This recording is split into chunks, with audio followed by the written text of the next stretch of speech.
Karl von Clausewitz, one of the most influential military theorists of modern times, argued that warfare is made up of a series of individual actions called engagements. From this comes the difference between tactics, which deal with the use of armed forces in battle, and strategy, which concerns the use of those battles to achieve the larger goal of war.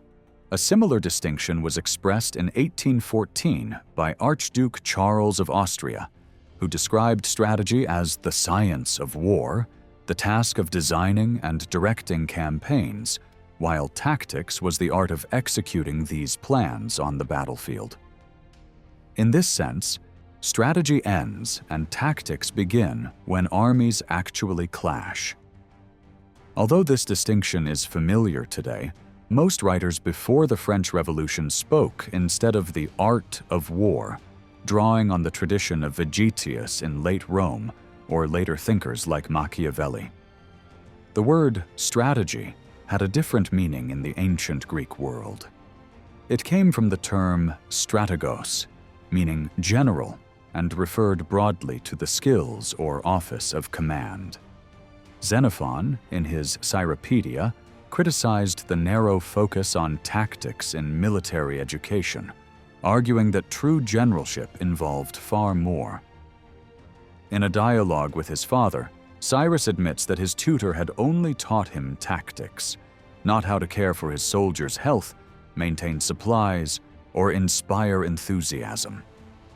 His father laughed, pointing out that tactics alone were useless without provisions, discipline, and knowledge of the wider duties of command. A formal attempt to separate strategy from tactics appeared centuries later in the treatise On Strategy, now attributed to Syrianus Magistris in the 9th century.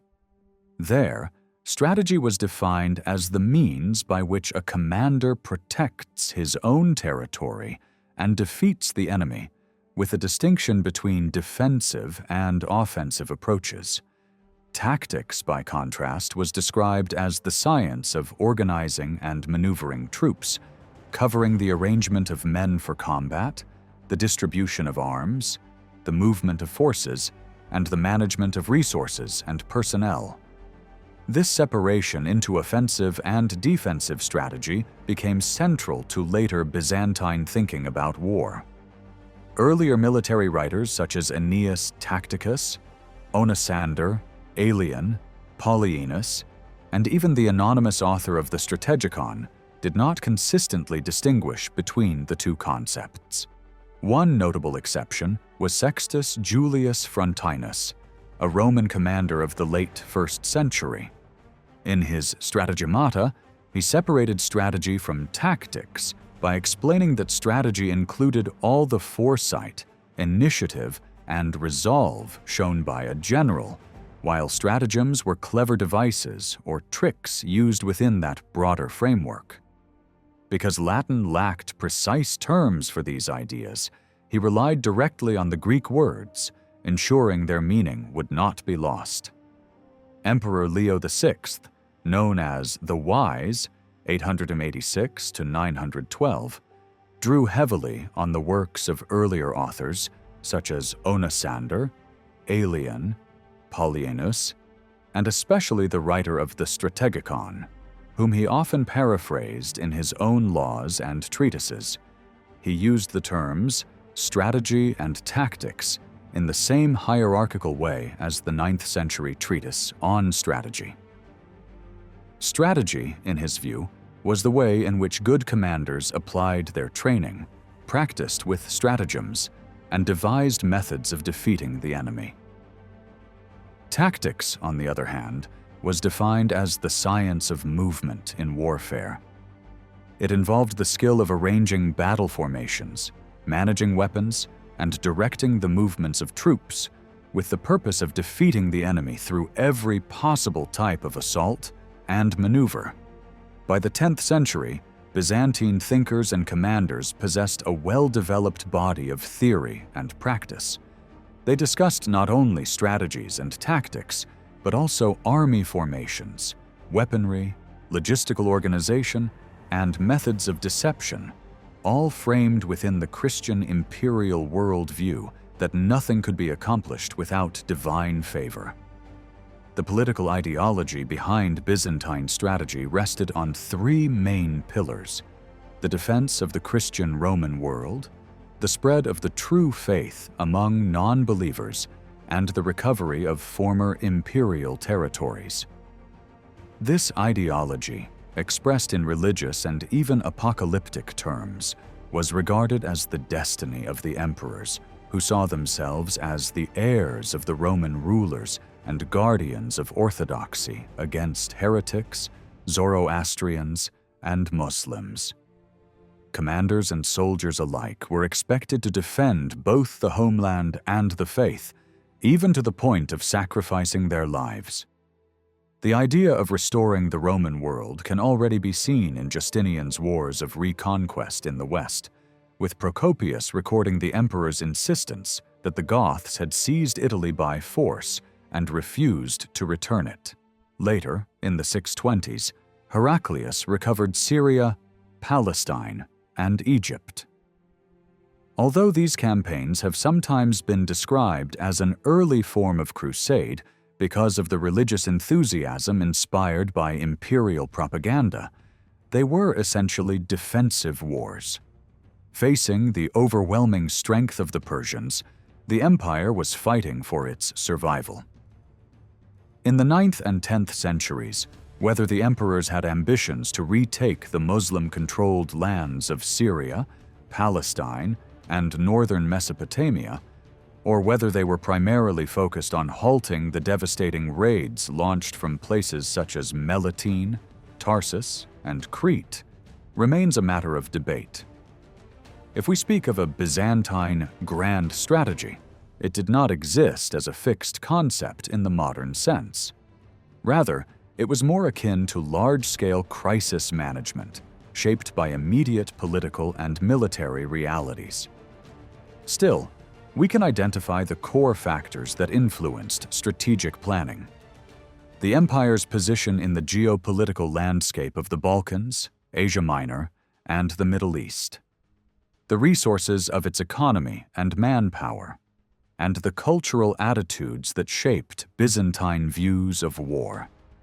The strategic location of the empire was fundamental to its outlook.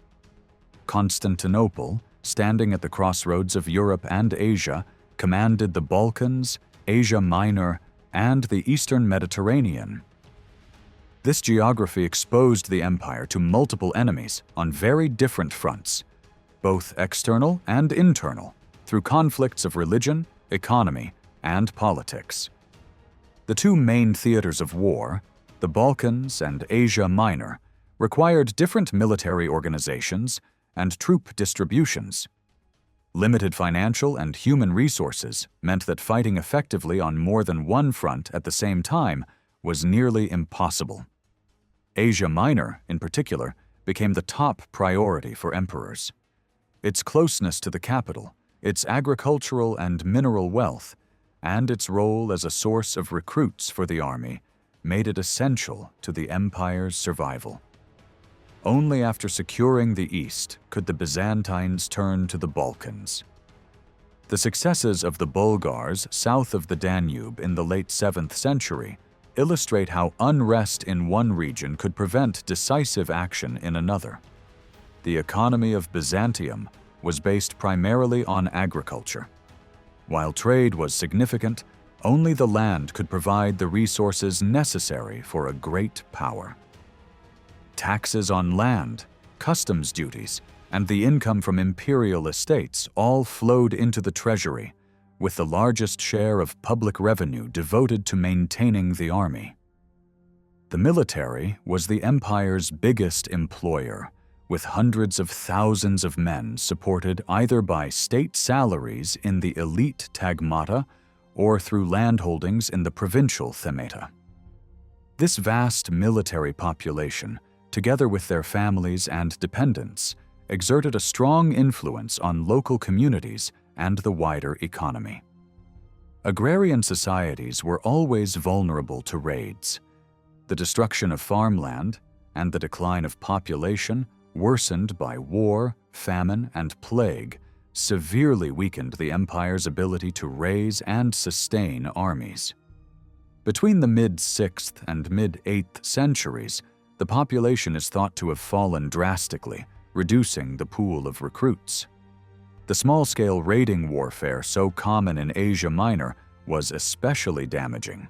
It ruined the economy, displaced populations, and undermined imperial authority in the frontier regions.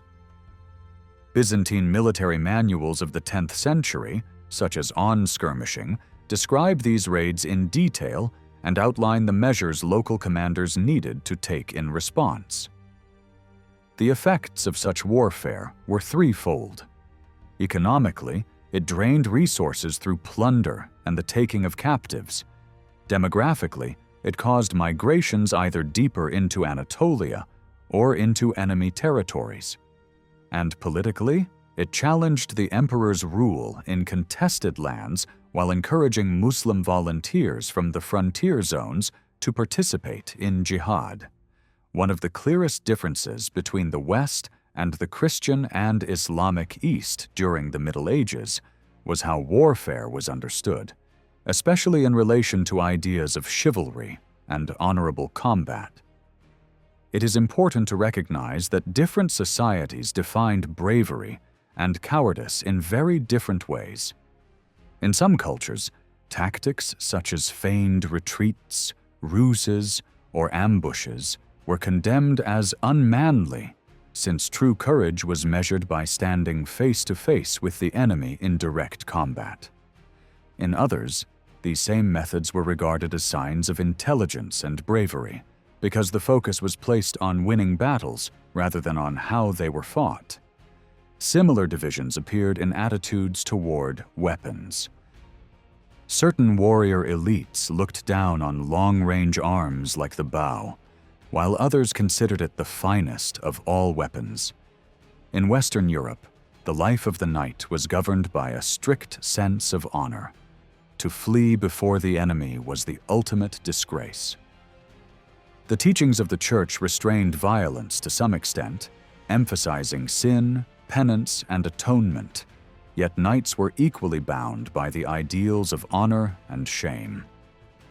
To be recognized as a true knightly figure, one had to show not only prowess on the battlefield, but also mastery of arms in contests of skill. It was seen as a privilege to strike the first blow, and to attack an enemy force much larger than one's own was viewed as the height of knightly valor. Still, the chivalric code was often more idealized than real, and warfare remained brutally destructive, especially for those least able to defend themselves. Literature of the Middle Ages makes clear how closely Western European warrior elites were tied to physical courage and reputation. Works such as Geoffrey de Charny's Book of Chivalry, The Song of Roland, The History of the Holy War, and The History of William Marshall all highlight the central role of honor in knightly life.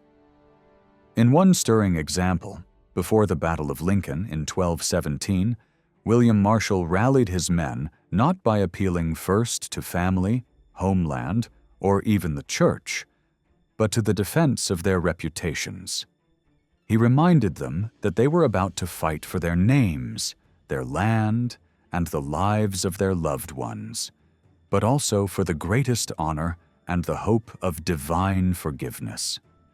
The same themes are found in the Chansons de Geste, epic poems that celebrated heroic deeds. These works depicted a deeply martial and aristocratic world, where a man's worth was measured by his feats in war. The Chanson d'Antioche, recounting events of the First Crusade, shows knights urging one another to prove their honor in battle, while leaders like the Duke of Boulogne declared that it was better to die than to allow the enemy to stand unchallenged. Real battles, such as Bremule in 1119, also reflected these cultural values, with combat conducted under shared understandings of honor and mutual respect, even between enemies. Chroniclers like Orderic Vitalis described how rulers such as Louis VI of France eagerly sought open battle against Henry I of England, considering it shameful to avoid combat once both armies had agreed to fight. At times, battles themselves became almost ceremonial demonstrations of valor. Count William Clayton of Flanders declared before a duel in 1128 that he would rather die than suffer dishonor, while the Count of Boulogne told Otto IV of Germany in 1214 that the custom of the French was never to flee, but to fight to the death or victory. Honor and reputation lay at the very heart of Western knighthood, shaping how war was imagined and conducted. The Byzantine world, however, viewed warfare very differently. Emperor Leo VI wrote in his Tactica that commanders should never endanger themselves or their troops unless great necessity or great advantage demanded it, warning that those who did otherwise were like men deceived by gold. This statement captures the Byzantine attitude well. Officers were professionals who sought to achieve their goals through any means available, whether or not those means could be called chivalric. Influenced by both Christian ethics and the Roman imperial legacy, Byzantine leaders praised diplomacy, subsidies, stratagems, deception, and bribery, all with the aim of sparing their soldiers and preserving resources. To risk lives and treasure for the sake of a violent and uncertain clash was considered irrational. This careful, pragmatic strategy was often militarily effective, but it stood in sharp contrast to the ideals of the knightly West, where honor and reputation demanded open, face-to-face combat. Warfare, the Byzantines argued, should not be about reckless charges, but about careful hunting. Just as wild animals are caught through scouting, nets, ambushes, and cunning maneuvers rather than sheer strength, so too should war be conducted. To throw troops headlong into a direct clash, even if victory seemed possible, was considered dangerous and wasteful, bringing little more than empty glory at the cost of heavy losses. Far better, they believed, to wear down the enemy through deception, raids, or famine, striking repeatedly without offering them the chance of an open battle where fortune could prove as decisive as courage. Advice to commanders often emphasized prudence. If a general led only a small force of perhaps 5,000 or 6,000 men, he was urged to avoid pitched battles and instead rely on ambushes, stratagems, and sudden attacks. If the enemy outnumbered the Byzantines in both infantry and cavalry, then open confrontation was to be avoided altogether until, as they expressed it, divine aid restored confidence and strength to their soldiers. Only with full knowledge of the enemy, and only in times of absolute necessity, was a general expected to commit to battle. In all other circumstances, cunning, tricks, and stratagems were to be used to weaken and humiliate the foe while preserving the army's strength. This philosophy is reflected in Byzantine writings, which stressed that wars were usually decided less by one grand battle than by cautious planning and well-timed maneuvers.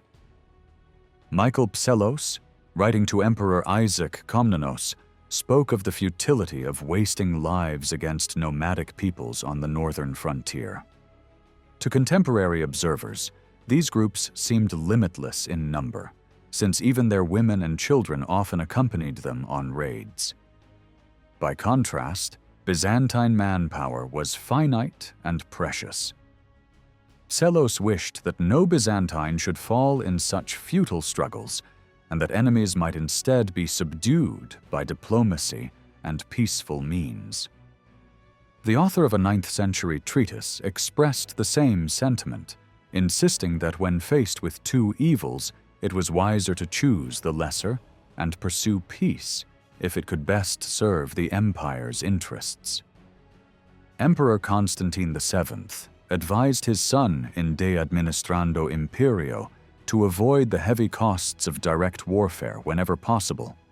He described how carefully crafted alliances could ensure that enemies were attacked from behind by other powers, saving the empire both resources and risk.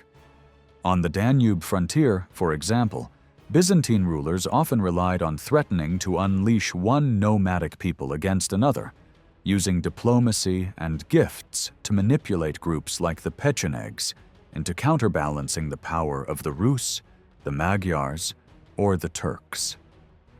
Anna Komnena also celebrated her father's preference for peace and his restraint in using military force.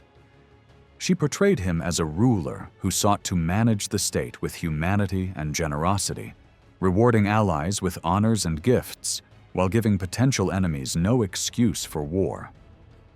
To her, the true aim of every campaign was peace itself, and she condemned generals who deliberately provoked conflict, arguing that true leadership meant achieving victory through skill and finesse rather than force alone. Foreign observers, however, often viewed these methods with suspicion or contempt. The Saxon chronicler Widukind of Corvey wrote that the Byzantines had dominated many peoples not by courage but by trickery.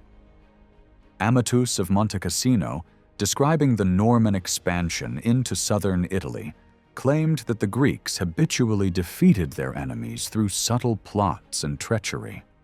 William of Apulia made a similar observation after Byzantine armies suffered disastrous defeats in Sicily between 1038 and 1041. He recounted how Emperor Constantine IX, recognizing that the Normans could not be beaten in direct combat, attempted instead to sway them with bribes of gold, silver, and rich garments, hoping they might abandon Italy and serve instead in imperial ranks. And if they could not be persuaded, he ordered that the bribes be redirected to other allies who could be unleashed against them with devastating force. The Russian Primary Chronicle reflects a similar contempt for Byzantine cunning when recounting Sviatoslav's campaign in 971. In order to gauge the size of his forces, the Byzantines pretended they could not resist the Rus and offered to pay tribute if given an exact number of soldiers. The chronicler explained that this was a trick, for the Greeks are crafty even to the present day.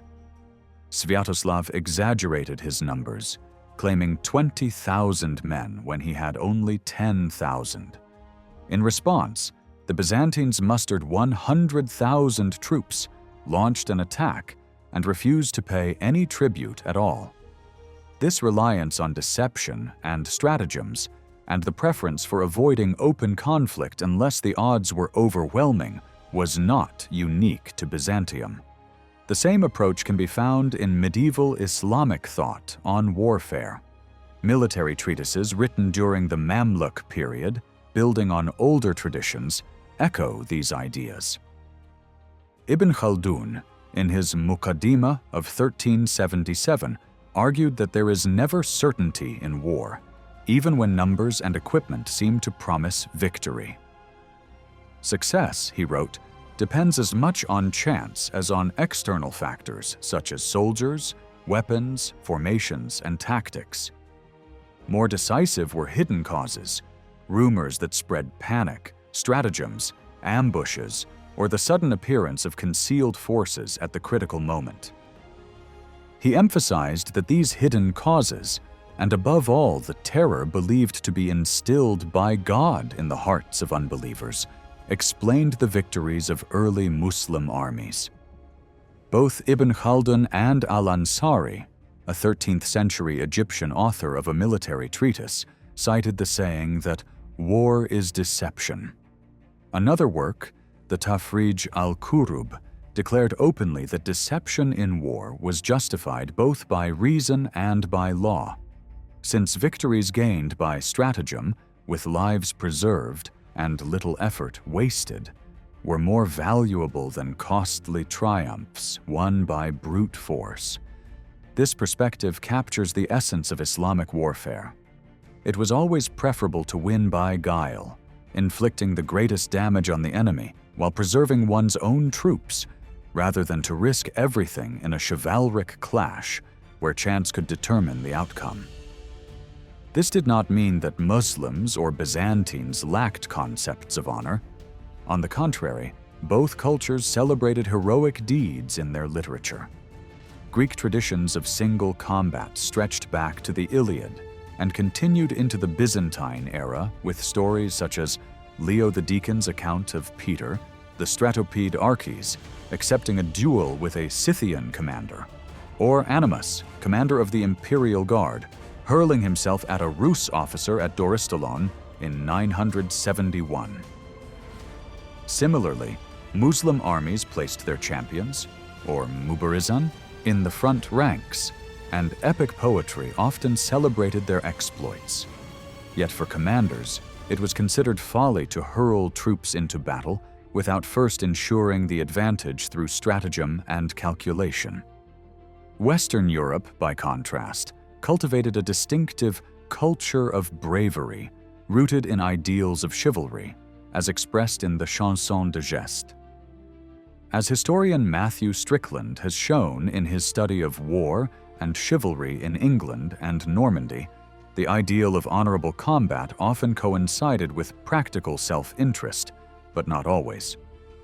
In practice, Western fighters were not so far removed from their Eastern counterparts when it came to employing cunning and deception. The Normans in the Mediterranean illustrate this paradox well. Historians have long noted that cunning was a defining feature of Norman identity, celebrated by their own chroniclers. Geoffrey Malaterra, writing of the siege of Messina in 1061, described how Roger Hauteville turned to trickery when faced with the enemy across the strait. Roger advised his brother Robert Guiscard to remain with the main force to distract the defenders, while he secretly crossed with 150 knights under cover of darkness, landing in Sicily to strike the city unexpectedly. Another episode reveals the same preference for guile. When the people of Iato in western Sicily, numbering some 13,000 families, refused to pay taxes, Roger first sent envoys with flattering promises, then with threats. When neither persuasion nor intimidation succeeded, he brought up his troops and attacked. In this way, he sought always to use bribery, diplomacy, or trickery before resorting to open force, but he never hesitated to act decisively when those methods failed. William of Apulia, in his Deeds of Robert Guiscard, written at the close of the 11th century, provides a vivid example of Norman cunning. While raiding Calabria, Robert Guiscard was unable to take any fortified town or city by force, so he devised a clever ruse. He ordered his men to pretend that one of their comrades had died. The corpse was laid upon a bier, concealing swords beneath his back. As the supposed funeral service began, the man leapt up, weapons were seized, and the Normans fell upon the unsuspecting townspeople. Deceived by the trick, they were unable to resist or flee and were all captured. Such stories remind us that while some Western leaders were willing to sacrifice advantage in order to uphold their ideals of chivalry, others had no hesitation in setting those ideals aside if the situation demanded it, especially when facing opponents who did not play by the same rules. Deception and surprise were fundamental elements of warfare in the West, and were not condemned so long as no oaths were broken and no truces violated. Dishonor came from perjury, not from ruses of war. As historians like Matthew Strickland have pointed out, pragmatism and self-interest were often the driving forces behind the acceptance of such practices, cautioning us against imagining a purely idealistic concept of medieval chivalry. The Norman knights of the Mediterranean embodied this duality. Chroniclers portrayed them as men of boundless energy and masculine vigor, fighting bravely for fame and glory, even when hopelessly outnumbered. Malaterra tells of Roger Hauteville's nephew, Serlo, who with only 36 knights charged into an army of 3,000 Muslim cavalry and infantry at Cerami in 1063. Robert Guiscard, too, was praised for refusing to withdraw from fighting in Calabria like a coward, even if his plundering of locals tarnished his image. Amatus of Monte Cassino remarked that the Normans were prepared to die rather than flee, a quality that proved decisive in their victories over the Byzantines in 1017, when their Lombard allies rose in rebellion. The Battle of Cerami also demonstrates the clash between youthful thirst for honor and the caution of seasoned commanders. After Serlo's daring strike scattered a much larger enemy, Roger Hauteville and his main force of 100 knights debated whether to pursue further. Some advised restraint, fearing that fortune might turn against them.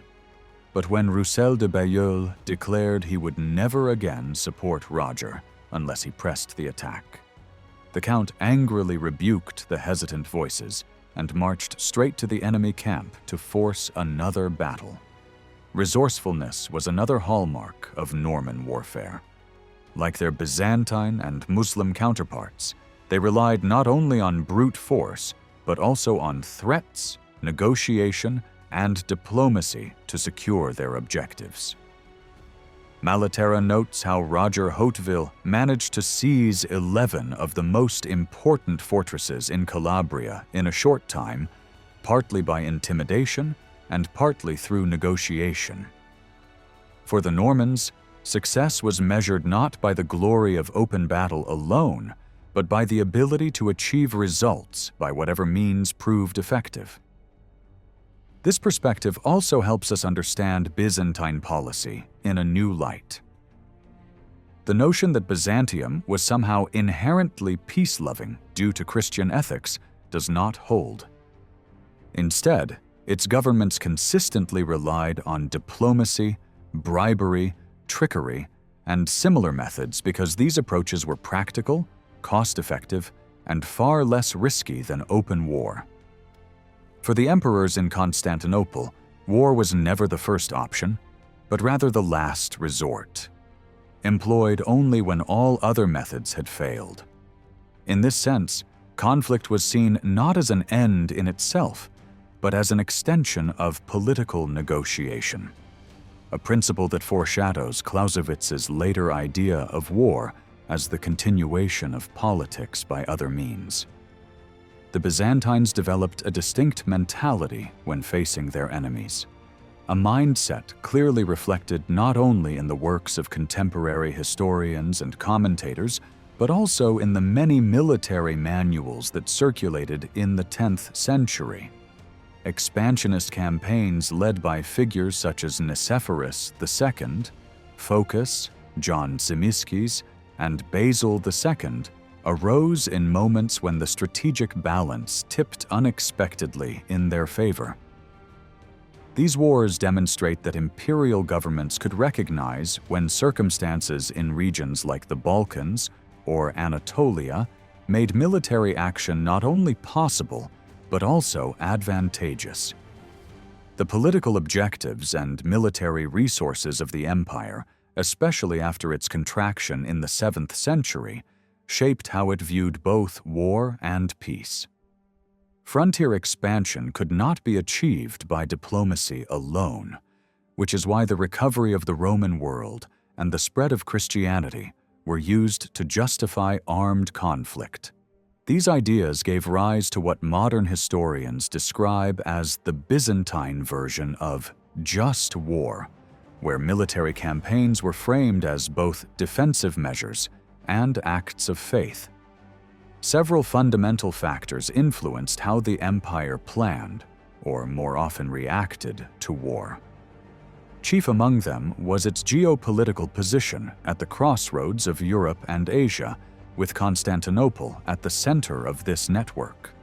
The state's dependence on agriculture meant that prolonged warfare could threaten the economic base that sustained both society and the army. At the same time, Byzantine cultural attitudes toward combat emphasized caution. Asia Minor consistently ranked above the Balkans and Italy in strategic importance, reflecting its role as both the economic heartland and the shield of the capital. The desire to avoid unnecessary battles, preserve lives, and prevent the devastation of farmland echoed earlier traditions from the Hellenistic and Roman worlds, while also resonating with early Christian reservations about bloodshed. The purpose of this discussion has been to show how Byzantine military culture explained and justified the use of force, while also developing specific customs that shaped its practice. It has also sought to place this culture within a comparative framework, contrasting the ideals of bravery and cowardice in Byzantium with those of the Christian West and the Muslim East. Different warrior elites constructed their ideas of honor around the notion of battle, whether defined as open combat or as the clever use of deception. By situating war within broader cultural, political, and economic contexts, it becomes clear that Byzantine commanders valued craft, intelligence, bribery, and stratagems as legitimate tools, and were always ready to adapt to the evolving tactics of their opponents in the eastern theaters of war.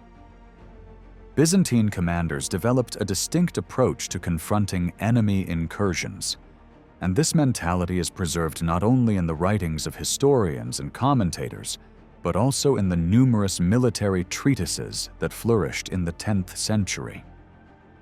One such work, on skirmishing, written under the patronage of Emperor Nicephorus Phocas, and probably composed by his brother Leo, encapsulates the practice of raiding and guerrilla warfare that had shaped the empire's eastern frontier over the previous 2 centuries. The text warns generals to stay alert for the gathering and movement of large armies, especially in late summer, when forces from Egypt, Palestine, Phoenicia, and southern Syria would combine with Arab contingents and march into Cilicia and the region around Antioch and Aleppo before crossing into Roman lands in September. The treatise refers to Arab raiding forces numbering between 6,000 and 12,000 men, a figure consistent with what contemporary observers such as Yahya of Antioch described as well within the capacity of Saif al-Dawla to assemble. These armies included both regular troops and volunteers for the jihad, drawn from the fortified districts of the interior and the borderlands. Such expeditions had both economic and ideological purposes. Their immediate goal was to devastate the countryside, loot settlements, disrupt trade, and undermine imperial authority. At the same time, they served as a means for Muslim warriors to fulfill their religious and military duty by waging war against the infidel, continuing the struggle for the expansion of Islam. The ideological tone of this conflict is evident in On Skirmishing, where appeals to God accompany many of the tactical recommendations. This raises the broader question of what kind of warfare dominated eastern Anatolia before the middle of the 10th century, and what strategic aims the Arab forces pursued there. While one might expect an invading army far from its base of supplies to seek decisive battle in order to secure its conquests, the evidence shows the opposite. Arab commanders sought to avoid pitched engagements unless they had overwhelming superiority. Their strategy relied on raiding, plundering, besieging strong points, capturing prisoners, and retreating home with spoils, rather than committing to territorial expansion. Since the failed siege of Constantinople in 717–17, No serious attempt had been made to push deeply into Anatolia. Open battle was considered only as a last resort, which explains the relatively small number of large-scale confrontations before the mid-10th century. The Byzantines, however, also developed their own methods to deal with such incursions. According to On Skirmishing, local commanders were encouraged to attack only when the raiding force was small, composed entirely of cavalry, and therefore highly mobile. Against larger invasions, Byzantine generals were advised to avoid direct combat and instead strike the enemy with surprise attacks and ambushes, preferably on their return journey when they were exhausted, heavily burdened with captives and loot, and more vulnerable. The strategy centered on shadowing the enemy, closely following their movements, harassing their columns, and ambushing forage parties while exploiting detailed knowledge of the terrain. Local populations were evacuated, livestock and crops were removed or destroyed, and mountain passes were fortified, ensuring that the invaders' logistical problems mounted as they retreated. The ultimate goal of this strategy was to wear down the enemy until Byzantine reinforcements could converge from the surrounding provinces. Local commanders were even encouraged to conduct raids into enemy territory in order to force Arab leaders to abandon their incursions and return home to defend their people. This defensive approach, perfected by the mid-10th century, reflected decades of trial and error. In essence, it codified principles that had already been applied as early as the late 8th century, when Theophanes described Emperor Leo IV, instructing his generals not to meet the Arabs in open battle, but to secure fortresses, shadow the enemy, and deprive them of fodder, until their animals starved and their forces suffered heavy losses. This strategic method was above all a pragmatic response to the empire's situation on its eastern frontiers. The military system of the themata, which replaced the old Roman frontier troops, was not designed for a continuous defensive line along the borders. Instead, it relied on defense in depth. Wide stretches of frontier territory were left open to raids, with fortified positions in the rear and mobile forces shadowing the invaders until they weakened. Over time, this evolved into a sophisticated and efficient system that allowed the empire to survive and recover despite facing numerically superior enemies. The ultimate target of any large-scale Muslim invasion of Byzantium, as in the campaigns of 674 and 717, was Constantinople itself. Yet the siege of 717 proved to be the last attempt by a Muslim army to conquer the Byzantine capital for more than 7 centuries. After this failure, the empire's defensive system reveals much about which regions the government most sought to protect. The response to subsequent raids demonstrates how the thematic structure acted as a buffer zone, leaving some areas exposed while securing others more closely tied to the heart of the empire. A decisive moment came in 740 when Emperor Leo III defeated an Umayyad army of around 20,000 men at Akroinon on the western edge of the Anatolian plateau. Later, in 778, Theophanes reported an Arab invasion that advanced as far as Doralion, only days from the Bithynian coast and the important imperial camp at Malagina. In 838, Emperor Theophilos faced a massive Abbasid army advancing in 2 great columns, one through Cilicia, the other through the Armenia-Con theme.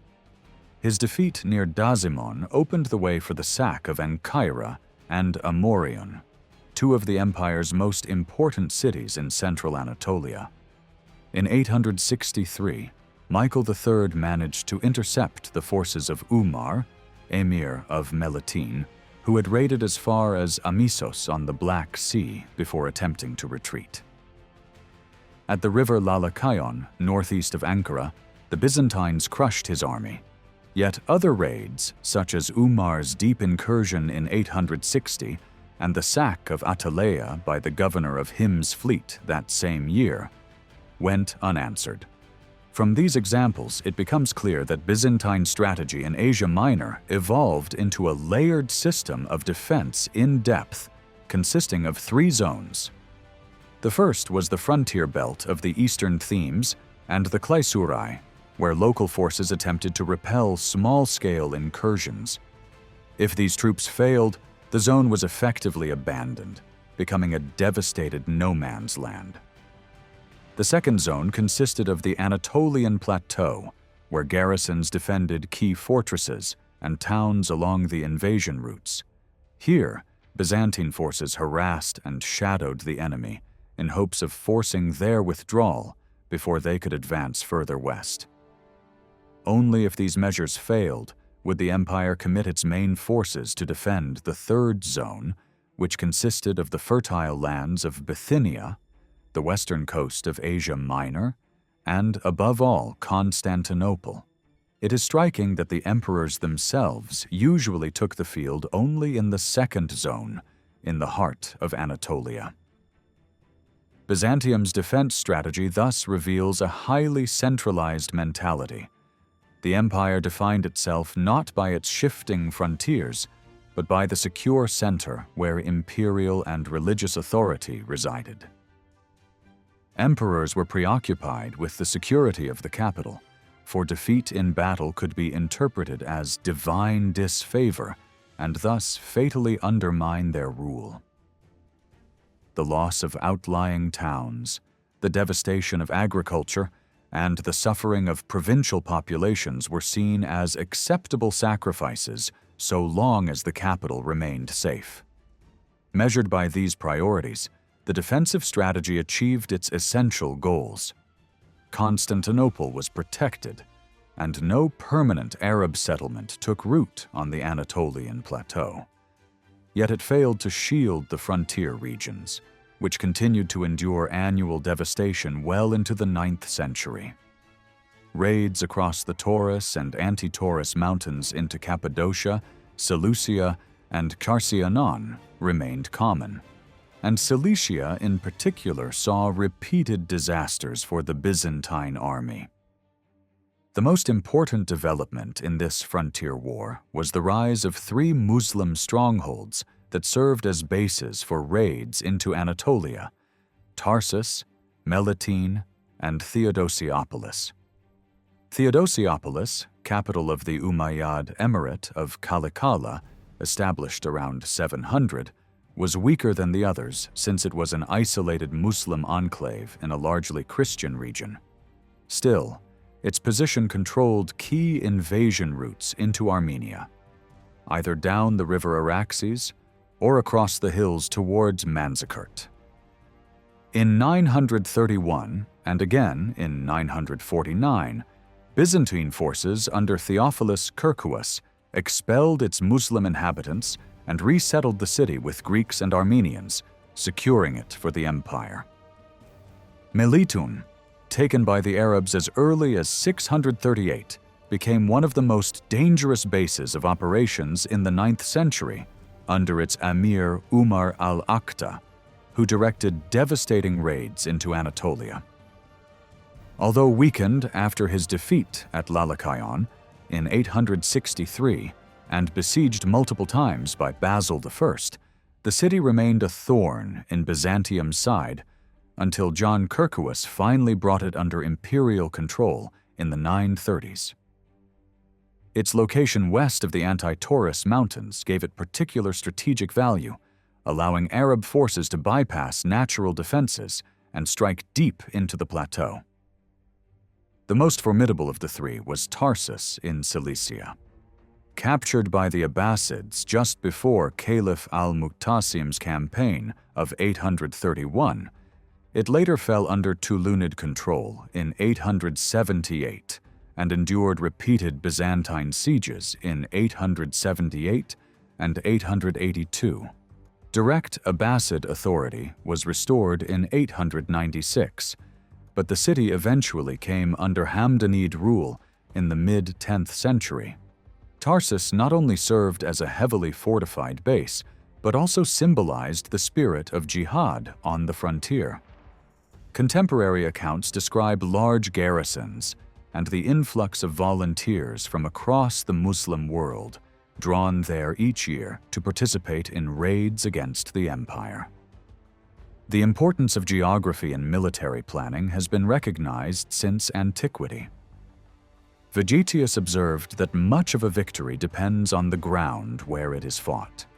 And many centuries later, Clausewitz also noted that the relationship between terrain and warfare gives military action its distinctive form. This is what modern historians call military geography, the study of how both physical and human landscapes shape strategy and tactics. It allows commanders to assess terrain, weather, political structures, settlement patterns, and road networks in order to prepare and execute campaigns effectively. For historians, an understanding of the geography of Asia Minor, especially the lands east of Caesarea in Cappadocia, is essential to grasping the true impact of Arab raids and the strategic pressures they created. Without this knowledge, it is difficult to appreciate the choices and constraints that defined warfare in the region. Asia Minor's defining geographical feature is the stark contrast between the mountain ranges along its coasts and the elevated plateau in its interior.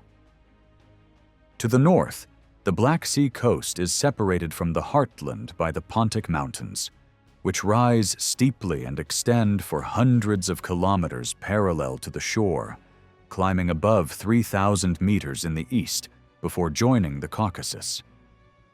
In the south, the Taurus Range forms an equally imposing barrier between the Mediterranean coast and the plateau, its southern slopes dropping steeply to the sea, while its northern slopes descend more gradually toward the central highlands. These uplands, lying between 600 and 1,200 meters in elevation, form the semi-arid plateau at the core of Anatolia. Although dotted with fertile basins around cities such as Konya, Malatya, and Kayseri, the region sustained only a modest agrarian economy compared to modern farming standards. The most rugged terrain is found in the east, where the Taurus, Anti-Taurus, and Pontic ranges converge with the Armenian highlands, creating a formidable wall of mountains that restricts north-south movement between Anatolia, Mesopotamia, and Syria.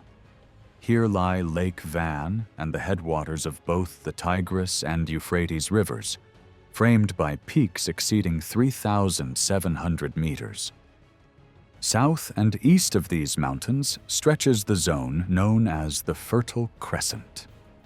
Beginning in Egypt, it runs through Palestine and Syria to the plains of northern Mesopotamia, then curves along the valleys of the Tigris and Euphrates to the Persian Gulf, hemmed in by the Zagros Mountains of Iran.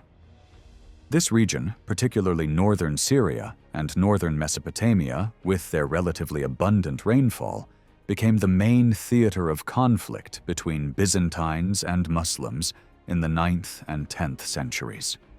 Control of such rich agricultural zones was a prerequisite for lasting power in the medieval Middle East. Before the rise of oil wealth, states of more than regional significance relied on the resources of areas such as Egypt and Iraq, which explains the fierce competition over the Fertile Crescent. From this background, the main invasion routes into Anatolia become clear. Arab raiding parties moved through the passes of the Taurus and Anti-Taurus ranges from bases at Tarsus, Melitene, Marash, and northern Mesopotamia. One route led from Cilicia, through Tarsus, Anazarbos, and Adana, either southwest into Isauria and Pamphylia, to strike at Mediterranean port cities like Seleucia, Attaleia, and Myra, or north across the plateau into Cappadocia.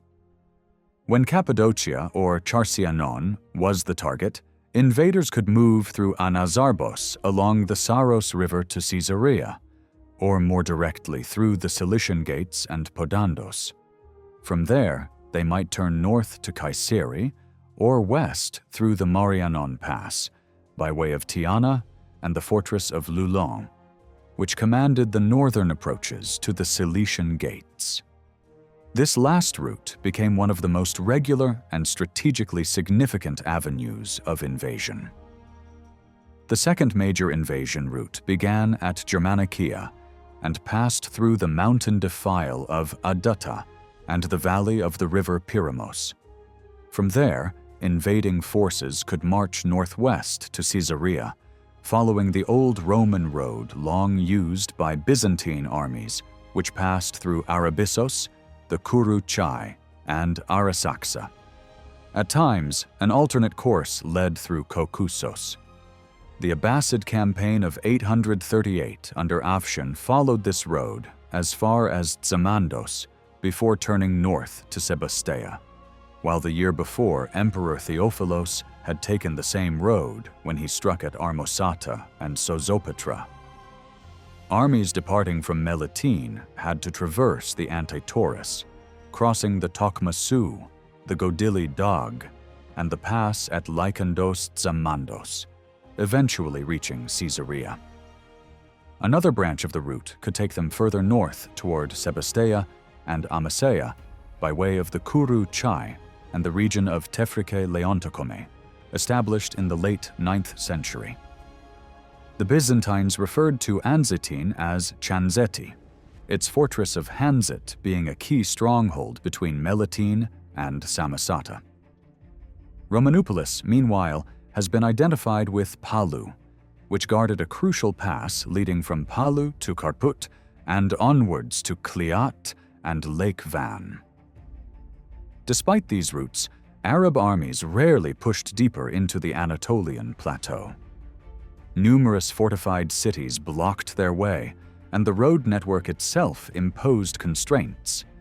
Armies of any size had to cross barren stretches of land, endure exposed roads, and navigate rugged mountain terrain before reaching the heart of Asia Minor. These natural difficulties were precisely what Byzantine strategists urged their commanders to exploit. The text known as On Skirmishing advises generals to occupy mountain passes before the enemy could secure them, to take control of the heights, and to attack swiftly in order to obstruct invading forces. In theory, the road system of Asia Minor could lead invaders as far west as Nicaea and the Bithynian coast. From Sebastea, an army might strike northwest to Amasea, and from there to the Black Sea ports of Sinop and Amisos, or turn west toward Ankara and on to Dorylaeum and Amorium. From Caesarea, invaders could head north to Charcianon, and then west to Ankara, or further north to the ports along the Pontic coast. In practice, however, Arab raiding parties rarely advanced beyond Cappadocia, Charcianon, Lycaonia, and Isauria. Instead of laying siege to major cities, they concentrated on strategic strongholds such as Loulon, Coron, and Adata, which were of immense importance in controlling movement through the region. The goal of this discussion has been to outline the character of warfare on the empire's eastern frontier during the decades leading up to the Byzantine resurgence of the mid-10th century. These conflicts highlight the serious threat posed by the Muslim emirates that had established themselves along the borderlands of the Taurus and Anti-Taurus ranges. Their raids destabilized imperial policy, weakened the security of the provinces, and inflicted heavy damage on agriculture, commerce, and population levels. Central to this study are the roles played by Tarsus, Melitene, and Theodosiopolis, as well as the way the geography of eastern and central Anatolia shaped the conduct of war. The mountains, valleys, and passes funneled raiding armies into specific routes, making geography both a shield and a vulnerability for Byzantium. Against these threats, Byzantine commanders adopted the practice of shadowing invading armies, following them closely, exploiting terrain to harass them, and launching ambushes on foragers. Large-scale invasions, often launched in September under the emir's command, were allowed to penetrate imperial territory, but were constantly monitored. On their return, the Byzantines would strike when the enemy was burdened with captives, loot, and exhausted troops. This defensive system reveals both the flexibility and decentralization of the thematic armies. Local forces often acted autonomously, launching raids across the border to pressure enemy commanders into withdrawing. At times, neighboring themes coordinated to trap enemy forces through converging maneuvers. Nevertheless, failures did occur. When generals lacked accurate intelligence or failed to shadow enemy movements effectively, they risked being outmaneuvered by experienced commanders, which could lead to devastating losses. One of the clearest statements of Byzantine strategic priorities in the 10th century appears in De Administrando Imperio, composed by Emperor Constantine VII between 948 and 952 as a guide for his son Romanus. There he explained that the towns of Kliat, Arzes, and Perkri, positioned between the empire and Armenia, acted as both a shield and staging posts for armies. Their possession meant that no Persian or Arab force could advance against Byzantine territory. This passage does more than stress the importance of Armenia to the eastern frontier. It also highlights how fortress towns around Lake Van and in the Diyarbakir region, such as Kliat, Manzikert, Mayafarikin, and Amida, functioned as a defensive belt separating the empire from the caliphate. To grasp their role fully, one must examine Byzantine policy from the wars of Basil I against the Paulicians through to the later campaigns waged under Romanus I Lecapenus in Armenia and northern Mesopotamia. The purpose of this part is to explore the empire's involvement in Armenia during the first half of the 10th century, outlining the wars with Muslim powers, the delicate diplomacy pursued with the Armenian nobility, and the emergence of new Eastern threats. Rather than breaking new ground, the aim is to place developments into context and address a paradox. Although Armenia was of greater strategic importance than either Cilicia or Syria, Constantinople initially preferred diplomacy with the local princes over outright territorial expansion. Yet, within a few decades, the empire launched sweeping campaigns in Cilicia and Syria that required massive mobilization and created legendary confrontations with Saif al-Dawla of Aleppo. Why did imperial policy shift so dramatically? And what were the long-term consequences for Byzantine strategy and state organization? The roots of this transformation can be traced to the reign of Basil I, 867 to 886. His early years were dominated by the wars with the Paulicians, a powerful heretical sect based at Tefrik on the upper Euphrates, who allied themselves with Arab forces and raided as far as Nicomedia, Nicaea, and even Ephesus.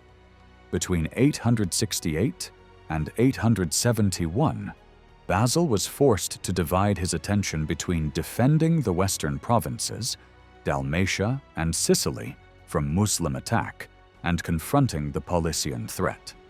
After a failed naval expedition against Sicily and a poorly judged alliance with the Frankish Emperor Louis II, Basil turned his armies eastward. In 871, he campaigned unsuccessfully against the Paulician leader Chrysochair, nearly being captured in the process. The following year, however, a Byzantine army under his son-in-law Christopher finally destroyed the Paulician field forces near Dazimon, killing Chrysochair and crippling the sect. With the Paulicians reduced to their last strongholds and Arab allies weakened, Basil could concentrate on securing the eastern frontier. In 873, he launched an expedition against Melitene. Though the city held out, Byzantine forces devastated Sozopatra, Samosata, and several remaining Paulician bases. By the decade's end, imperial victories at Podandus and Adata were recorded, and raiding parties had penetrated into northern Mesopotamia, plundering as far as Germanicaea and Adata. These successes strengthened Byzantium's position and won Basil valuable allies among the Armenians. In Armenia, the most influential prince was Ashat I of the Bagratid dynasty, recognized as king by the Abbasid Caliph in 885. While Ashat maintained a careful balance between Constantinople and Baghdad, his son Sumbat openly leaned toward Byzantium, provoking a harsh response from the Abbasid-appointed governor, Yusuf. In 909, Sumbat was deposed in favor of Gagik Ardsruni of Vaspurakan after a devastating invasion. For the time being, Arab influence appeared dominant in Armenia, but the alignment of Sumbat and his heirs with Constantinople would later prove a crucial advantage for Byzantium. Elsewhere on the frontier, change was slower. Annual Arab-Byzantine raids and counter-raids continued, though without dramatic alteration of the balance of power. Still, Constantine VII's account notes important gains: the recovery and fortification of key passes at Lykandos and Tsamandos on the Mesopotamian border, and the annexation of the territory of Prince Manuel of Tekes, which was organized as the theme of Mesopotamia under Leo VI. Up to the death of Leo VI in 912, Byzantine policy had avoided sustained commitment to any single frontier. That changed after 915.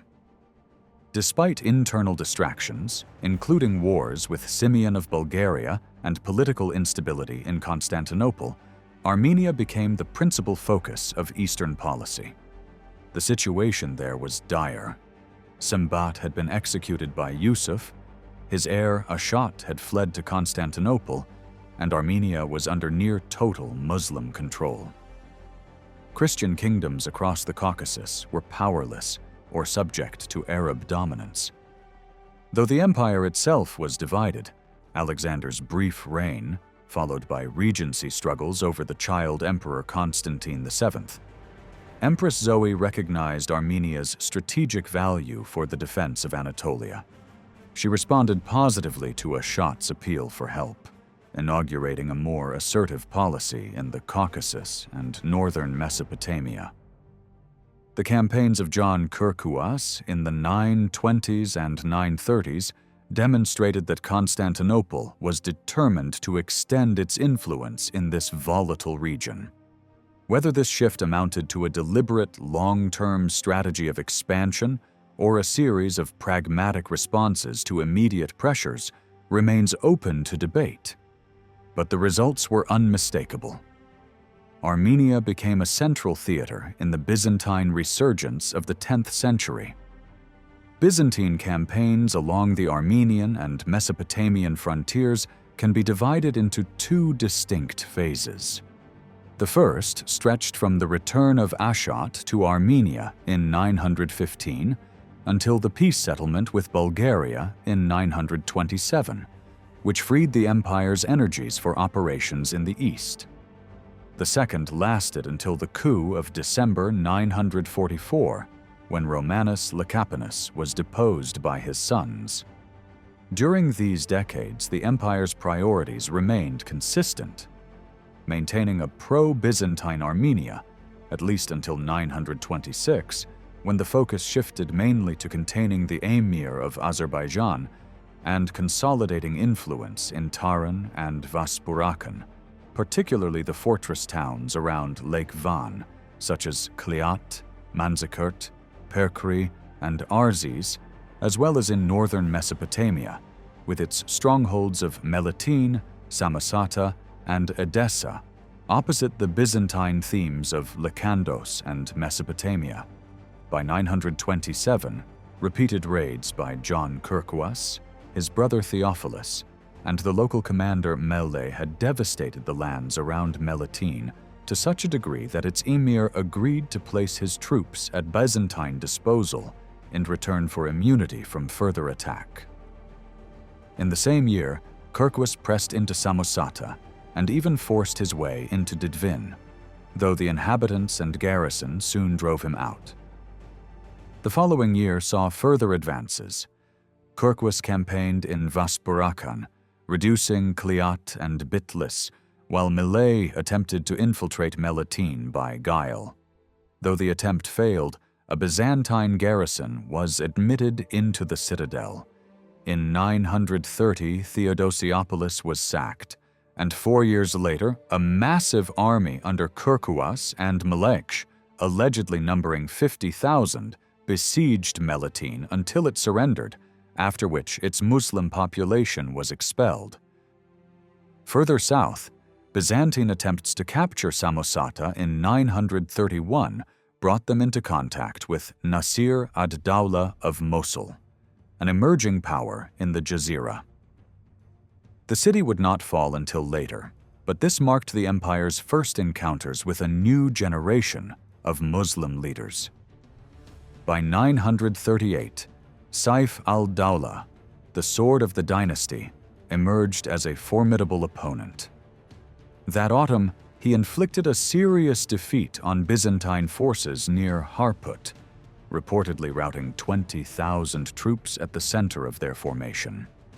He blocked the siege of Theodosiopolis in 939, struck through Manzikert and Mayafarikin, and in 940 launched a campaign through Taran and Chaldea, forcing Armenian princes such as Gagik of Vaspurakan and Ashot of Taran into submission. He captured fortresses across the region before retreating only when Kirkwas arrived with reinforcements. Saif even directed raids as far as Colonaea, openly defying Constantinople at a time when Byzantium and the Abbasids were officially at peace. Saif's victories were celebrated in both the Muslim and Christian worlds, amplified by court poets such as al-Mutanabi, and they marked a turning point. For nearly 2 decades, the Kirkwas brothers and Memleh had expanded Byzantine influence with little resistance. Now, however, a determined adversary had appeared, eager to reclaim what Muslims had lost since 915 and hailed as a champion of jihad. After the Rus' threat to Constantinople was repelled in 941, Kirkwas resumed the offensive. In early 942, he raided deep into Syria, reaching the outskirts of Aleppo and carrying off thousands of prisoners from Hamas. Later that year, he struck northwest into Mesopotamia, ravaging Mayafarkin, Arzan, Amida, and Nisibis. At the time, Saif was preoccupied with upheavals in Baghdad, where the Buyids soon took control of the Abbasid Caliphate. These Byzantine campaigns, however, were not intended to establish lasting dominion. Their aim was to seize prisoners for ransom, to secure tribute, and to bolster imperial prestige. Melitene, for instance, though occupied, continued to be ruled by its Arab emir as the emperor's client until the 970s, when a Byzantine governor finally took office. A telling example of this limited ambition is the long siege of Edessa between 943 and 944. The prize there was not the city itself, but the possession of the Mandylion, the sacred cloth believed to bear Christ's image. Its transfer to Constantinople provided Romanus Lecapenus with an invaluable propaganda triumph at a time when his legitimacy as emperor was still contested. Kirkwas negotiated its surrender by sparing the city and freeing prisoners, while in the meantime ravaging the surrounding countryside. The return of the relic to Constantinople in a grand procession on the 15th of August, 944, accompanied by a peace treaty and an exchange of captives, marked the end of this phase of the wars. What followed was 6 years of relative calm. By then, Byzantium had secured a strong foothold in Armenia through its alliance with the Bagratids, extended its influence over Tehran, Vaspurakan, and parts of the Jazira, and captured 2 of the region's most critical strongholds, Melitene and Edessa.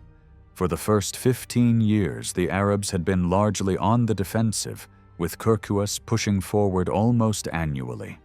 The rise of the Hamdanid brothers, Nasir and Saif ad-Dawla, however, changed the balance of power. Saif in particular would become the nemesis of Byzantine commanders in the east for a generation. What, then, drew both Byzantium and the Hamdanids to the contested regions of Armenia, Tehran, Vaspurakan, and northern Mesopotamia? For the Byzantines, the motivations can be understood on 3 levels: political and diplomatic, social and cultural, and geographical. The De Administrando Imperio, compiled by Constantine VII in the mid-10th century, devotes several chapters to the eastern principalities.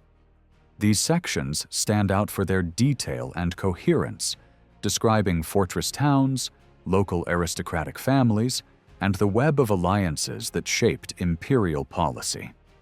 Special attention is given to Tehran and the districts around Lake Van, Manzikert, Kliat, Perkri, and Anzan, as well as the frontier stronghold of Theodosiopolis. The work reveals how the empire sought to manipulate local rivalries, offering titles, stipends, and court marriages to key Armenian nobles.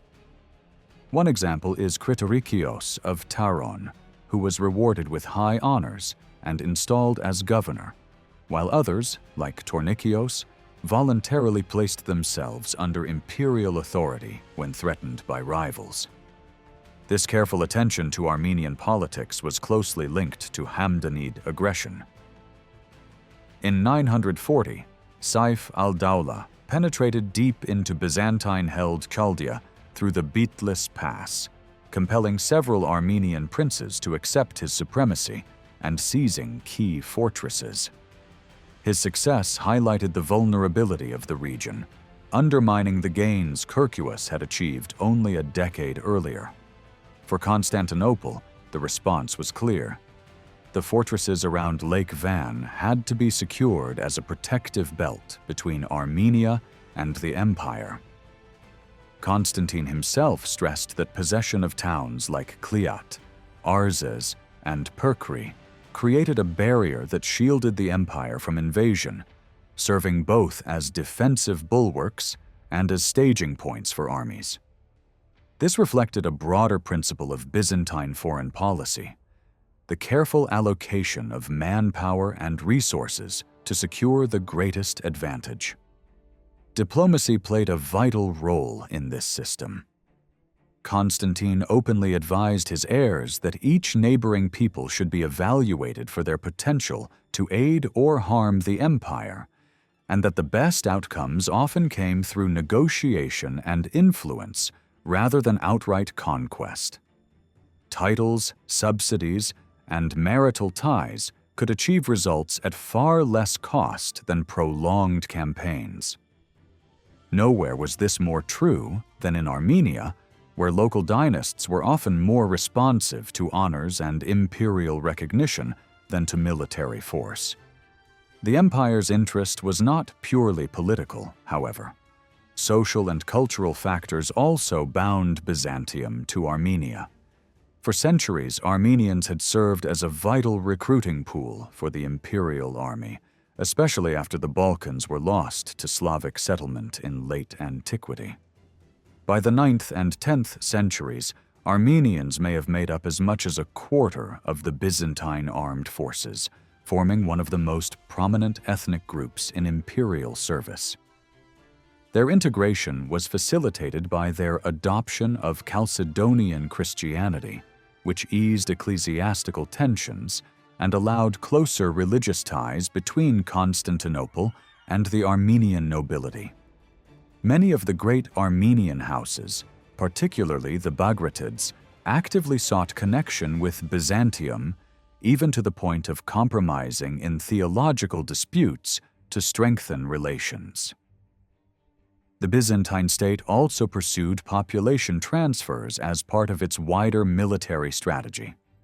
Armenians were resettled in imperial territories as early as the 6th century, when thousands were relocated to Cyprus.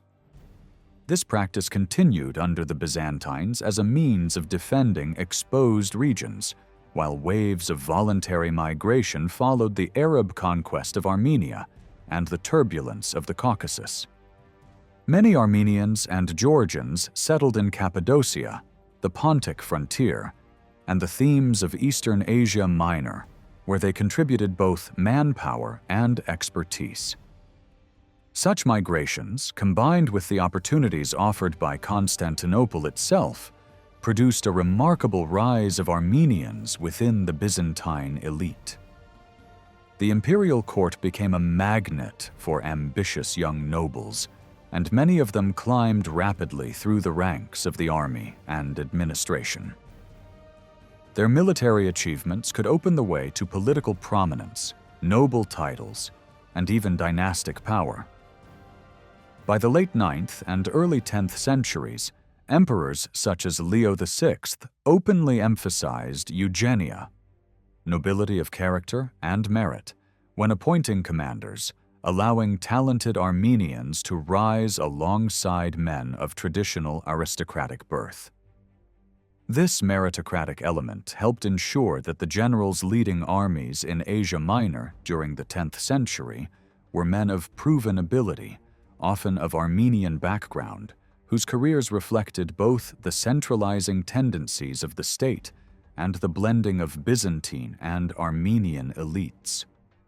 Men of modest Armenian background, such as Basil and later Romanos, rose in the 9th and 10th centuries to found two imperial dynasties: the Macedonian, also called Basilid, which reigned from 867 to 1056 and ranks among Byzantium's most illustrious, and the Lecapenid, which ruled from 920 to 945.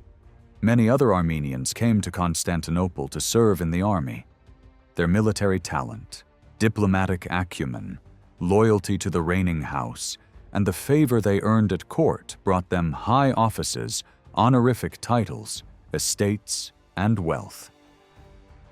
As early as the mid-8th century, sources like Theophanes already show a strong Armenian presence among the strategoi of Asia Minor under Leo IV. The great Eastern families are well known: the Skleroi, Phocae, Kourkouai, Malenoi, Dalassanoi, Museles, and Tornikioi. Over time, they formed a powerful landed elite in eastern Anatolia.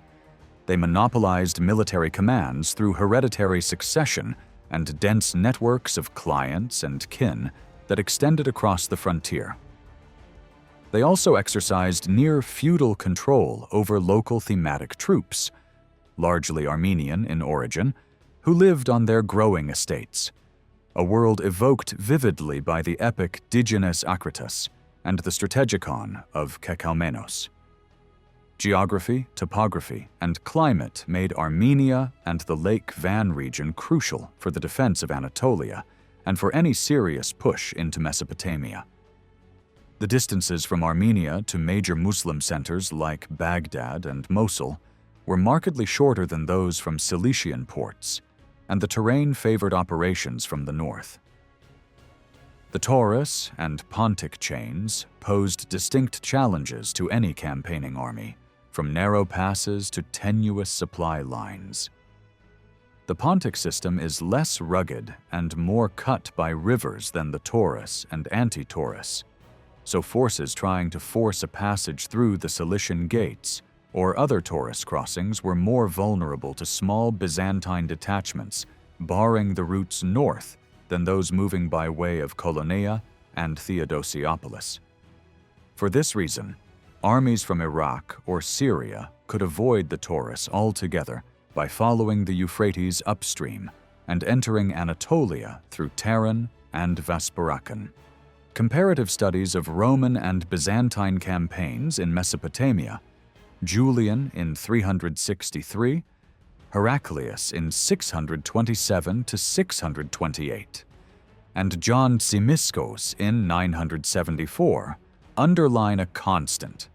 Success required the cooperation of Armenian princes. Desert routes out of Syria posed severe logistical problems for large armies, so long traditions favored advances through the alluvial plains of the Jazira and along the Euphrates or the Tigris.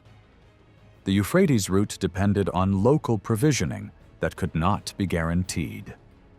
The east bank of the Tigris was easier to supply, yet more exposed to surprise.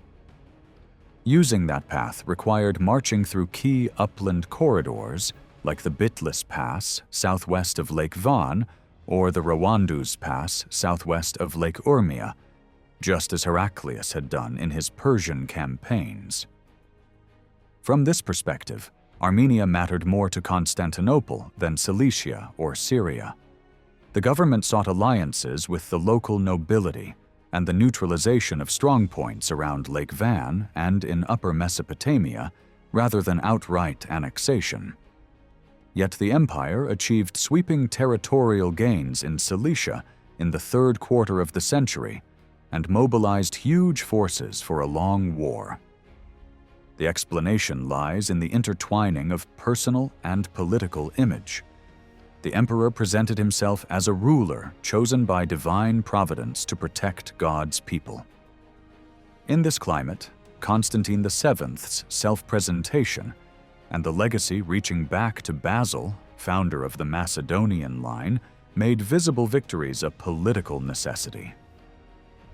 Constantine VII, crowned in January 945 at the age of 40 with the help of loyal palace officers, was the fourth ruler of a dynasty founded 8 decades earlier. For a quarter century, he had been overshadowed by the co-emperor Romanos Lekapenos, a former admiral who monopolized power and patronage. Constantine's own birth complicated matters. He was the only son of Leo VI, born out of wedlock and later legitimized when Leo married his mother, Zoe Carbonopsina, in 906, his fourth marriage, unacceptable to the church. To underscore legitimacy, the infant was delivered in the porphyry chamber of the palace, earning him the epithet Porphyrogenitus. Leo's origins were themselves obscure, quite possibly tied to the murdered Michael III, and Leo had been made co-emperor at 4 years old, stepping into the direct line only after Basil's elder son Constantine died in 879.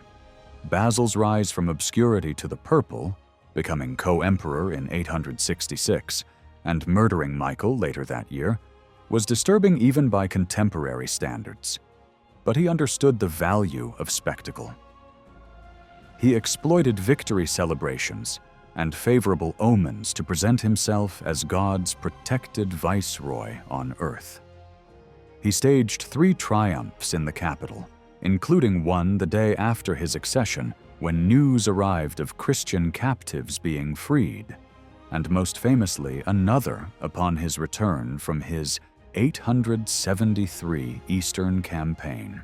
Unable to take Melitene, he pivoted quickly to strike Paulician territory, so the season would not end in failure. For Constantine VII, the years immediately after 945 offered few chances for a triumphant return from the east. His earliest recorded triumph came only in 956. Relations with Saif al-Dawla were relatively calm until late 947, when the emir consolidated his hold on Syria by making peace with the Ikhshadids of Egypt. In 948, he intercepted a Byzantine incursion, recovering booty and prisoners. Byzantium's only success came in 949 with the capture and destruction of Adata. The fall of Theodosiopolis. That autumn is noted in later sources, but it came too late to anchor the grand expedition that would mark Constantine's reign as decisively as Basil's achievements had marked his own. Instead, the opening years of Constantine's rule are remembered for a failure: the 949 expedition to retake Crete from the Arab rulers who had seized it in 837. From that island, piracy in the southern Aegean and eastern Mediterranean grew so severe that it threatened trade and the approaches to the capital. Contemporary voices described the scale of the menace in stark terms. Later, when Nikephoros Phokas finally took Chandax in 961, he addressed his officers with a rhetoric of righteous vengeance that captured the empire's frustration at decades of raids, enslavement, and humiliation. Crete mattered because it was the keystone of eastern Mediterranean navigation. Its position mirrored the Balearics in the west and Sicily in the Central Sea. From Chandax on the north coast, Muslim squadrons could strike at ships bound from the Ionian, Italy, Sicily, Dalmatia, and Venice. Vessels sailing east from the Adriatic or the Ionian typically hugged the Ionian Islands, put in at Zakynthos and Modon, then skirted either the north or south shores of Crete, depending on their destination. Traffic toward Syria and Palestine threaded through Rhodes and Carpathos, and then along the Pamphylian and Lycian coasts to Cyprus and Cilicia. With Muslims holding the last two and projecting force near the first two, they dominated Europe's principal sea lanes to and from the Levant. Even ships bound north into the Aegean and toward Constantinople faced danger, since islands like Naxos, Paros, and Kythera served as advanced bases for Cretan flotillas. These stepping stones enabled deeper thrusts, as the sack of Thessaloniki in 904 by Leo of Tripoli made painfully clear. Strategically, the struggle centered on control of islands and mainland stations that commanded these sea routes. Crete was thus an obvious objective for the empire. Some modern scholars reject the caricature of the island as merely a nest of corsairs, living off plunder, piracy, and the slave trade. A more accurate picture is that of a Muslim frontier state, a naval counterpart to the landward bastions of the Thugger like Tarsus. While North African and Sicilian squadrons often mounted one-off raids, Cretan operations frequently aimed to establish forward bases deeper into the Aegean as part of a sustained war of attrition.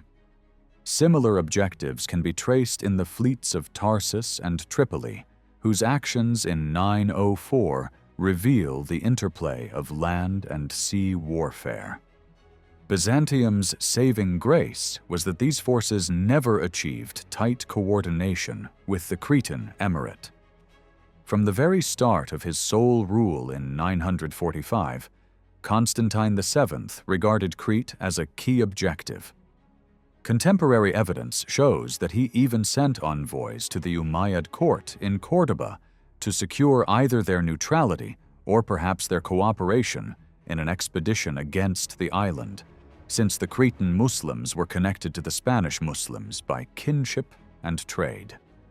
At the same time, the emperor was certainly aware of his father's failed attempt to retake Crete in 911, as he himself had preserved the most detailed description of that campaign in his Book of Ceremonies.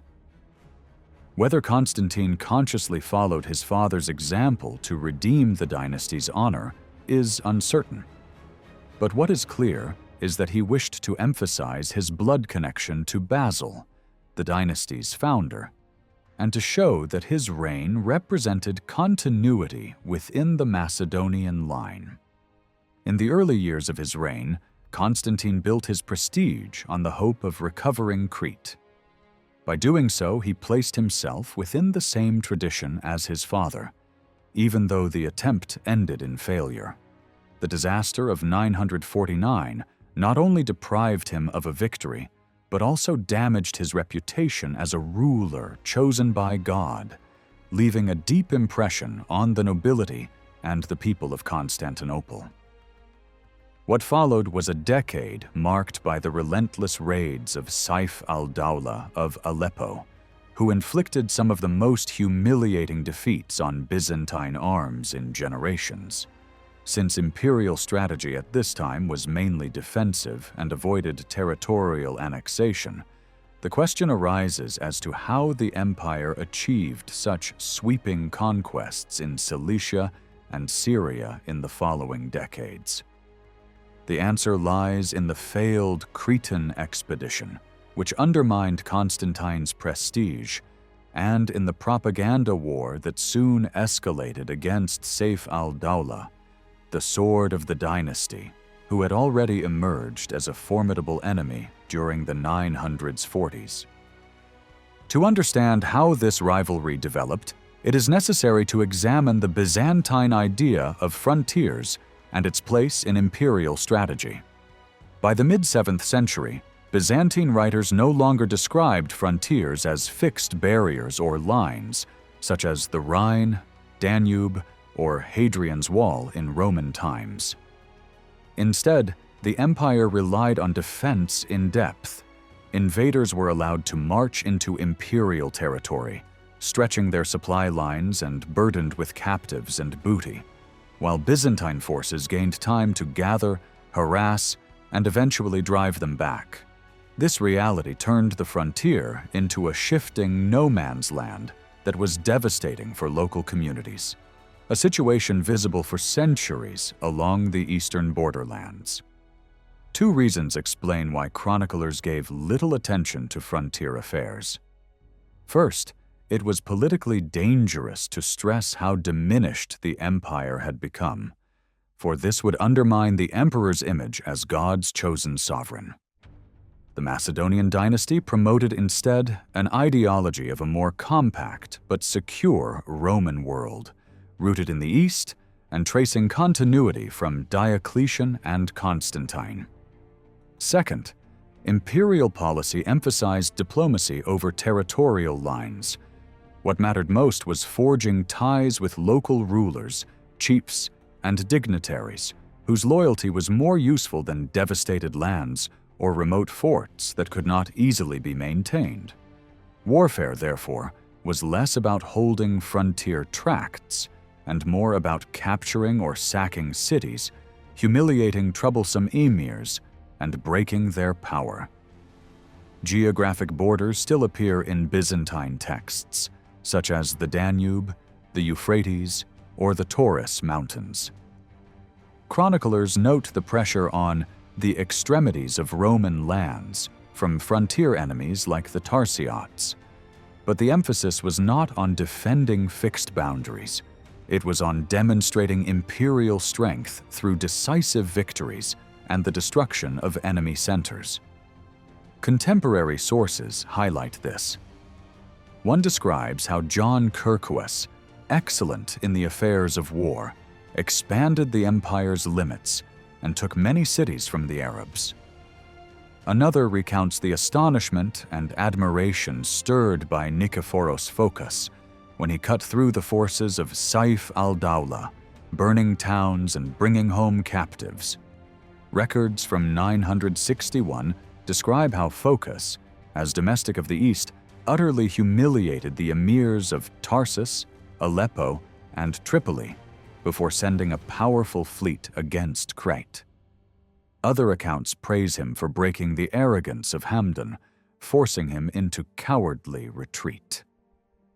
For Byzantium, victory was not just military, it was spiritual and symbolic. Defeating the sons of Hagar, as Muslim enemies were called, was portrayed as essential for the honor of the Romans and the defense of Christ's people. Victories became proof of divine favor, while defeats threatened to expose the emperor to shame and accusations of God's displeasure. This fusion of strategy, ideology, and propaganda shaped the wars of the mid-10th century, particularly the escalating confrontation with Saif ad-Dawla.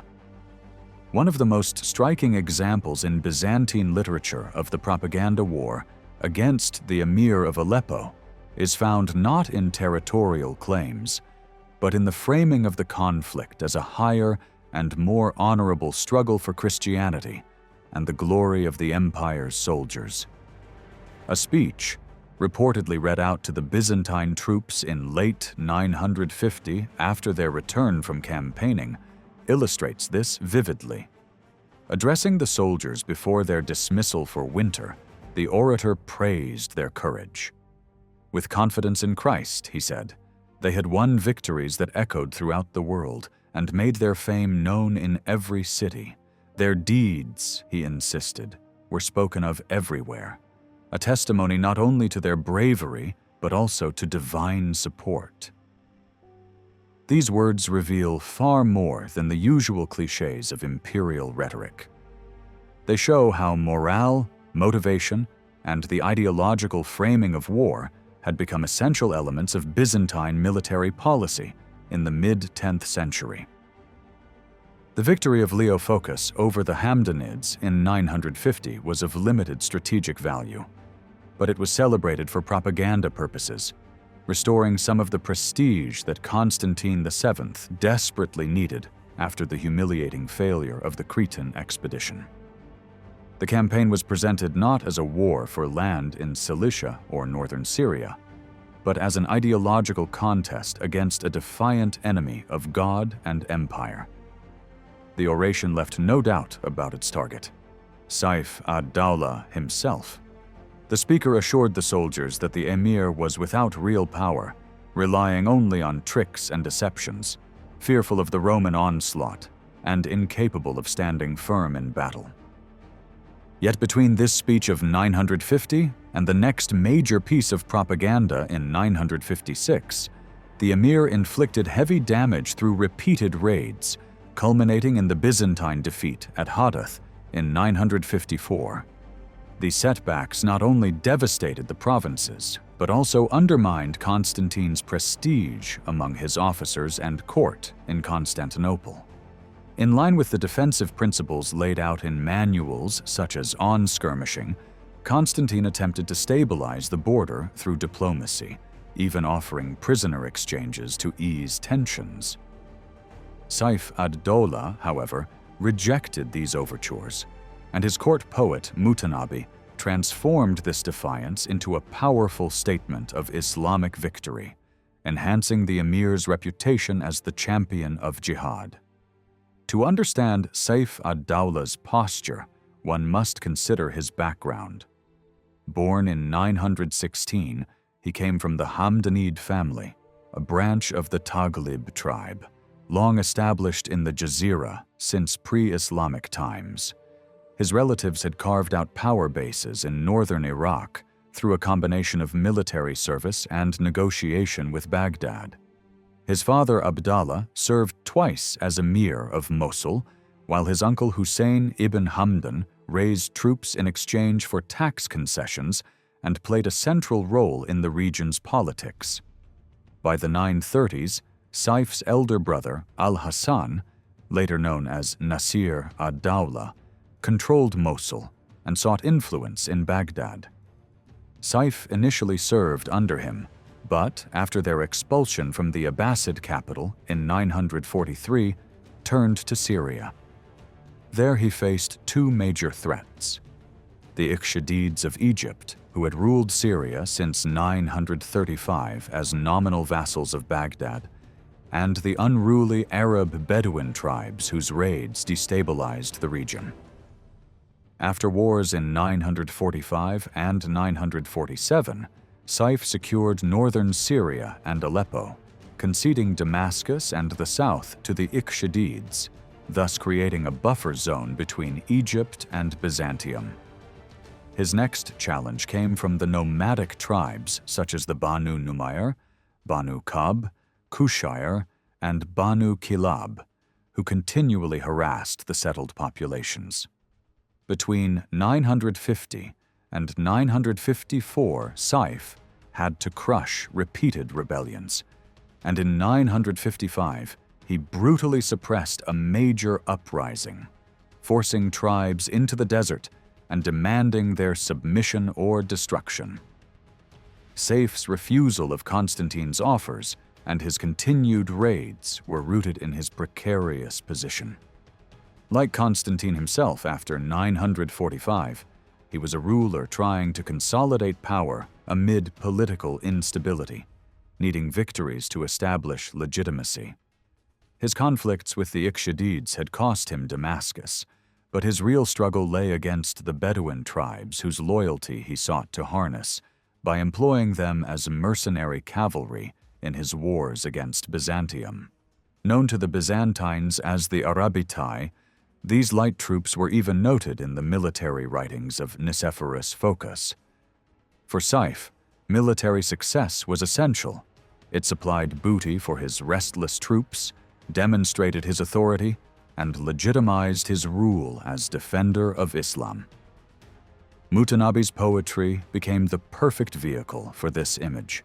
Lavishly rewarded with wealth, clothing, horses, and lands, he produced verses that transformed the emir into a heroic figure of the jihad.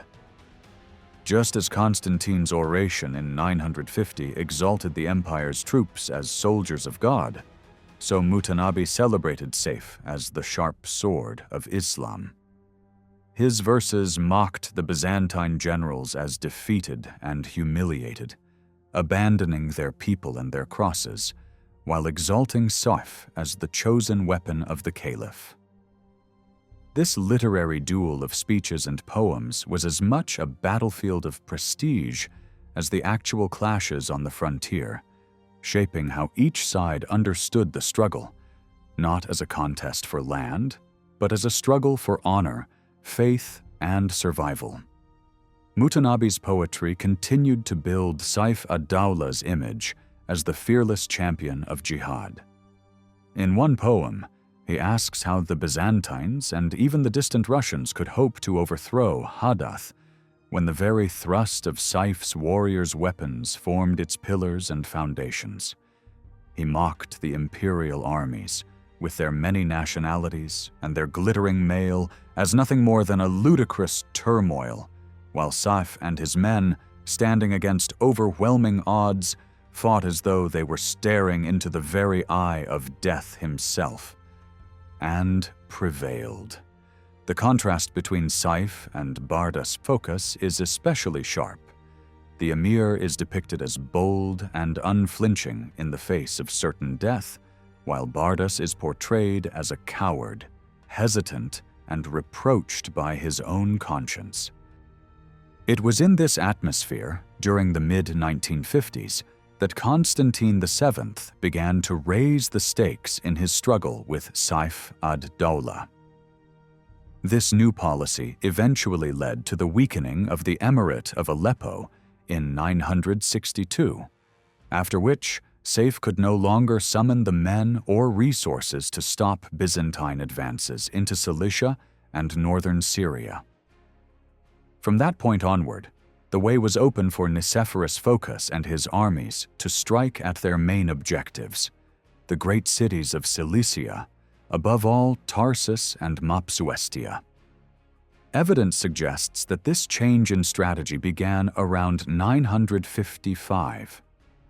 The sudden proliferation of new military manuals, such as the Syntaxis Armatorum Quadrata, which became the foundation for later works, like the Praecepta Militaria of Nicephorus, reflects the empire's adoption of innovative tactics and more aggressive operations in the eastern frontier. Arab chroniclers of the period offer unusually detailed accounts of Byzantine armies, describing contingents of Armenians, Rus, Bulgarians, and Slavs marching with bardas phocas. These descriptions, combined with exaggerated reports of troop numbers, give the impression of a government mobilizing vast multinational forces for its wars in the East. Yet such inflated figures had appeared in Muslim writings long before Hadath, so they cannot be taken as proof of a sudden shift. Nor does the emphasis on foreign soldiers mean they were introduced solely for the war against Sef. Rus's and Bulgarian troops had already been seen in Mesopotamia by 947, after the treaty that followed the Rus siege of Constantinople in 941, which opened the way for northern warriors to enter Byzantine service. Another important development was the first mention of cataphractoi, the heavily armored cavalry that many believed had returned to the Byzantine ranks under Nicephorus II after centuries of absence. Whether entirely new or not, their prominence at this time points to a reorganization of the army into a force that combined both heavy and light troops with greater discipline and coordination. The warmer climate of Cilicia and Syria, nearly 7 degrees hotter than Anatolia, also allowed for longer campaigns lasting from autumn through spring, unlike the shorter summer raids of earlier times.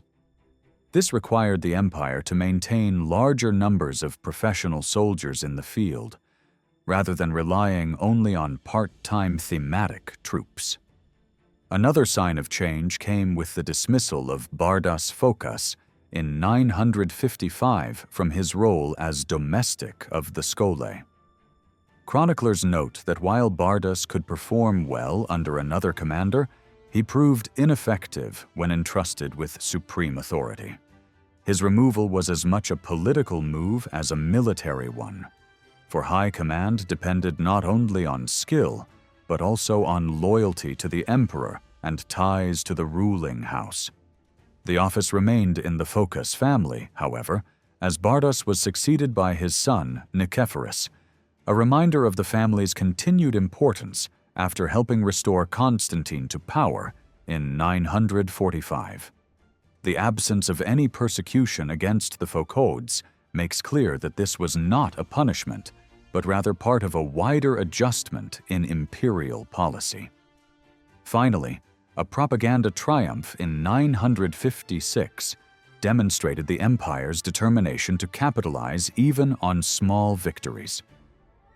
That year, Leo Phocas, strategos of Cappadocia and son of Bardas, captured Saif ad-Dawlah's cousin Abul Asayr, who had been sent to rebuild a fortress near Dolisha. The Byzantines paraded this captive in Constantinople with elaborate ceremony.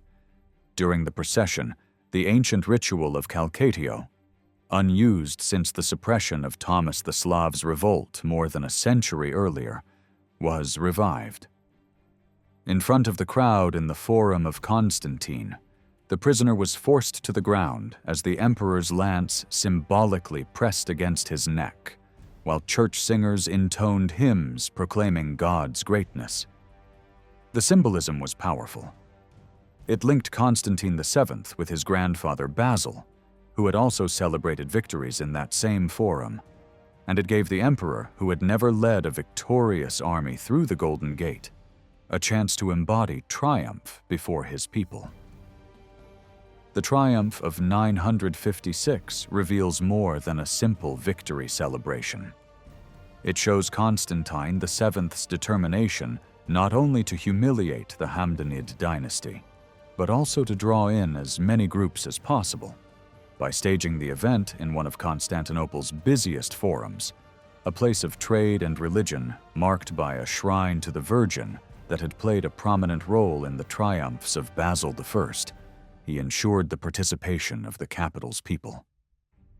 For the first time in centuries, commanders of the provincial themes also joined the victory procession, bringing the army and the powerful Phocas family into the public spectacle. That such an event occurred 11 years after Constantine secured sole power suggests a deliberate shift in his policy toward the Hamdanids. This change was expressed even more clearly in a military oration he gave in 958, addressed to his eastern generals. In it, Constantine described his men as defenders of the empire and called on God to strengthen the Christ-loving armies. He emphasized the military reforms of the past few years, presenting them as the foundation of coming victories. Religious imagery was stronger here than in his earlier oration of 950.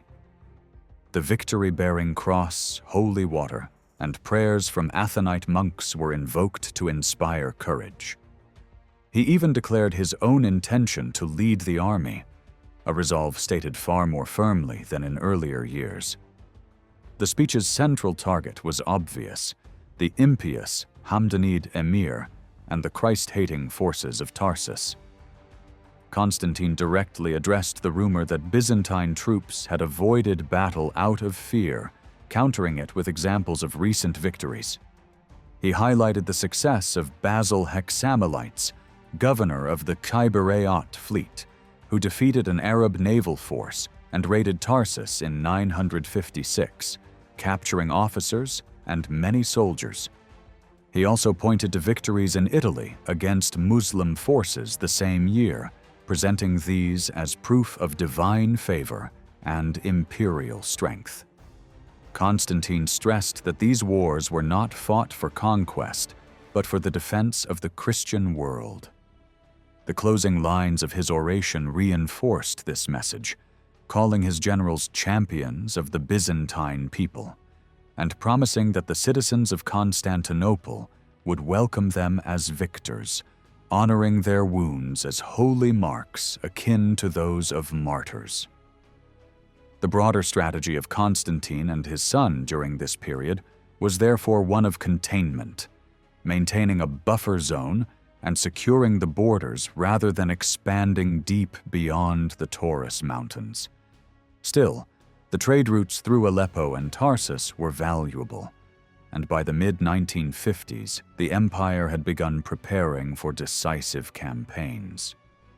By then, the choice had been made, if not earlier, to strike directly at Aleppo, the center of Saif ad-Dawlah's power. Yet even then, the city was only a secondary objective. The real prize was Cilicia, especially the great fortress cities of Tarsus and Mopsuestia. The emir could not be neutralized while he held sway over these strongholds, and Cilicia could not be subdued without breaking Aleppo's power. The two objectives were inseparable. At the same time, the empire placed special emphasis on Armenia, and particularly the cantons of Taran and Vaspurakan, which formed the vulnerable back door into Anatolia. Here, Byzantine diplomacy relied on persuasion, pressure, and calculated flattery to keep local lords loyal without direct annexation. Throughout the 950s and 960s, the imperial government had no intention of permanent expansion deep into the east, which makes the war with Aleppo appear unusual. But when we consider the personal and political positions of Constantine VII and Saif ad-Dawlah, each struggling with instability at home and each desperate for victories to secure legitimacy, the logic becomes clear. By the end of the 950s, both leaders were locked in a confrontation that had escalated beyond containment, turning into a struggle in which neither side could afford to yield. In the end, it was Byzantium's ability to commit far greater resources to the Eastern wars that shifted the balance, paving the way for decisive victories by 962. Throughout their long history, the Byzantines faced a wide variety of peoples on the battlefield. Their military handbooks show not only a constant effort to observe and evaluate the tactics of their enemies, but also a willingness to adapt and borrow methods whenever it suited the conditions of a campaign. This pragmatic approach was built on the deep tradition of military science inherited from the classical world, but it was never static. the manuals of the 6th and 10th centuries, while honoring the knowledge of Greece and Rome, were conscious revisions tailored to the realities of their own age. Their authors were not merely copying outdated tactics, but enriching their works with lessons of discipline, organization, and command structures that made warfare more efficient. Principles that held value for any civilization. By the mid-10th century, this revival of military thought had taken shape largely as a response to the growing threat of the Arabs, who had come to be regarded as Byzantium's most formidable adversaries in the East.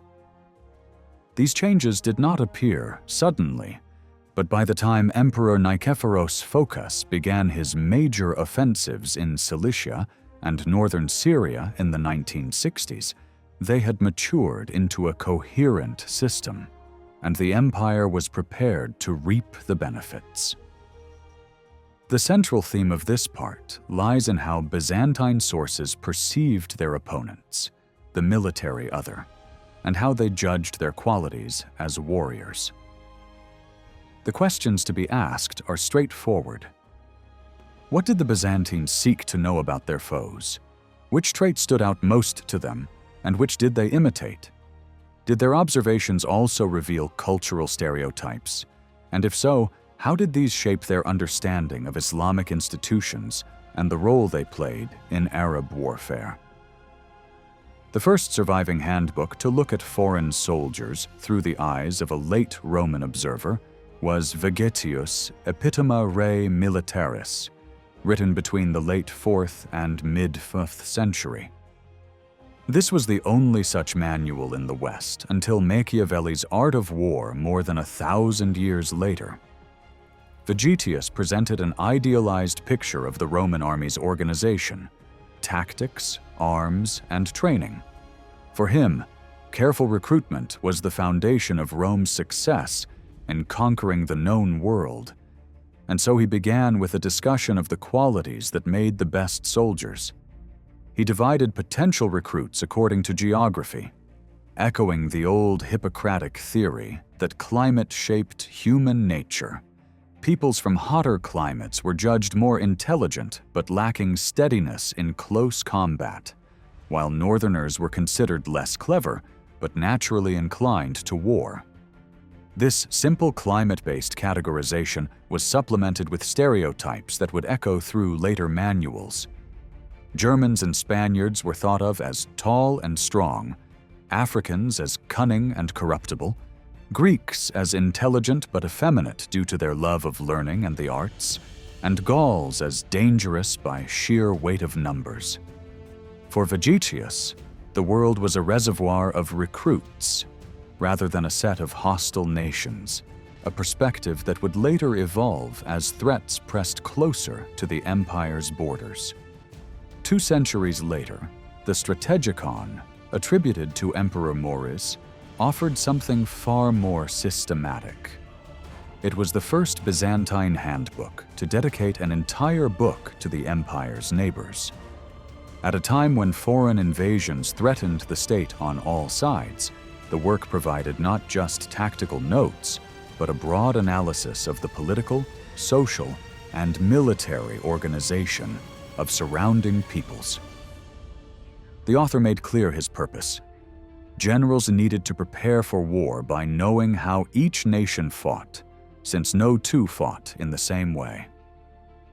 The guiding idea was still Romanitas, the world defined by its relationship to the Roman order, yet now nations were grouped geographically into 4 main blocks: Persians, steppe peoples such as Avars and Huns, Western powers like Franks and Lombards, and the Slavs of the Balkans.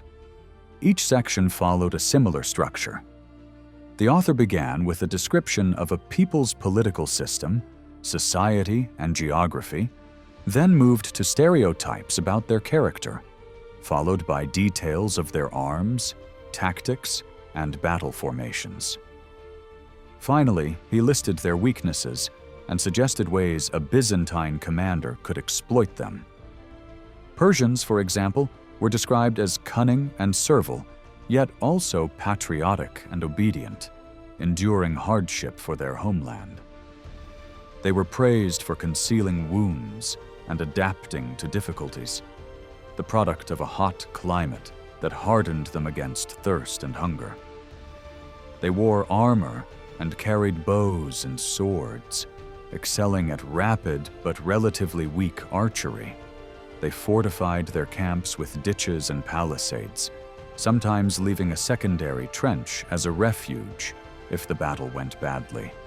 On the field, they typically deployed in 3 divisions: center, right, and left, with their best troops concentrated at the center, relying heavily on cavalry. Their main vulnerabilities, however, lay in cold weather and wet conditions that damaged their bowstrings, and they could be unsettled by tightly packed infantry, encirclement, close combat, or night attacks. By the time Leo VI produced his Tactica around the year 900, the empire was in a very different situation. The work kept the geographical framework of the Strategicon, but adjusted it to the new political map. The Franks and Slavs still featured, but now with updates such as the Christianization of the Slavic peoples in the 9th century. The old Scythian and Turkic nomads of the 6th century were replaced by Magyars and the steppe tribes of the northern Black Sea. Once again, older material was recycled but modified to fit contemporary realities. A telling example is the description of the Bulgarians. Their way of life was said to resemble that of the Turks of earlier centuries, but now, as Christians, they had gradually taken on Roman customs and traits. One of the most important innovations in Leo VI's Tactica was the shift in how nations were classified. Whereas earlier works divided peoples according to their place within or outside Romanitas, by the 10th century, the criterion had become Christianitas. The empire now saw itself less as the heir of the ancient Roman world and more as the center of a universal Christian order, and enemies were ranked primarily by faith rather than ethnicity. Thus, for example, the Bulgarians, having embraced Christianity, were explicitly spared from being treated as hostile, unlike the still pagan Turks. In Leo's eyes, once a people had accepted baptism and joined the Christian community, their character changed as well. They became more Roman in culture and less wild or untrustworthy. This perspective was also applied to the Slavs, who had once been a source of repeated uprisings, but once brought into the Christian fold by Basil Thurfrenso, were portrayed as allies capable of fighting alongside the Romans against common enemies. By the beginning of the 10th century, however, the empire faced a new and pressing foe. The Persians, who had dominated the imagination of strategists in the early 7th century, were now replaced by the Saracens. The Tactica sets out its purpose directly: to examine what the Arabs were really like, what weapons they used, how they fought, and how one should resist and defeat them. The author gives a short survey of their origins, locating them in Arabia and describing them as Arabs by race. Their first conquests are dismissed in derogatory terms, with blame for the Roman loss of Mesopotamia, Palestine, and Egypt placed largely on the devastation caused by earlier Persian invasions, which supposedly allowed the Arabs to move in. Much attention is given to their physical temperament, shaped by a hot climate, which made them hardy in summer, but vulnerable to cold, rain, and harsh winter conditions. According to the Tactica, the Arabs avoided campaigning in autumn because damp weather slackened their bowstrings and left their bodies sluggish. This seasonal pattern later gave Nikephoros Phokas a major advantage in his campaigns, since he could operate when his enemies were least prepared. Logistics also played a role in the analysis. Unlike the Byzantines, who relied on wagons and pack animals, the Arabs used camels, asses, and mules, which were better suited for moving quickly across mountains and rough ground. Leo VI also stresses that the Arabs had borrowed much from Roman practice.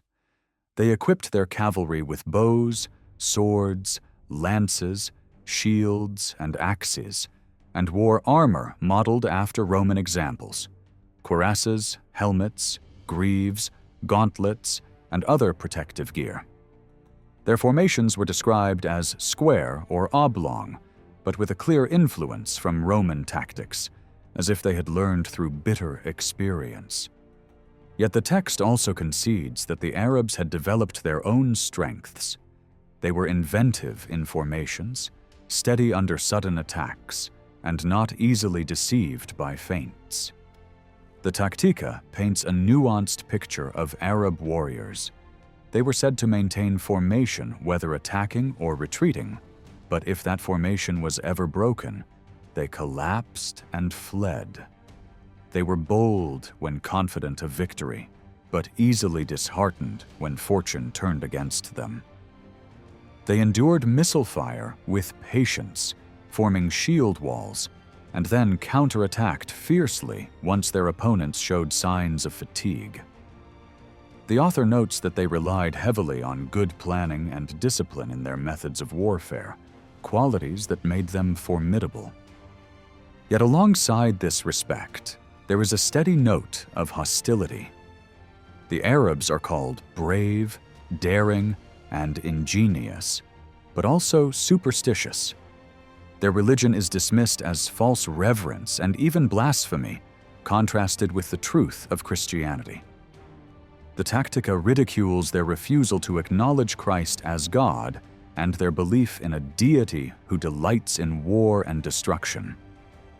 Above all, their conviction that everything, even misfortune, was decreed by God was treated as a fatal weakness. When defeated, they were portrayed as resigning themselves to fate rather than resisting further.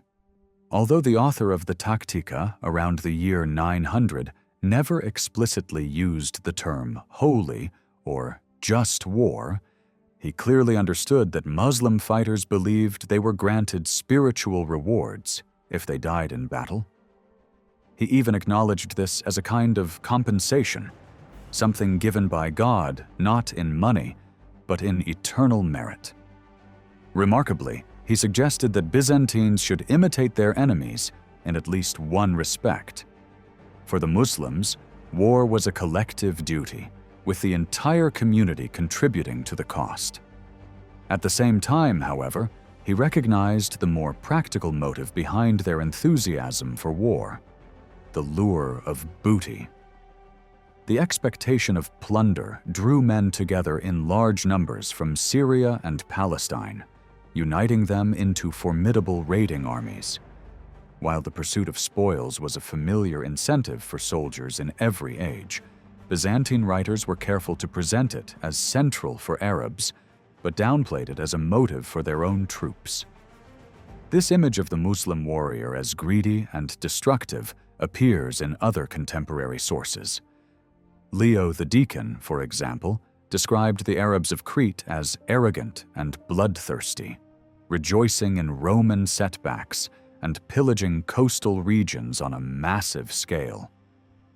For him, they were a dangerous but essentially inferior foe, taking advantage of Byzantine distractions elsewhere to ravage the Aegean. He portrays them as cunning marauders who thrived on violence, wealth, and glory. In his account of the Cretan campaign of 960, Leo records Nicephorus Phocas's fiery speech to his officers, denouncing the Arabs as cruel and savage oppressors who had long enslaved Christians, and declaring that Providence itself had decreed their destruction.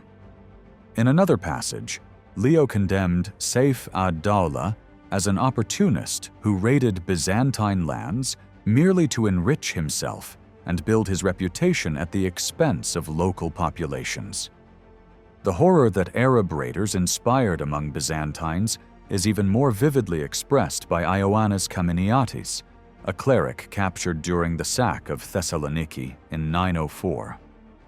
Writing from captivity, he recounted the massacre, enslavement, and deliberate torment inflicted on the city's inhabitants, describing the attackers as savage beasts who delighted in prolonging the suffering of their victims. His depiction of their fleet, more than 50 massive warships bristling with weapons, underscored the terror they spread. Kameniates also stressed their greed, recounting how prisoners with hidden wealth were offered a chance to buy their lives, while the poor were executed without mercy. From these sources emerges a consistent stereotype. Arab fighters were portrayed as men driven by greed and fleeting glory, quick to abandon home and family for the chance of plunder. Their motives, Byzantine writers insisted, stood in stark contrast to those of Christian soldiers who were fighting for faith, for their people, and for divine honor. This contrast was sharpened in Constantine VII's oration of 950, where he told his troops that they had not faced real men in battle, but weaklings whose courage collapsed without faith in Christ. According to this line of propaganda, all the equipment and skill of the Arabs counted for nothing because they lacked the one essential advantage: trust in God. Such rhetoric painted the war as a struggle between good and evil, the true faith and false belief, genuine courage and false bravado. Byzantines were told that their cause was nobler, their goals higher, and that victory was assured so long as they fought with proper arms, discipline, and God's blessing. For Constantine, this message served a double purpose: to strengthen the morale of his troops and to enhance his own prestige in Constantinople by turning modest successes into apparent triumphs. Yet in his more private writings, such as the De Administrando Imperio, he offered a sober and detailed assessment of neighboring peoples, again dividing nations primarily by religion rather than ethnicity. There he even included remarks about the Fatimids, then a relatively minor power in North Africa, noting their military skill, bravery, and use of camels in war. Though dismissed publicly as dangerous but inferior foes, in confidential analysis they were acknowledged as a people who, when properly organized, could not easily be defeated. Kameniates presents a very different image of the Arab raiders compared to the effeminate and weak portrayal found in Constantine's oration of 950. In his account, the Arabs may be greedy and inclined toward plunder and bloodshed, but they also display impressive qualities as soldiers that inspire both fear and admiration. He describes them as clever in devising stratagems and bold in launching surprise assaults, particularly during sieges at night. They disregarded danger even when success seemed unlikely, believing that to die while attempting a daring attack was to achieve lasting glory. Kameniates vividly conveys their fury in battle, their resilience under pressure, and the strength of their morale. He recalls the terror of hearing their screams, watching them foam at the mouth in rage, and seeing them fight without food or rest in the burning summer heat. Their only thought was to conquer the city, and if that proved impossible, they were prepared to die with weapons in hand. Unlike Kameniates, who witnessed the sack of Thessaloniki firsthand and spent about a year as a captive in Tarsus, Leo the Deacon had no direct experience of Arab warfare. The only campaign he personally took part in was Basil II's Bulgarian expedition of 986. His judgments about Arab fighters were shaped not by observation, but by the common attitudes circulating among Constantinople's court circles. In his account of the Cretan expedition of 960, for example, he claims that the Saracens were astonished by the sight of Byzantine cavalry disembarking from transport ships via ramps. This either reflects his ignorance of military technology or a deliberate attempt to present Arab naval power as backward. In reality, Muslim fleets had absorbed techniques from conquered Mediterranean peoples, and their ships were not inferior to Byzantine models. Arab vessels, known as taridas, were designed with ramps or doors that allowed for the rapid unloading of men and horses, much like Byzantine horse transports. Leo often magnifies Byzantine achievements and minimizes those of their opponents. He describes, for instance, the massacre of 40,000 Arabs in a night attack near Chandax, an implausible claim, especially since he offers no details of the battle. Elsewhere, he repeats the familiar stereotype of the cruel and greedy Arab, attributing the loss of Crete not to their military prowess or Byzantine failures, but to mere misfortune, echoing the same reasoning earlier used by Leo VI to explain the 7th century Arab conquests. Skylitzes, by contrast, avoids overt insults against Muslims as warriors, though he too tends to exaggerate Byzantine victories in order to glorify imperial commanders. His account of raids in Cilicia in 959–60 praises Nicephorus Phocas and his lieutenants John Tsimiskis and Leo Phocas for humiliating Arab emirs and inflicting devastating defeats. He describes the Battle of Adrasos as a complete annihilation of Hamdanid forces, though this is clearly an overstatement. Military treatises of the mid-10th century offer yet another perspective. Texts like On Skirmishing and the Precepta Militaria, both linked to Nicephorus Phocas, focus on practical strategy rather than stereotypes. Unlike the narrative historians, these works do not dwell on the supposed moral weakness of the Arabs. Instead, they recognize them as intelligent, resourceful, and dangerous opponents. They warn Byzantine commanders to guard every possible route, since the enemy would look for opportunities to outflank and confuse them. They describe Arabs as disciplined enough to fight to the death, capable of improvising battlefield defenses, and strong in cavalry forces that could even break through the disciplined Byzantine infantry squares. The treatises advise caution, urging officers to avoid battle with equal or superior forces until divine help and favorable conditions could shift the balance. The contrast between these technical military writings and the rhetoric of court historians is striking. Where Leo the Deacon and others emphasize Arab greed, cruelty, and inferiority, the strategists acknowledge their bravery, discipline, and ingenuity. Cominiates, despite his hatred for the raiders, also admitted their intelligence, fierce morale, and willingness to die for their cause.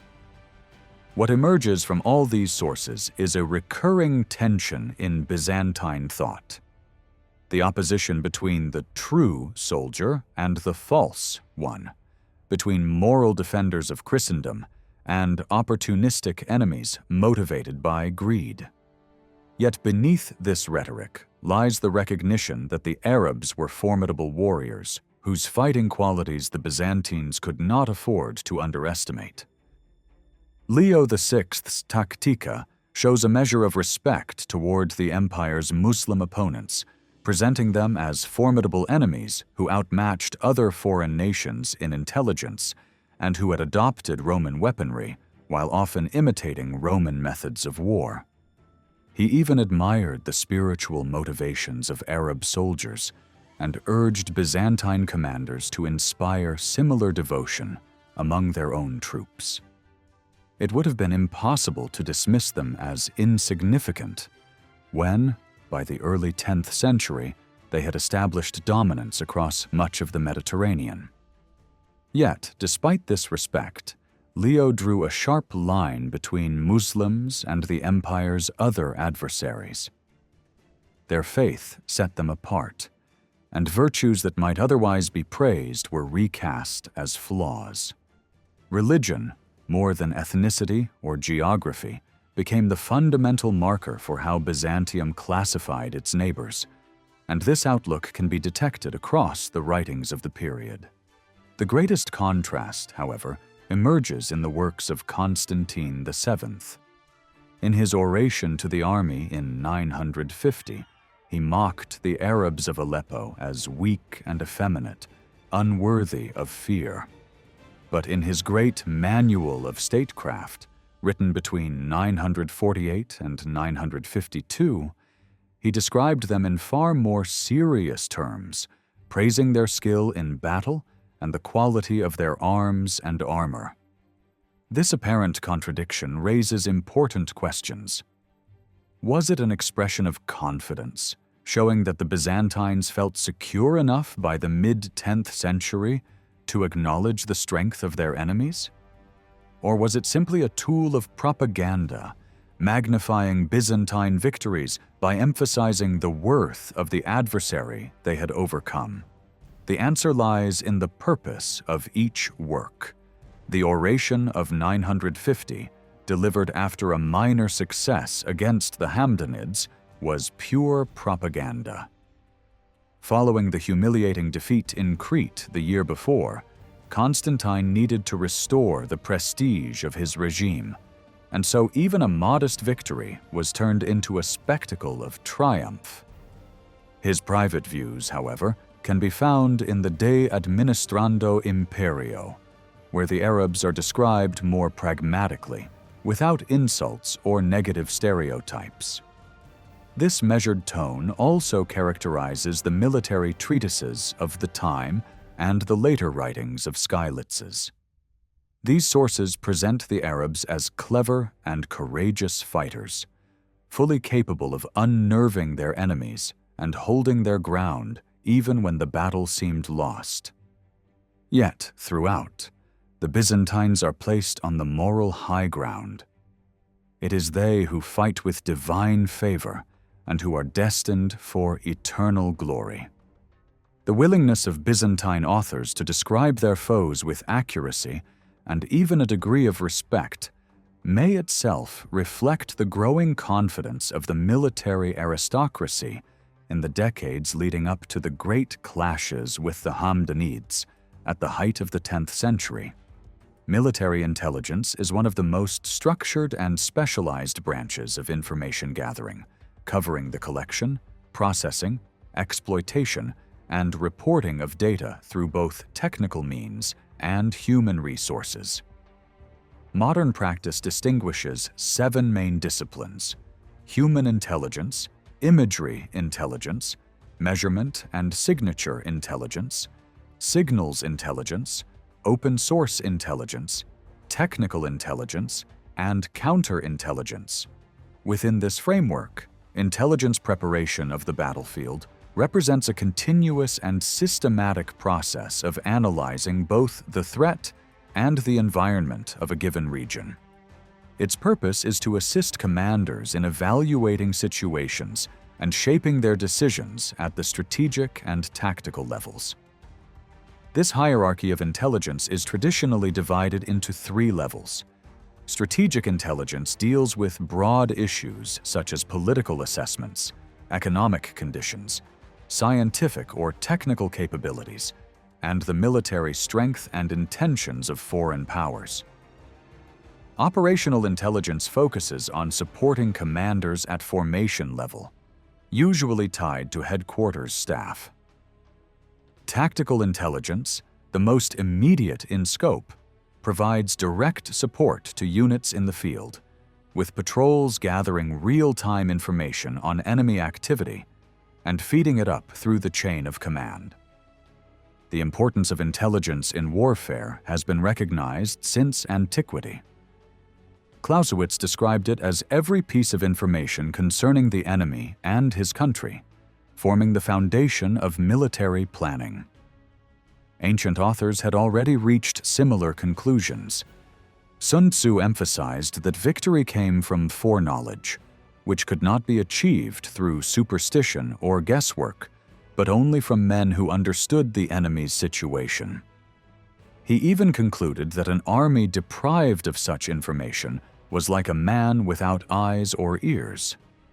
Aeneas Tacticus, writing in the classical world, likewise stressed the advantages of knowing the terrain, using it to outmaneuver an opponent, find provisions, and lead the enemy into traps or terrain favorable to one's own forces.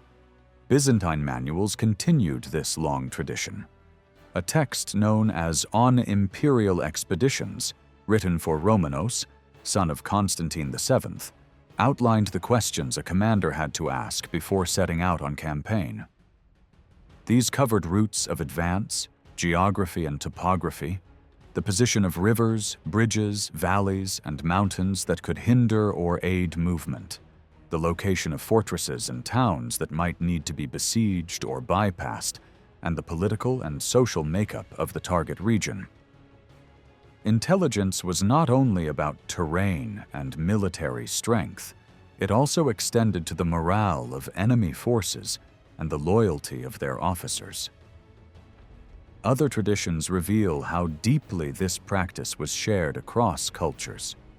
The Persian vizier Nizam al-Mulk, who served the Seljuk rulers Alp Arslan and Malik Shah, described in detail the type of intelligence expected from ambassadors.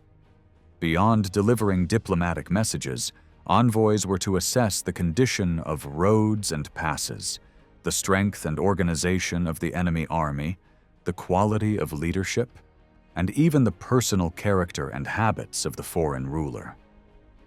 Such information, whether he was just or cruel, old or young, generous or avaricious, whether his generals were experienced, or even what amusements he favored, was considered vital for anticipating his actions. Knowing the temperament of a leader could help shape stratagems designed to exploit rashness, timidity, or negligence. From the Byzantine perspective, intelligence could be obtained in two ways. Reconnaissance involved openly dispatching scouts, whether cavalry, light infantry, or ships, to monitor the enemy's movements, numbers, and intentions.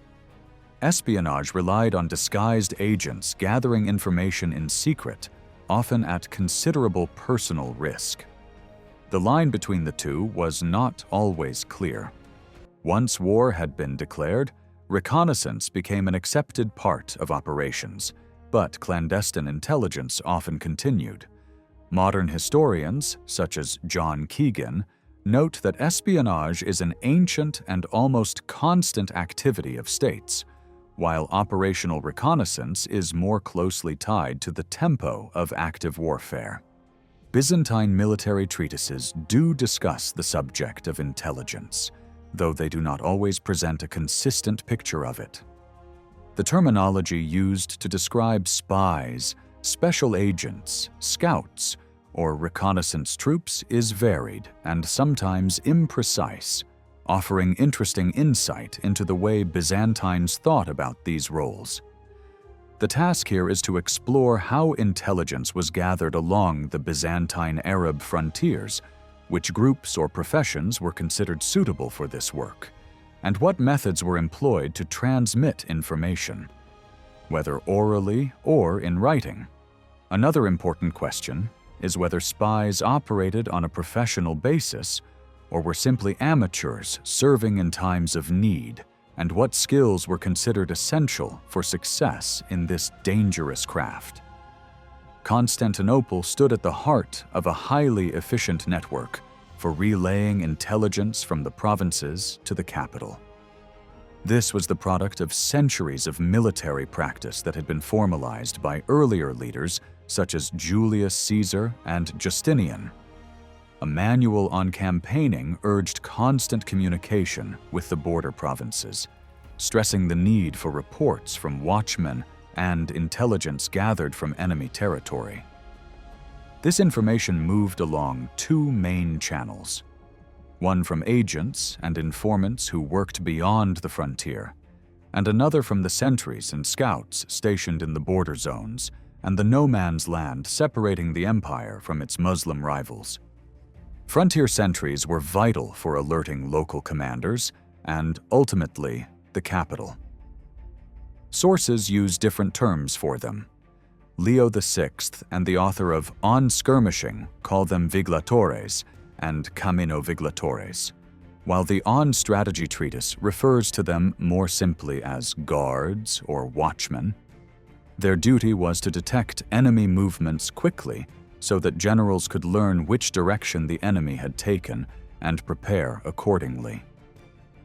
These men often worked in small groups of 10 or fewer, their names carefully recorded in registers. They patrolled specific stretches of roads, water sources, and flat areas suitable for encampments, and were rotated every 2 weeks. Constant mobility was essential to avoid capture. Once they detected hostile activity, they relayed the warning to the next post several miles away, which in turn passed it on to cavalry stations deeper inland until it reached the provincial governors. In addition to these watchmen, a system of fire signals and beacons provided another layer of early warning.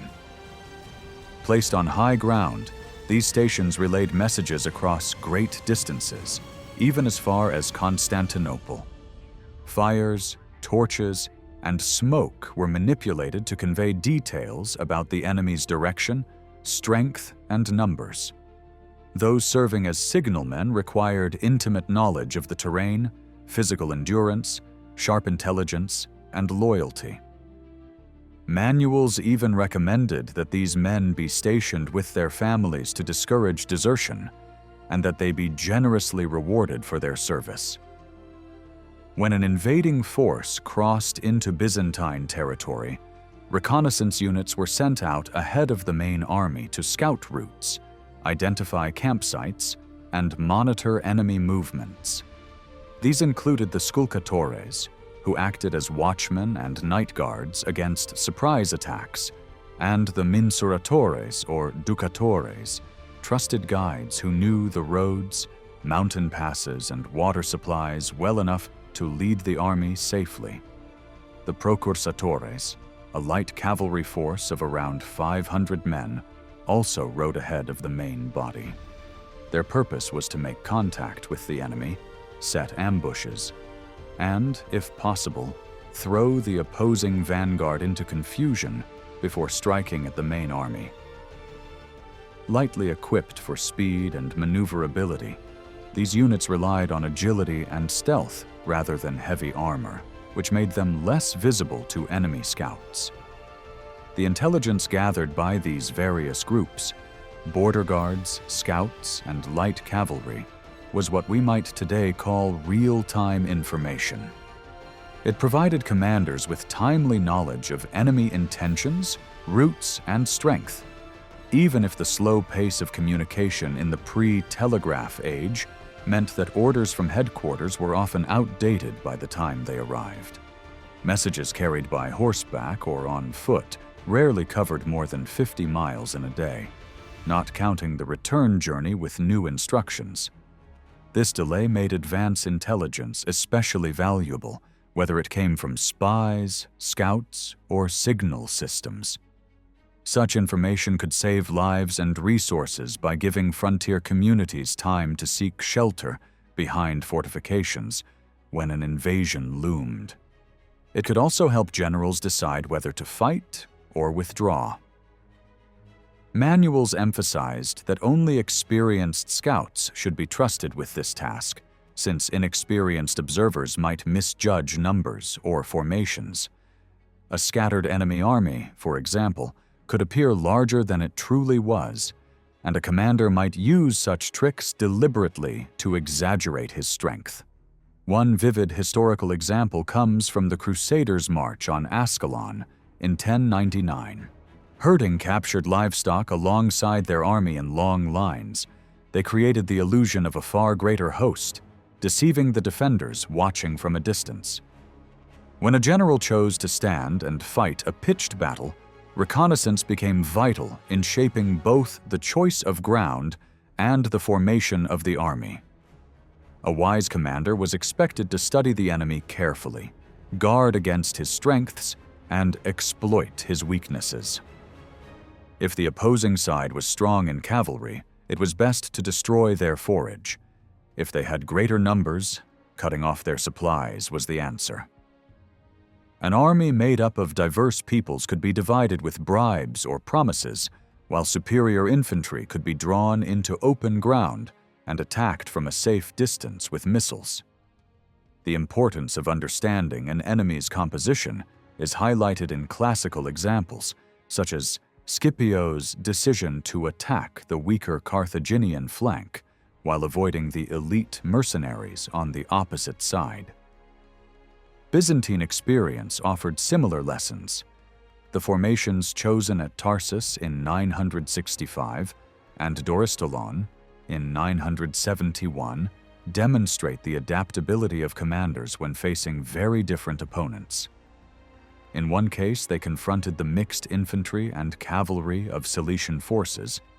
In the other, the heavy infantry of Sviatoslav. Whether these choices relied on up-to-date reconnaissance or on hard-earned experience, they show how knowledge of an enemy's makeup could decide the fate of a battle. Spies and scouts could tip the balance of a campaign. This was seen in 1082 when Bohemond of Taranto, warned by careful reconnaissance and perhaps treachery, foiled the concealed stratagems of Alexius Comnenus outside Ioannina. The emperor, having suffered defeat the previous year, tried to blunt the Norman cavalry charge by hiding infantry beneath light chariots fitted with spears.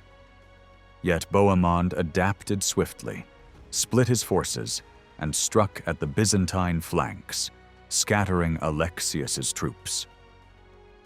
A few months later, Alexius tried again, laying iron caltrops in the expected path of the Norman cavalry. Once more, Bohemond learned of the plan through scouts or informants, and again turned his attack against the flanks, sending the Byzantines into another rout. Alexius eventually understood that open battle was futile against Norman tactics, and instead relied on deception and local knowledge. Before the engagement near Larissa in 1083, he questioned locals about the terrain and prepared an ambush, abandoning the idea of head-on conflict. This time his caution paid off, as the terrain and guile allowed him to secure victory. Earlier in 961, during the invasion of Crete and the siege of Chandax, Nicephorus Phocas also demonstrated the importance of intelligence. He dispatched cavalry units to reconnoiter the island, raid its countryside, and capture prisoners for interrogation.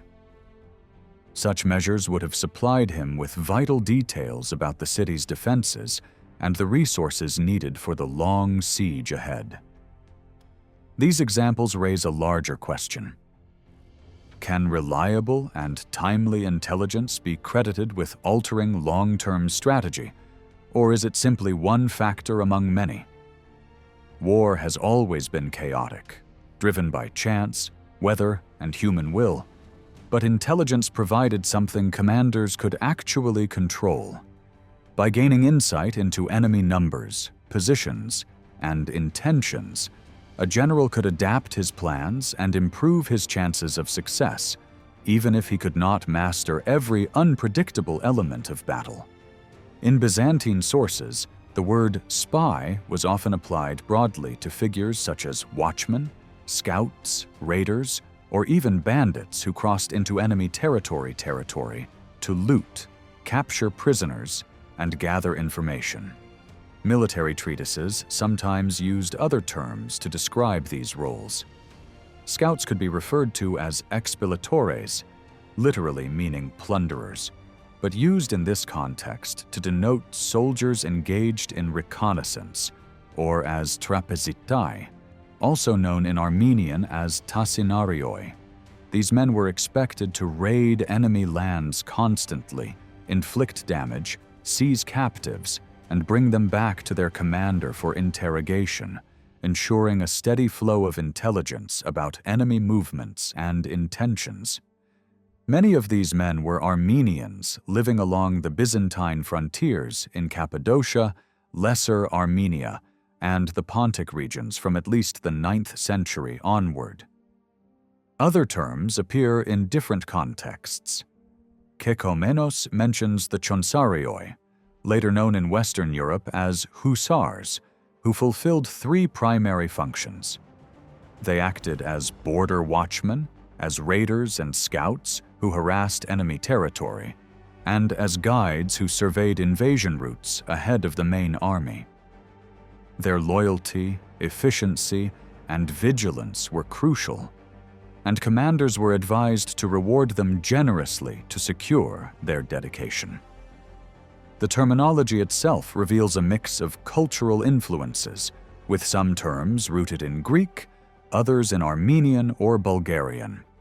Over time, all of these words came to carry overlapping meanings, referring to both scouts and bandits alike. The Byzantine border forces also included the akritai, men stationed in frontier garrisons whose name derived from the word for the extremities or edges of the empire. Closely related to them were the apolotai, who were tasked with driving back raiders. These groups were typically local men who either fulfilled military obligations or were paid by the state. But poverty sometimes pushed them into plundering both sides of the border. In the turbulent world of raids, invasions, and small-scale warfare, they represented lightly armed irregulars, a mix of Armenians, Bulgarians, and native Byzantines, with blended cultural and religious backgrounds. This mixture is epitomized in the figure of Digenis Akritas, the legendary hero of the frontier, whose family combined both Byzantine and Muslim noble lineages. Commanders of these border units were often drawn from the local aristocracy and held significant authority in their regions. The officer in charge of the apolotai, sometimes called the Lord of the Marches, typically carried the aristocratic title of patrician and resided in a fortress that dominated the surrounding lands. In the celebrated epic of Digenis Akritas, the hero's mother is described as descending from a prominent Cappadocian military family, while his father was a Muslim emir commanding thousands of troops and conducting campaigns deep into Byzantine territory.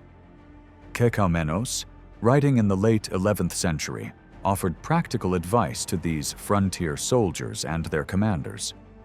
Drawing on family traditions, his own grandfather had served as a local governor in Armenia. He emphasized both caution and cunning in dealing with neighbors across the border. Relations often combined diplomacy with suspicion. Byzantine generals were urged to use merchants to establish contact with enemy lords, to offer gifts, and to feign friendship in order to extract useful intelligence about enemy plans and troop numbers. Similarly, Kekaumenos counseled local governors to maintain peace with their Byzantine counterparts when possible, to avoid provoking coalitions that might endanger their position. The akritai were particularly valuable because they knew the terrain intimately. They were familiar with mountain passes, rivers, valleys, fortresses, and market towns on both sides of the frontier. Their mixed cultural background gave them the ability to communicate with neighboring peoples, to participate in trade, and even to form family ties across the border. This made them effective as both scouts and informants. Operating within the shifting frontier zone, they carried out espionage, guided armies, and relayed crucial intelligence back to the authorities of the thematic provinces. Their knowledge of the land and their networks of contacts made them indispensable for Byzantine commanders planning campaigns in these volatile borderlands, even though their work carried the constant danger of capture and death if discovered. From antiquity, both Romans and Persians employed spies at public expense, sending them secretly into enemy territory to observe events closely and report back to their rulers. Many of these men acted with loyalty to their homeland, though some inevitably betrayed their secrets to the other side. This part explores the unconventional methods of gathering intelligence through espionage, an activity usually, but not always, controlled by the state and often conducted before hostilities began. The declaration of war was typically the point at which espionage ended and reconnaissance began. The aim here is to examine espionage in Byzantine foreign policy, to identify the official and unofficial channels through which information was procured, and to consider how the central authorities viewed the activities of spies. Were their rights protected? And what kinds of reports did they deliver to their patrons? Just as importantly, how was this intelligence processed?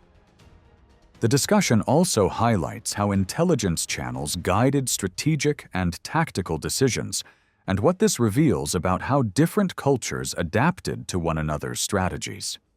Were some states more defensive, more adaptable, or more susceptible to change? And what underlying reasons explain these tendencies? From the earliest times, merchants played a vital role in transmitting information.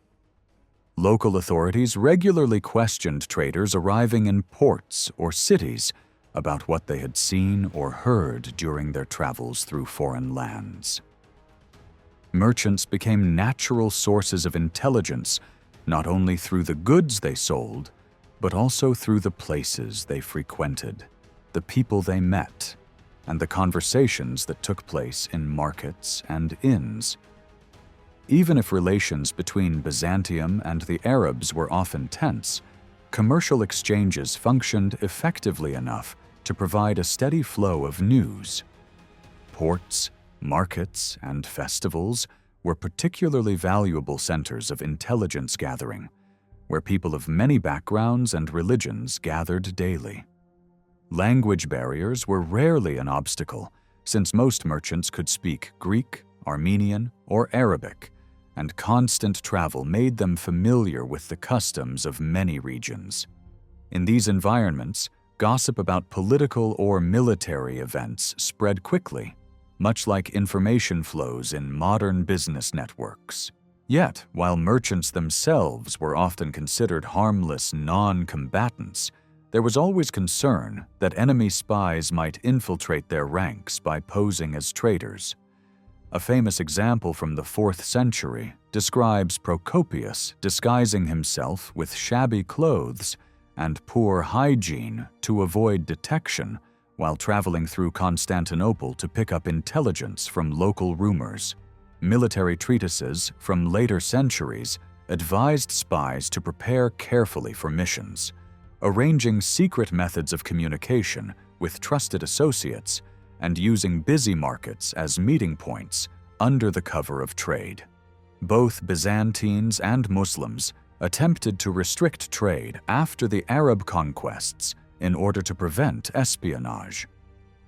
Agreements such as the truces of Chinisrin and Baalabak in the 7th century illustrate this concern.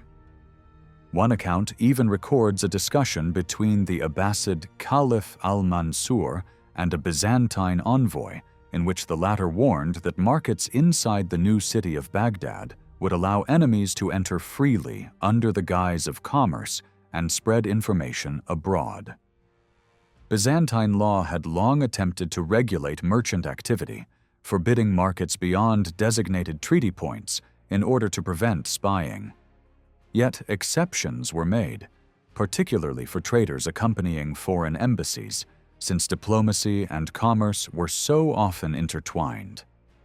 Correspondence between the Byzantine Emperor Romanus I and the Ikhshidid rulers of Egypt in the 10th century shows that diplomatic missions frequently doubled as trading caravans, creating ample opportunities for espionage. Naval espionage was equally significant. Byzantine merchants conducting business in Muslim ports were accused of gathering intelligence as they traded. Muslim jurists like Abu Yusuf, writing under Harun al-Rashid, openly acknowledged the risks of merchants transmitting sensitive information to enemies. The Byzantines themselves disguised agents as sailors or merchants and dispatched them to ports such as Tarsus or Tripoli to gauge enemy awareness of impending campaigns. Accounts also describe Byzantine spies infiltrating Damietta before the Great Raid on Egypt in the 9th century. Later, Norman sources report how men fluent in Arabic and Greek passed themselves off as merchants in Muslim-held Sicily to collect vital intelligence. Byzantine manuals warned of ships arriving peacefully to pay tolls or sell goods, which might instead conceal soldiers ready to scale walls and seize fortresses under the cover of trade. Because espionage thrived on concealment, ancient writers placed great emphasis on countermeasures.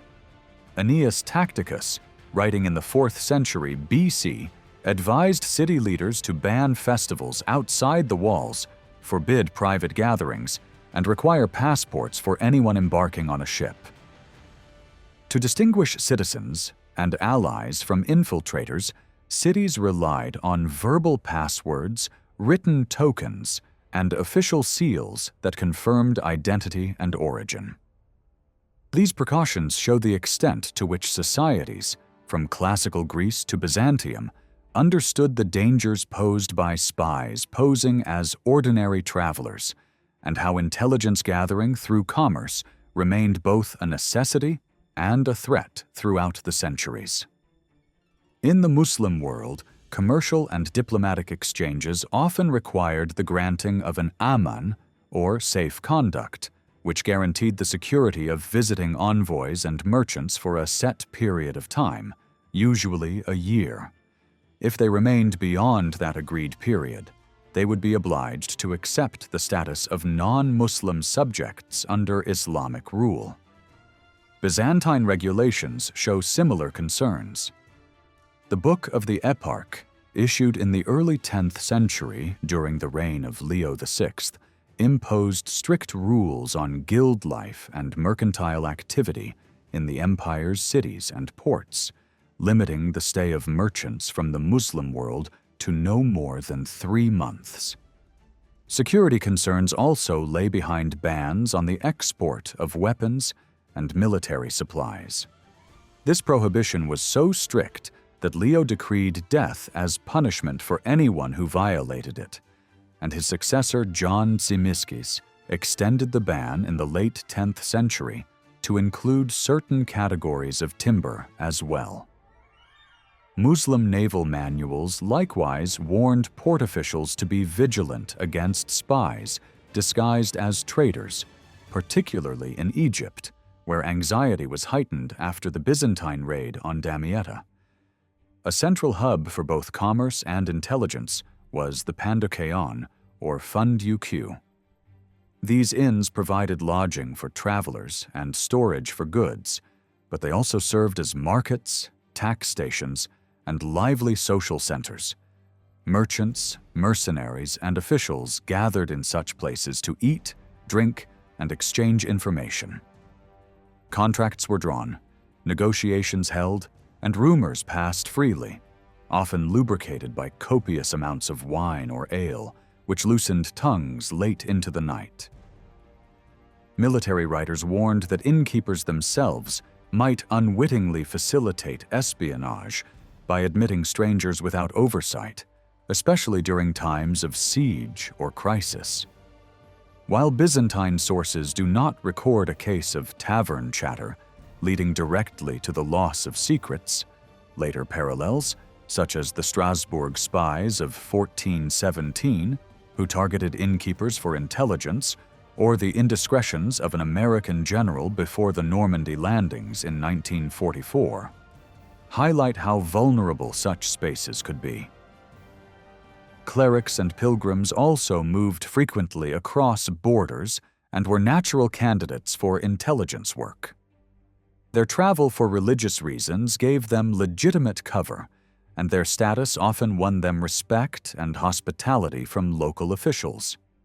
Some monks even maintained active correspondence with the emperor, offering insights into foreign affairs, as in the case of Paul the Younger, who regularly advised Constantine VII on political matters involving Bulgaria and the Arab Emirates. Yet the mobility of clerics also aroused suspicion.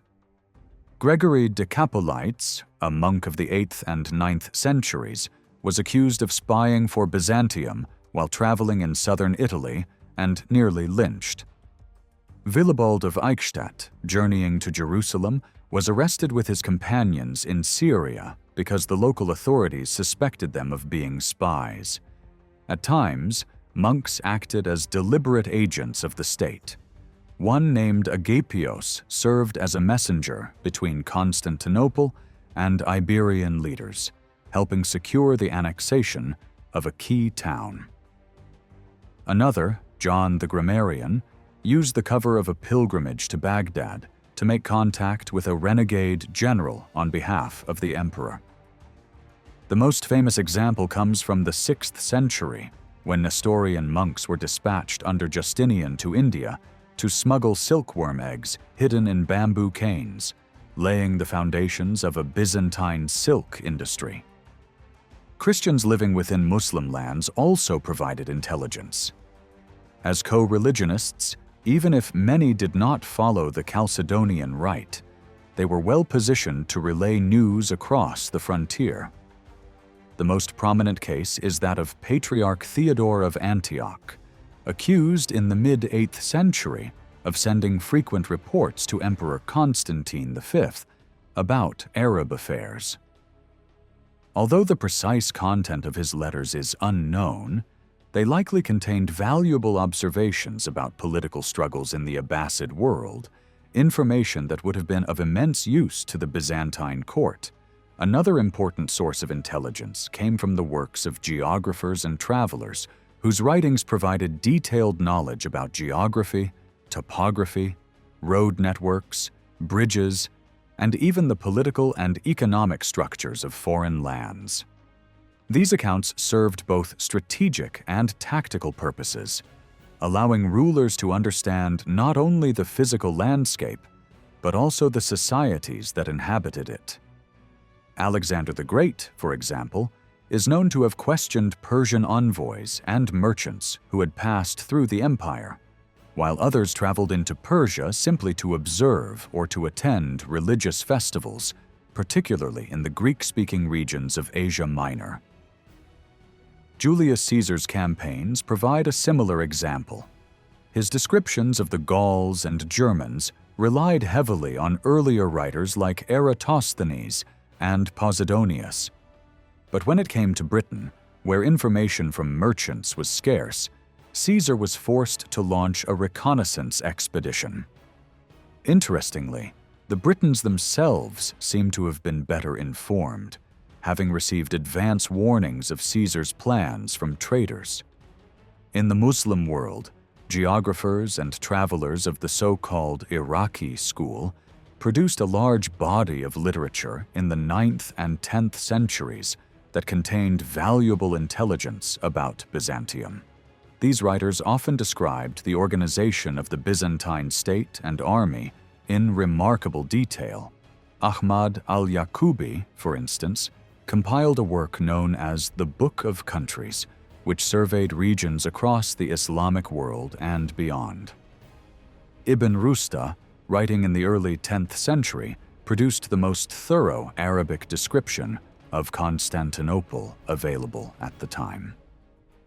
Al-Mas'udi, who combined historical writing with scientific geography, offered particularly rich accounts of Byzantine affairs, noting the effects of migration and invasions, the empire's interactions with its neighbors, and the layout of its provinces. He even provided lists of fortified towns and the distances between them, including those in the Balkans. Other authors delivered similarly valuable insights. Ibn Quradad Bey, who served as a senior intelligence officer in the Abbasid court, produced one of the earliest Arabic works of administrative geography. In it, he described the command structure of the Byzantine army in strikingly precise terms, detailing the hierarchy of generals and their troops. Qudama ibn Ja'far, a Syrian Christian who converted to Islam and later became a high official in the Abbasid treasury, wrote a manual on taxation that also contained detailed descriptions of Byzantium's military and administrative organization. His account of the theme system, with its generals and forces, is considered one of the most reliable sources for that period of Byzantine history. Ibn al-Faqih al-Hamadani, another Persian geographer, preserved similar information in his writings, including references to major cities and fortresses such as Amorion, Hierapolis, and Germanicaia. The consistency between these authors suggests they relied on a common source, thought to have been al-Jarmi, a frontier official of the Caliphate who was captured by the Byzantines during the campaign of Emperor Theophilus in the mid-9th century. Released after a prisoner exchange, al-Jarmi later compiled a study of Byzantium that examined its leaders, its military organization, its road system, and even the seasonal timing of raids. Some scholars believe he may have gained access to Byzantine military manuals, possibly those reflecting Theophilus's reforms of the 840s. His work, now lost, is believed to have influenced the accounts of later geographers. It included unique details, such as the earliest mention of the theme of Chaldea and of the military districts of Seleukeia and Charsianon, as well as precise information about the borders of Anatolian provinces. Together, the lists preserved by these Muslim writers provide the most complete picture available of the Byzantine thematic system before the reign of the Macedonian dynasty, even predating the systematic account later compiled in Greek by Constantine Porphyrogenitus.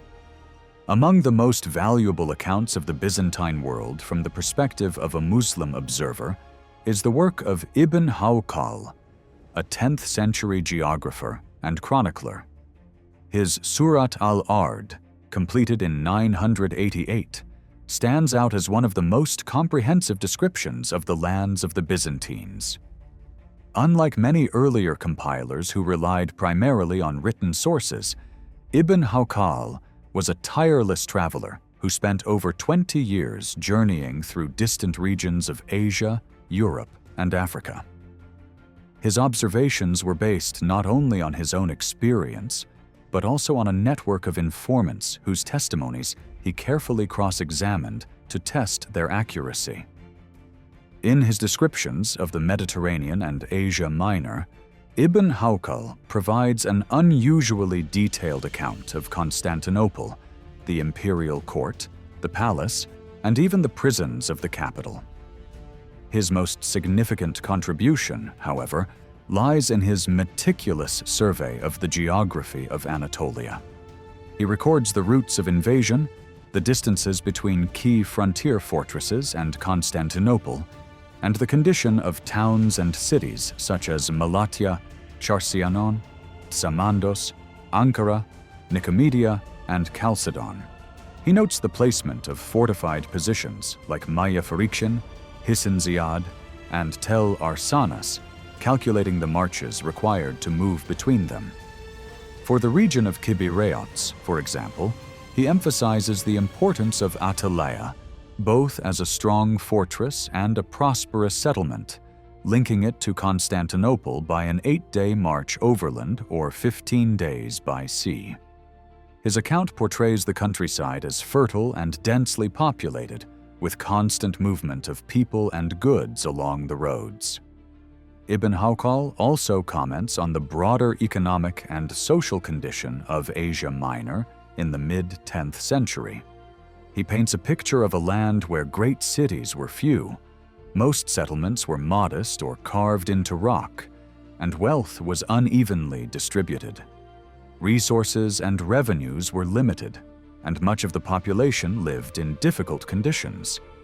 Yet he stresses that certain regions, such as Pamphylia, were fertile and strategically valuable, making them attractive routes for invasion. His remarks underline the importance of terrain, fodder, rivers, and fortified points for any general planning a campaign. He even suggests that commanders should rely on local guides and border guards, whether Byzantine or Muslim, to navigate mountain passes and difficult terrain. Alongside the testimony of geographers, another essential channel of intelligence was the work of ambassadors and envoys. Byzantine diplomacy with the Muslim world was rarely about cultivating permanent peace. Instead, it was pragmatic, defensive, and often centered on prisoner exchanges, temporary truces, or the threat of war. Unlike the modern notion of resident embassies, Byzantine missions were dispatched for specific tasks and often served multiple purposes: stabilizing borders, persuading local rulers, or gathering vital information. Ambassadors traveled under guarantees of safe conduct, known in the Islamic world as aman, which offered protection similar to that extended to merchants. They were expected to be treated honorably, granted accommodation, and provided with hospitality during their stay, which could last months or even years. Although both sides formally respected envoys, their role as potential intelligence agents was universally recognized. Byzantine officials monitored foreign delegations closely, housing them in designated residences and accompanying them during visits. Some ambassadors from Baghdad, for example, were permitted to visit Ephesus or nearby temples, but always under surveillance. At court, they were included in ceremonies and entertained with pomp, yet their movements were restricted. Manuals of strategy advised generals and rulers to treat ambassadors with outward respect while keeping a close eye on their attendants, who were thought more likely to gather information about fortifications, resources, and the morale of the people. Roman and Byzantine sources alike provide examples of spies disguised as servants or traders who used the cover of diplomatic missions to inspect defenses or smuggle out intelligence. The qualities required of an effective envoy went beyond simple diplomacy. They were expected to be intelligent, adaptable, courageous, and even willing to risk their lives for their mission. Their tasks included observing terrain, assessing the strength and loyalty of the enemy army, noting the prosperity or decline of cities, and, above all, gauging the character of the enemy ruler. The blending of diplomacy and espionage was not accidental, but deliberate. For both Byzantines and Muslims, embassies served not only as instruments of negotiation, but also as crucial channels of intelligence that shaped strategic decision-making and allowed each empire to adapt to the ever-changing circumstances of war and diplomacy. Constantine Porphyrogenitus, in his De Administrando Imperio, notes that the embassies sent each year to the Patzinaks were not only intended to maintain peace and secure treaties of friendship, but also served as a crucial channel of intelligence. These missions gathered information on the internal organization of the Patzinak state, its economy, military capacity, and courtly structure. The work itself was far more than a handbook of Byzantine diplomacy. It represented a wide-ranging historical and geographical survey of neighboring peoples. Much of this information came from reports compiled by governors and envoys, supplemented by intelligence gathered through questioning agents and ambassadors. The result was detailed records that could, for instance, describe the naval routes of the Russes towards Constantinople and the Black Sea, or outline the military resources of the Croats, including the numbers of soldiers and ships they could provide at different times. Ambassadors could be particularly valuable during sieges, as they were among the few who could move between camps and cities with limited access, providing direct observations of enemy conditions. Robert Guiscard, for example, sent Peter the Deacon to the emir of Palermo under the guise of a diplomatic mission, though his real task was to inspect the city's defenses. During the siege of Dyrrhachium in 1107, as Bohemond of Taranto faced a desperate situation, he carefully staged his encounter with Byzantine envoys far from his camp so they would not see the weakened state of his army. Such encounters highlight the double role of diplomacy and intelligence. Commanders were advised either to eliminate spies if their forces were weak, or, if they held strength, to display their troops, equipment, and supplies in the most impressive manner possible. Deception could thus discourage the enemy from continuing a siege, making them believe the cost of victory would be too high. Military writers such as Frontinus even suggested staging abundance by showing envoys and prisoners stockpiled provisions in warehouses, whether or not they were genuinely full. Diplomatic missions also provided valuable political intelligence. Frankish envoys present in Constantinople during the overthrow of Empress Irene in 802 would have immediately reported such events back to Charlemagne's court, along with rumors about the imperial palace.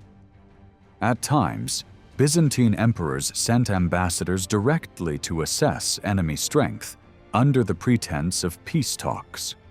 One such mission was undertaken by the Eparch Daniel of Sinope, dispatched to Damascus during the reign of Artemius to investigate the military preparations of the Arabs. Centuries later, Constantine VII sent envoys to the court of the Umayyad Caliph of Cordoba, seeking to secure neutrality, or possibly even support, against the Fatimids of North Africa, while the Spanish rulers suspected the visit was intended to test their loyalties to the Cretan Arabs. On occasion, ambassadors carried out entirely secret missions alongside their official duties. During the rebellion of Thomas the Slav in the early 9th century, covert negotiations were conducted between the Bulgar ruler Omertag and Emperor Michael II through such channels, with discussions focused on military support against the rebels. Similarly, Leo Kouros Factis, a senior diplomat of Leo VI, was officially sent to Tarsus, Melitene, and Baghdad to seek peace, while secretly tasked with opening communications with the rebel Andronicus Ducas, who had defected to the Abbasids. Diplomacy in Byzantium was not limited to negotiation, but was also deeply theatrical. Court ceremonial, with its elaborate processions and layered symbolism, was designed to impress both citizens and foreigners, while simultaneously intimidating rivals. This display of imperial majesty became a tool of diplomacy in itself. Arab rulers, who at first distanced themselves from such extravagance, soon recognized its value as propaganda and began adopting elements of it, blending Byzantine practices with the traditions of the Sasanian courts. High-ranking ambassadors and even prisoners of war were often invited to take part in festivals and religious ceremonies, such as the New Year celebrations in Baghdad or the Christmas and Easter banquets in Constantinople. The importance Byzantium attached to these exchanges is evident in the order of precedence recorded in court manuals.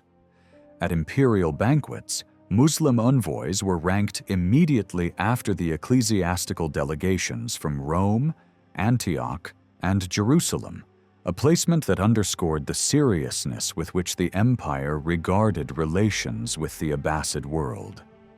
Their position at the tables opposite the emperor, alongside envoys from Bulgaria, highlights both the respect accorded to them and the prominent role they played in the Byzantine diplomatic stage.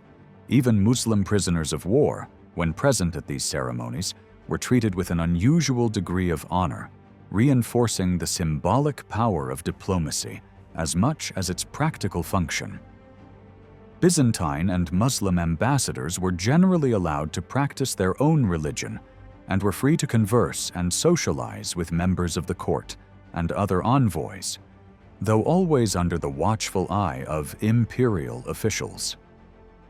Diplomatic missions were typically made up of high-ranking aristocrats, as education and strong command of languages were essential qualities for an envoy. In the 9th century, John the Grammarian was chosen for a mission to Syria precisely because of his sharp debating skills, while in Damascus in 946, the historian Al-Mas'udi recorded his personal encounters with the Byzantine envoy John Anthipetos, whose knowledge of history and philosophy left a strong impression.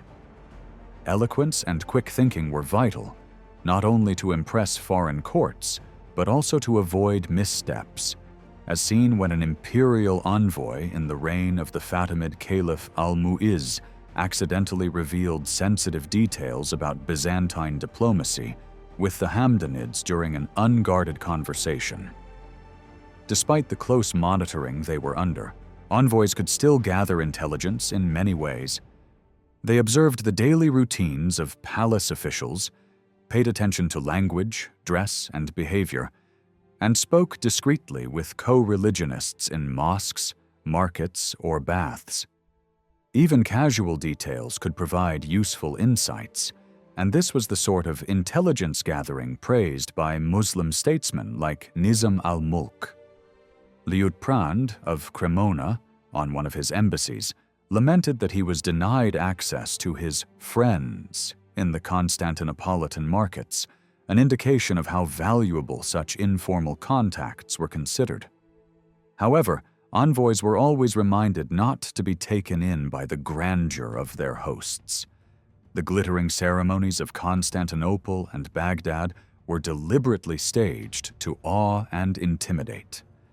A vivid example comes from the mission of John Radanos and Michael Toxaras to Baghdad in 917. At this time, the Abbasid Caliphate was already weakening, with much of its authority slipping to regional powers, yet the spectacle they presented was designed to project might. Byzantine envoys were shown regiments of troops, exotic animals such as elephants that reportedly terrified the Greeks, and an immense display of weaponry, from mail coats and helmets to finely decorated bows and quivers. This theatrical show was intended to impress visitors with an image of strength that bore little relation to the caliphate's true condition.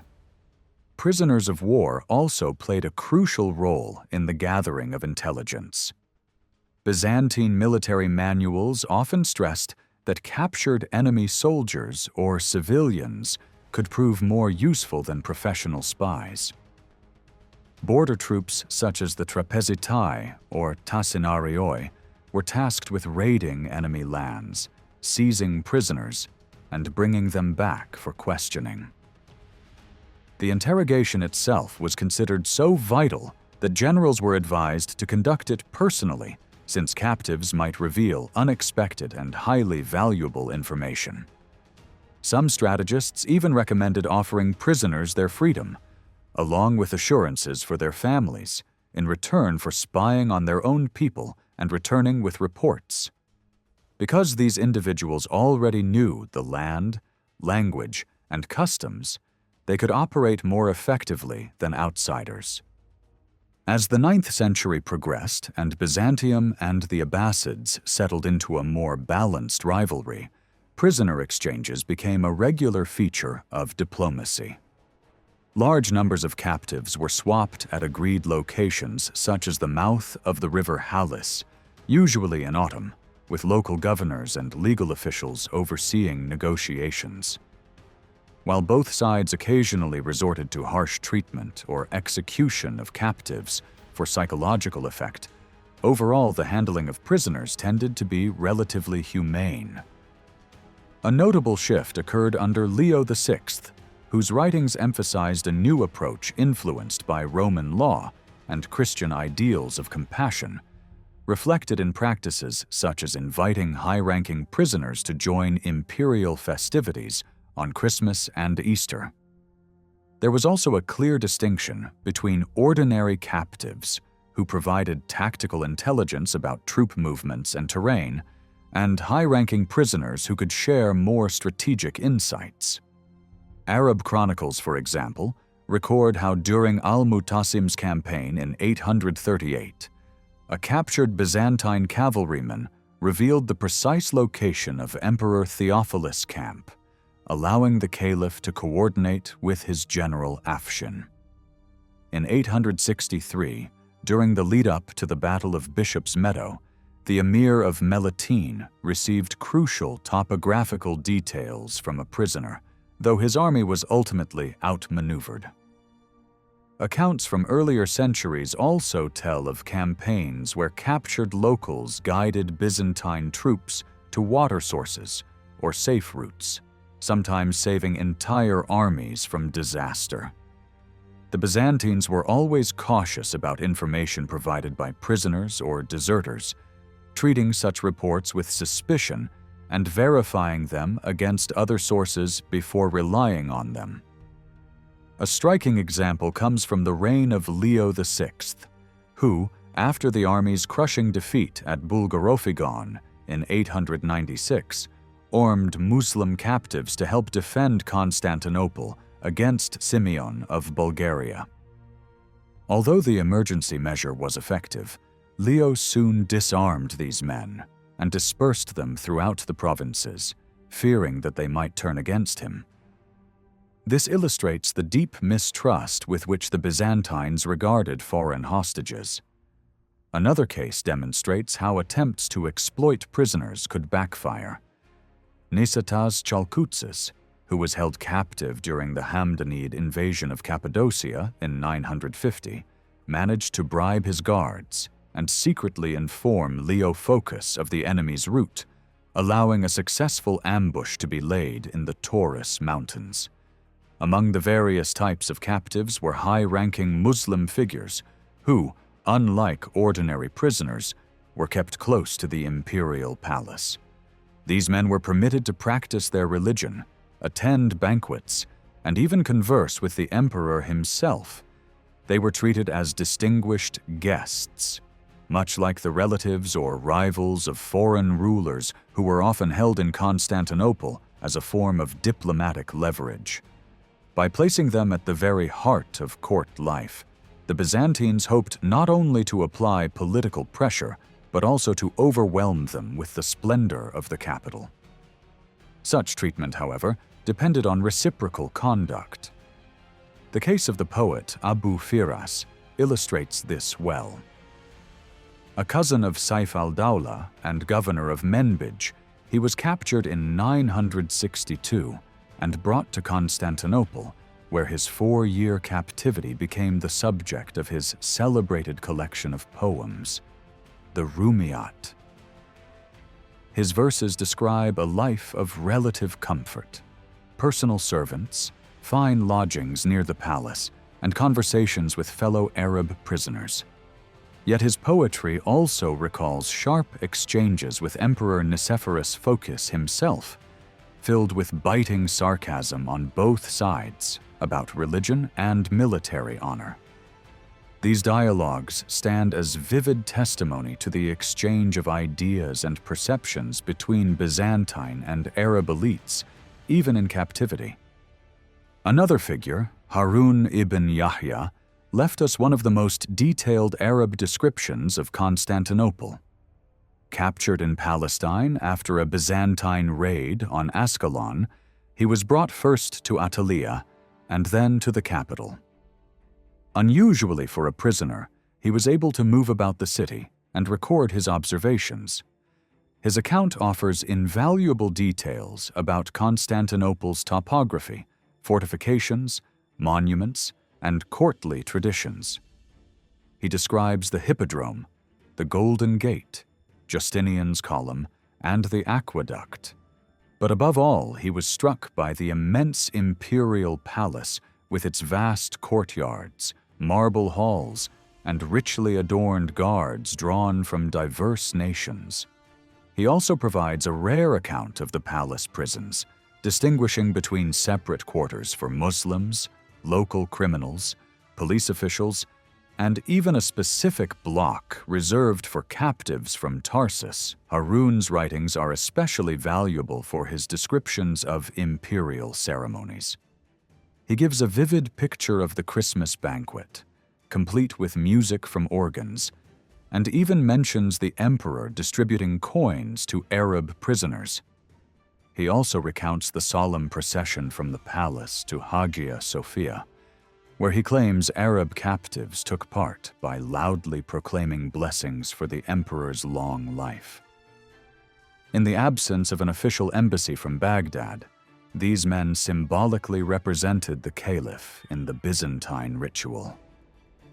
Whether Harun personally witnessed these events or simply recorded them from others, his account reinforces the impression of Constantinople's overwhelming splendor and the Byzantine ability to use spectacle as a tool of both propaganda and diplomacy. Among the most notable prisoners of war were Al-Jarmi and Ioannes Kameniates. Al-Jarmi provided exceptional insights into the structure of the Byzantine army and the development of the thematic system in the early 9th century, leading some to believe that he may have had access to official documents from the reign of Theophilus. Kameniates, meanwhile, left us his Chronicon, which vividly depicts the tactics of Muslim raiders during sieges, and offers one of the most detailed descriptions of naval raids and the slave trade of the era. Both men suffered long periods of captivity, though under comparatively privileged conditions, and their misfortune turned them into eyewitnesses to the workings of the enemy's power, making them invaluable transmitters of intelligence at a time when Byzantium was at the height of its strength. The empire also tried to make use of ordinary Muslim hostages and refugees. Many were encouraged to convert to Christianity, with the promise of comfort and prosperity inside Byzantine borders. Those who accepted baptism were given generous benefits, such as wealth, livestock, and even temporary exemption from certain taxes, though aristocrats were harder to sway, since pressuring them to convert could provoke retaliation from the Abbasids and also reduce their ransom value. Sources record that hundreds of prisoners took part in imperial campaigns, such as the Cretan expedition of 949, and others mention corps of Christianized Arab horsemen serving in the army by the mid-10th century. Conversions of this kind were only one channel through which knowledge and cultural exchange flowed across the Byzantine Arab frontier. From the earliest Muslim conquests, groups of Arabs and Arabic speakers moved into Byzantine Anatolia, blending with local societies and shaping frontier culture, a process reflected in both heroic literature, like the Digene's Akritas, and in military treatises such as Kekomenos' Strategikon. This cultural interweaving had much older roots. Before Islam, the Syrian desert and Arabian peninsula had been contested ground between Byzantium and Persia. The Lakhmids established themselves in Al-Hira, south of the Tigris, raiding deep into Byzantine lands, while the Ghassanids, a Christian Arab people who settled in Syria and Jordan, acted as loyal clients of the empire. Their rulers were recognized as phylarchs and even granted the prestigious rank of patricians in the Byzantine court. Centuries of contact created a shared military culture in the region, with Arab warriors adopting equipment influenced by both Byzantine and Sasanian traditions, as well as by styles from Central Asia. The Muslim conquests of the 7th century accelerated the movement of Arab groups into Anatolia. Some, like the Monophysite Mardates, served as border troops for the Umayyads, but many also resisted and fought guerrilla wars in the mountains of Syria and Lebanon, at times striking as far as Jerusalem. Byzantine emperors sought to harness such populations for their own purposes. Justinian II, for instance, reached an agreement with Abd al-Malik to relocate tens of thousands of Mardates into Anatolia and Greece, where they bolstered the fleets and garrisons of the empire. This policy of mass relocation extended to other groups as well. After his victories in the Balkans, Justinian transferred large numbers of Slavs into Asia Minor, settling them in strategic regions such as the Opsikion theme and the frontier zones around Antakya and Apamea. Over time, many of these communities adopted Arab names, and, according to chroniclers, thousands even deserted to the Arabs, serving as guides and advisors during campaigns into Byzantine territory. Among the diverse groups that sought refuge in Byzantium were the Kuramites, a sect from Iran that blended Shia Islam with Zoroastrian traditions and had lived in the Zagros Mountains until they were expelled by the Abbasid Caliph al-Mu'tasim in the 800s. Emperor Theophilus welcomed them, converting them to Christianity and enrolling them into a new tagma. But their loyalty soon wavered. At the Battle of Anzatine in 838, they abandoned their position, and when their leader, Theophobos, was recalled for punishment, his troops instead declared him emperor at Sinope. Though reconciliation followed a year later, the tagma was dissolved, and the Kuramites dispersed across eastern and western themes. This episode illustrates how the empire integrated foreign peoples into its army and society without much racial prejudice. In fact, the Byzantines seemed to find it more difficult to incorporate Christian heretical groups, like the Manichaeans, than foreign non-Christians. Newcomers were usually settled in frontier lands, granted military roles, and their leaders rewarded with court titles, a process that brought them firmly into the orbit of Byzantine society. One case of great importance was the migration of the Banu Kilab, an Arab nomadic tribe. Their arrival reflected a broader trend of nomadic upheaval across Syria and northern Mesopotamia in the 10th century. For centuries, many Bedouin tribes had developed close ties with urban communities, but this balance collapsed with the influx of fresh tribes from the Arabian Peninsula after 902, particularly with the arrival of Carmatian groups from Yemen. By the mid-10th century, new tribes such as the Banu Numayr, Uqail, and Tayyi had settled in places like Edessa, Mosul, and Palestine, pressuring agricultural communities and undermining the fiscal stability of both Byzantine and Muslim states. For Constantinople, it was the Hamdanid Emirate of Aleppo that eventually bore the burden of neutralizing these nomads. In this context, the Banu Habib fled from northern Mesopotamia into Byzantine territory in 935/6. According to Ibn Hawqal, they were driven by the heavy taxation and harsh rule of the Hamdanids, who had recently taken control of Mosul. At the same time, Byzantine advances on the Taurus frontier made defection attractive. The tribe, numbering some 12,000 cavalry with their families, was welcomed by Emperor Romanus I. They converted to Christianity, received land, were registered as thematic soldiers, and stationed as garrisons in new themes such as Melitene, Charpezisium, Chozanon, Armosata, and Derzine. Their leaders were also granted high-ranking titles.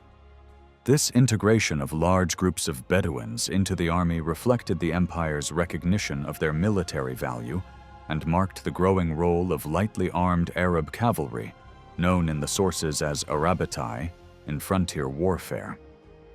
The pattern of individual defections also shaped the military landscape.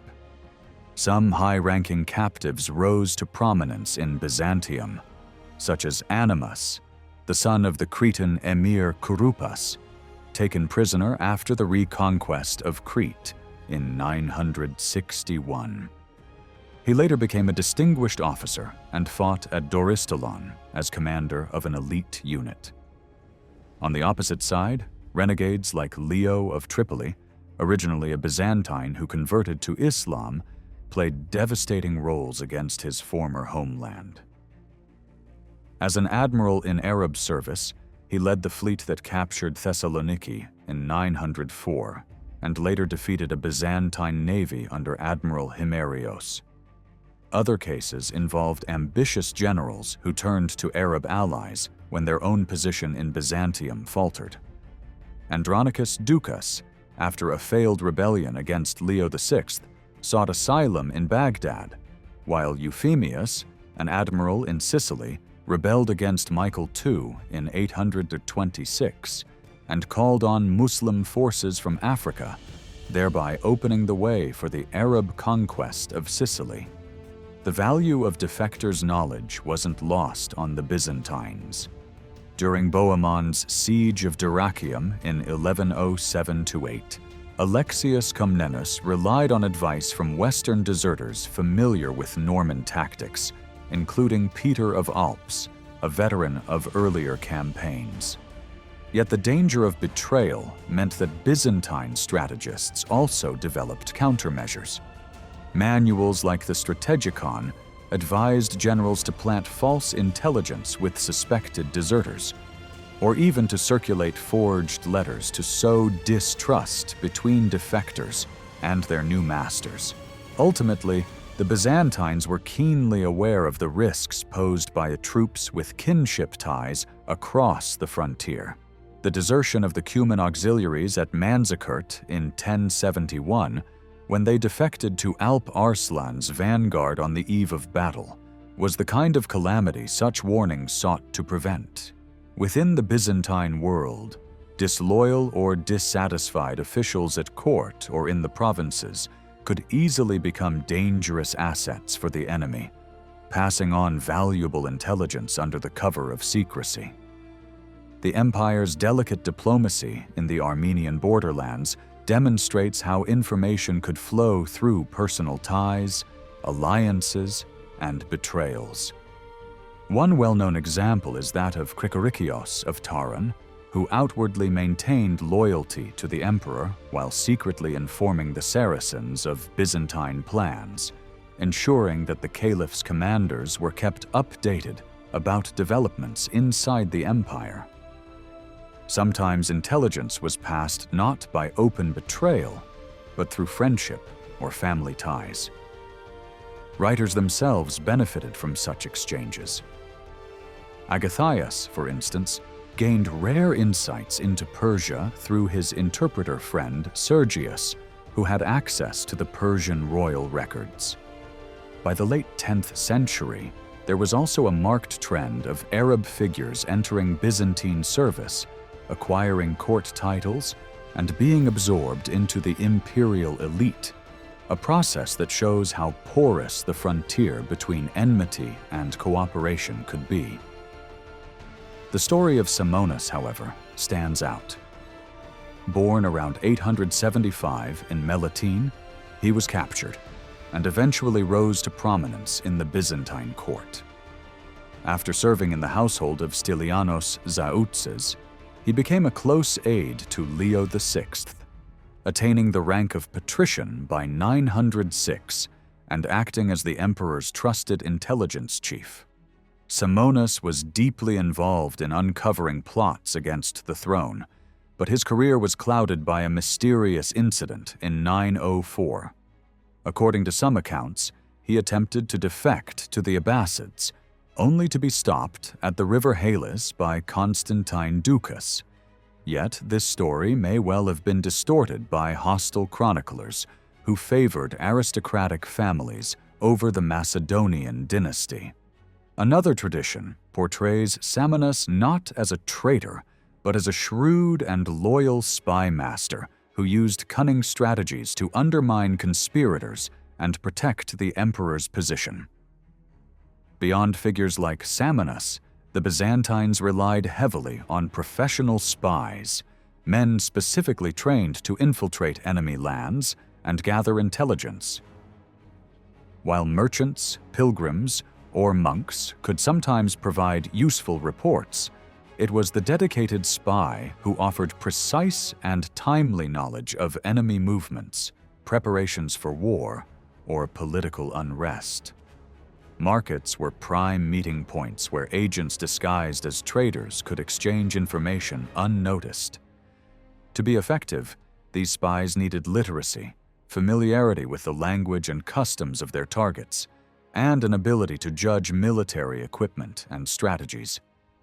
Yet commanders were warned against using agents of the same ethnic background as the enemy, since divided loyalties posed a constant danger. The risk of infiltration by enemy agents was always on Byzantine minds. Army camps, crowded with soldiers, servants, and hangers-on, offered countless opportunities for spies to slip in.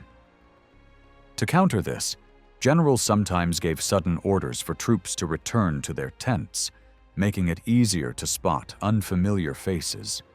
Manuals from antiquity to the Middle Ages all emphasized this stratagem, showing its persistent value.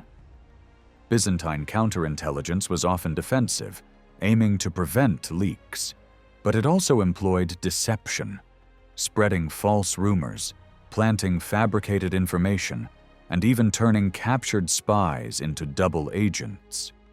By releasing them with promises of safety and freedom, the Byzantines hoped they would carry back useful observations from their own people.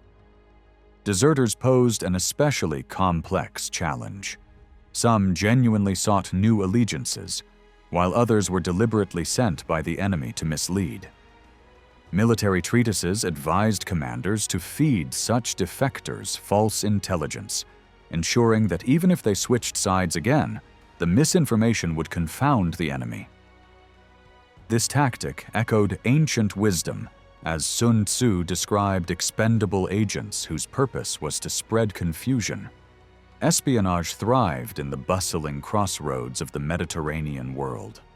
Ports, markets, and religious festivals brought together a wide array of people, creating natural opportunities for covert exchanges.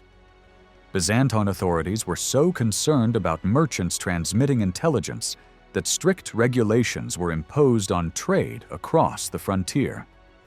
Despite this, the flow of information was never fully stopped. Ambassadors, envoys, priests, and travelers all carried impressions and details that could be of immense value. Even prisoners, whether captured in battle or held as high-ranking hostages in cities like Constantinople, Baghdad, or Aleppo, could provide crucial intelligence about the military, political, and economic conditions of their homelands.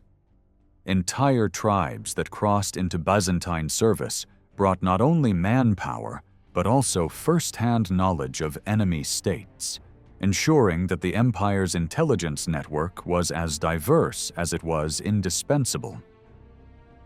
This episode examines the tactical transformations that reshaped the Byzantine army during the 10th century. Our best insights into these changes come from a number of military treatises. Among them, the Praecepta Militaria, attributed to Emperor Nicephorus Phocas around 969, the anonymous Silage Tacticorum from about 930, a short work known as the Syntaxis Armatorum Quadrata, and a text edited in modern times as On Skirmishing, also connected with the reign of Nicephorus. These works shed crucial light on the organization of troops, their battlefield deployment, and the methods by which the Byzantines adapted to new strategic realities. The authors of these treatises provided guidance on marching orders, battle formations, equipment, and battlefield tactics. A key question for historians is how far this theory reflected practical realities during campaigns and whether it shaped the battles fought at Hadath in 954, Tarsus in 965, Doristolon and Alexandretta in 971, the Orontes in 994, and Apamea in 998. In other words, how successfully did Byzantine commanders respond to the evolving military challenges they faced in the East? When describing the infantry, the Praecepta Militaria outlines a distinctive arrangement. Soldiers were to form a hollow square with 3 divisions on each side, amounting to 12 units in total. The structure was left open at regular intervals so that between 12 and 15 horsemen could pass in and out with ease, ensuring fluid cooperation between foot soldiers and cavalry. Each unit was a taxiarchy of about 1,000 men, meaning that the full square comprised a force of considerable size, both stable and flexible. This formation is not unique to the Praecepta. The Sylloge Tacticorum also describes a hollow square, this time with 8 to 12 openings. Its author even included precise calculations for the spacing of intervals and the manpower required, producing a more encyclopedic account than a practical one. While the Sylloge likely drew on the Syntaxis Armatorum Quadrata, the Praecepta presents a more refined version adapted to the battlefield realities of the mid-10th century. The question arises, was this truly a tactical innovation? And how did it connect with the methods of their adversaries? Square formations were not new in military history. Both the Greeks and Romans had relied on them in hostile territory, especially when fearing encirclement or during emergencies. Yet what is striking is that earlier Byzantine manuals, such as the Strategikon of the early 7th century or the Tactica compiled around 900, do not mention such a hollow square. Its appearance in the 10th century marks a fresh development, one that may have grown out of the experience of campaigning in Mesopotamia under generals like John Kirkwas between 922 and 944. Some scholars suggest that this formation was inspired by the standard layout of Byzantine army camps, which were themselves designed in square or rectangular patterns, divided by main roads and guarded by multiple gates. Nicephorus Phocas himself drew a direct link between the camp and battlefield order. He insisted that soldiers should keep their camp positions exactly as they would in battle, so that a sudden alarm would find them already arranged for combat. He prescribed 8 openings in the camp, aligned like a cross with main roads running east to west and north to south, which mirrored the tactical design of the battlefield square. This continuity between camp and formation made mobilization quicker, safer, and more disciplined. The advantages of the square were obvious. It prevented the enemy from surrounding the army without splitting their forces, gave retreating soldiers a secure refuge where they could regroup, and discouraged desertion by closing off easy escape routes. In hostile territory, where surprise attacks were always possible, the defensive benefits of such a formation were invaluable. Another important development in 10th century tactics concerned the balance between infantry and cavalry. Traditionally, Byzantine armies placed infantry in the center with the general, while cavalry occupied the flanks. The infantry absorbed the brunt of the enemy's assault and launched decisive counterattacks, while cavalry shielded the vulnerable sides of the formation and sought opportunities to outflank the enemy. By the mid-10th century, however, changes in cavalry deployment and its integration with the Tactica outlines clear instructions for situations in which cavalry units were forced to retreat. Mounted troops, it advises, should withdraw behind the infantry lines and remain near the wagons, using them as cover.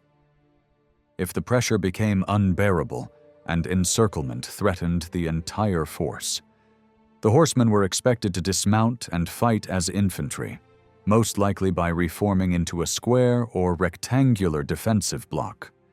By the mid-10th century, however, Byzantine practice had shifted. Cavalry was positioned inside the infantry square, using the gaps between units to launch attacks. This ensured that cavalry retained the tactical initiative while also enjoying a secure fallback position. If they were repelled, they could retreat into the square to regroup before striking again. Although the idea of cavalry taking refuge behind infantry or near a camp was not new, the Byzantine tacticians of this period gave it a fresh dimension by turning the infantry square into a mobile base for the mounted arm. The cavalry remained the decisive force on the battlefield, delivering the final blow and securing captives and spoils, while the infantry provided both protection and structure. When analyzing the individual components of this system, the Precepta gives particular attention to the taxiarchies that formed the infantry square. The manual describes a formation where heavy infantry stood 2 men deep at the front and rear, while 3 lines of light archers occupied the middle. This gave each unit a depth of 7 soldiers. Such an arrangement represented a significant departure from earlier manuals, which had recommended deeper formations of around 20 lines, with 16 ranks of spearmen and 4 ranks of archers, maintaining a ratio of 4 heavy infantrymen to every 1 archer. The Syllogia Tacticorum offered a compromise, suggesting that infantry depth should not exceed 16 ranks, nor fall below 7. If too deep, missile troops would be obstructed. If too shallow, the unit risked collapse under a combined frontal and flank assault. The treatise considered 10 ranks ideal, with heavy infantry positioned at the front and rear and missile troops in the center. Nicephorus Phocas justified his own departure from the ancient standard by pointing out that the long and heavy phalanxes of Macedonian times were no longer suited to the warfare of his day. Whereas the armies of Alexander the Great had fought with formations 12 to 16 men deep, even the empire's Muslim opponents had by then reduced the depth of their ranks considerably. This practical observation reflects Phocas's realistic approach to contemporary conditions on the eastern frontiers. Another innovation lay in the emphasis on double-faced formations. Both the Sillage and the Precepta applied this term not only to mixed infantry cavalry armies, but also to the design of each taxiarchy within the infantry square. Heavy infantry were placed at both the front and rear of the unit, with missile troops sandwiched in the middle. Earlier manuals, such as the Strategicon, already mentioned the idea of dividing a deep formation in 2 to face threats from both directions. But the consistent application of this structure in the 10th century indicates its rising importance. In both the Sillage and the Precepta, experienced officers and veteran soldiers were carefully positioned at the front and back ranks, as well as on the flanks. These men were expected to strengthen discipline, bolster morale, and respond effectively to emergencies. It was also in this period that the men of Latoi appeared as a distinct corps. Armed with long, heavy spears designed for thrusting at enemy horses, they were initially organized in small detachments of about 300 men.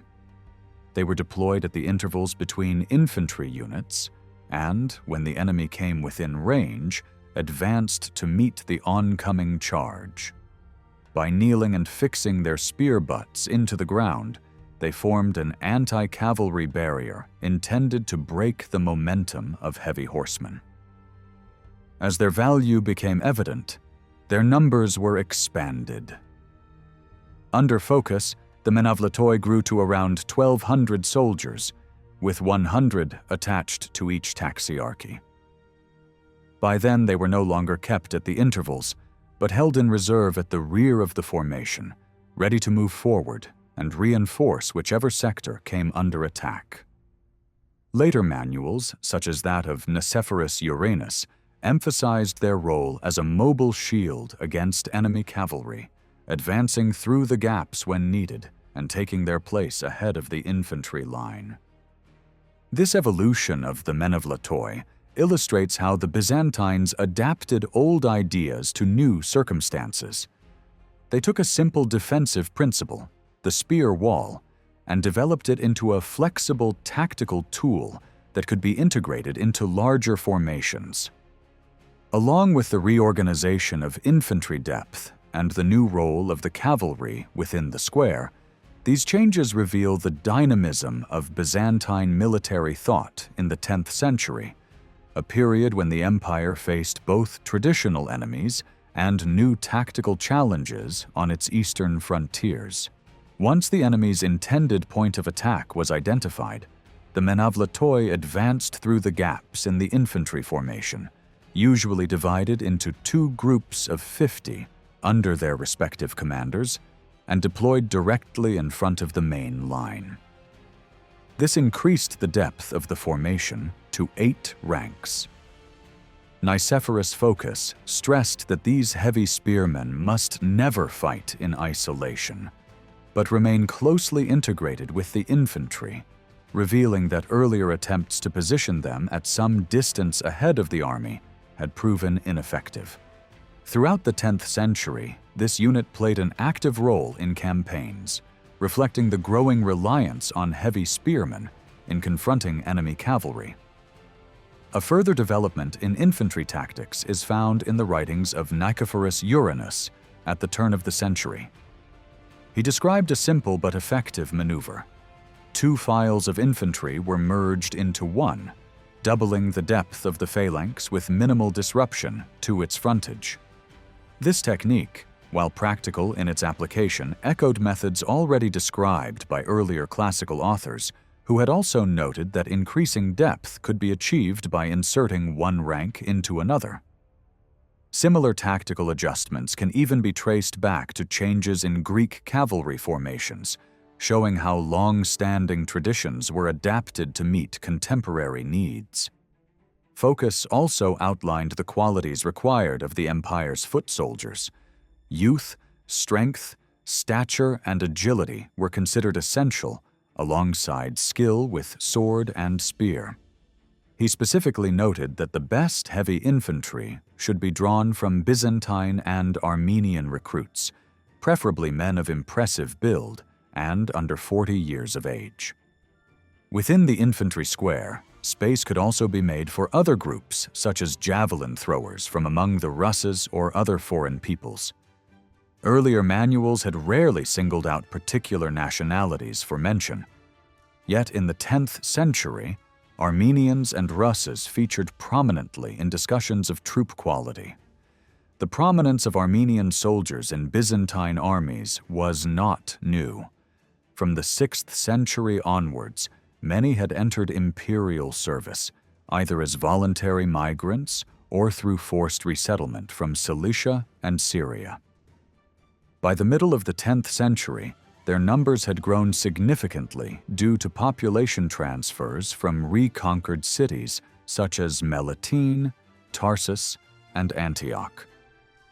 As new frontier provinces were organized in these regions, Armenians came to dominate the military and social fabric of the Eastern themes.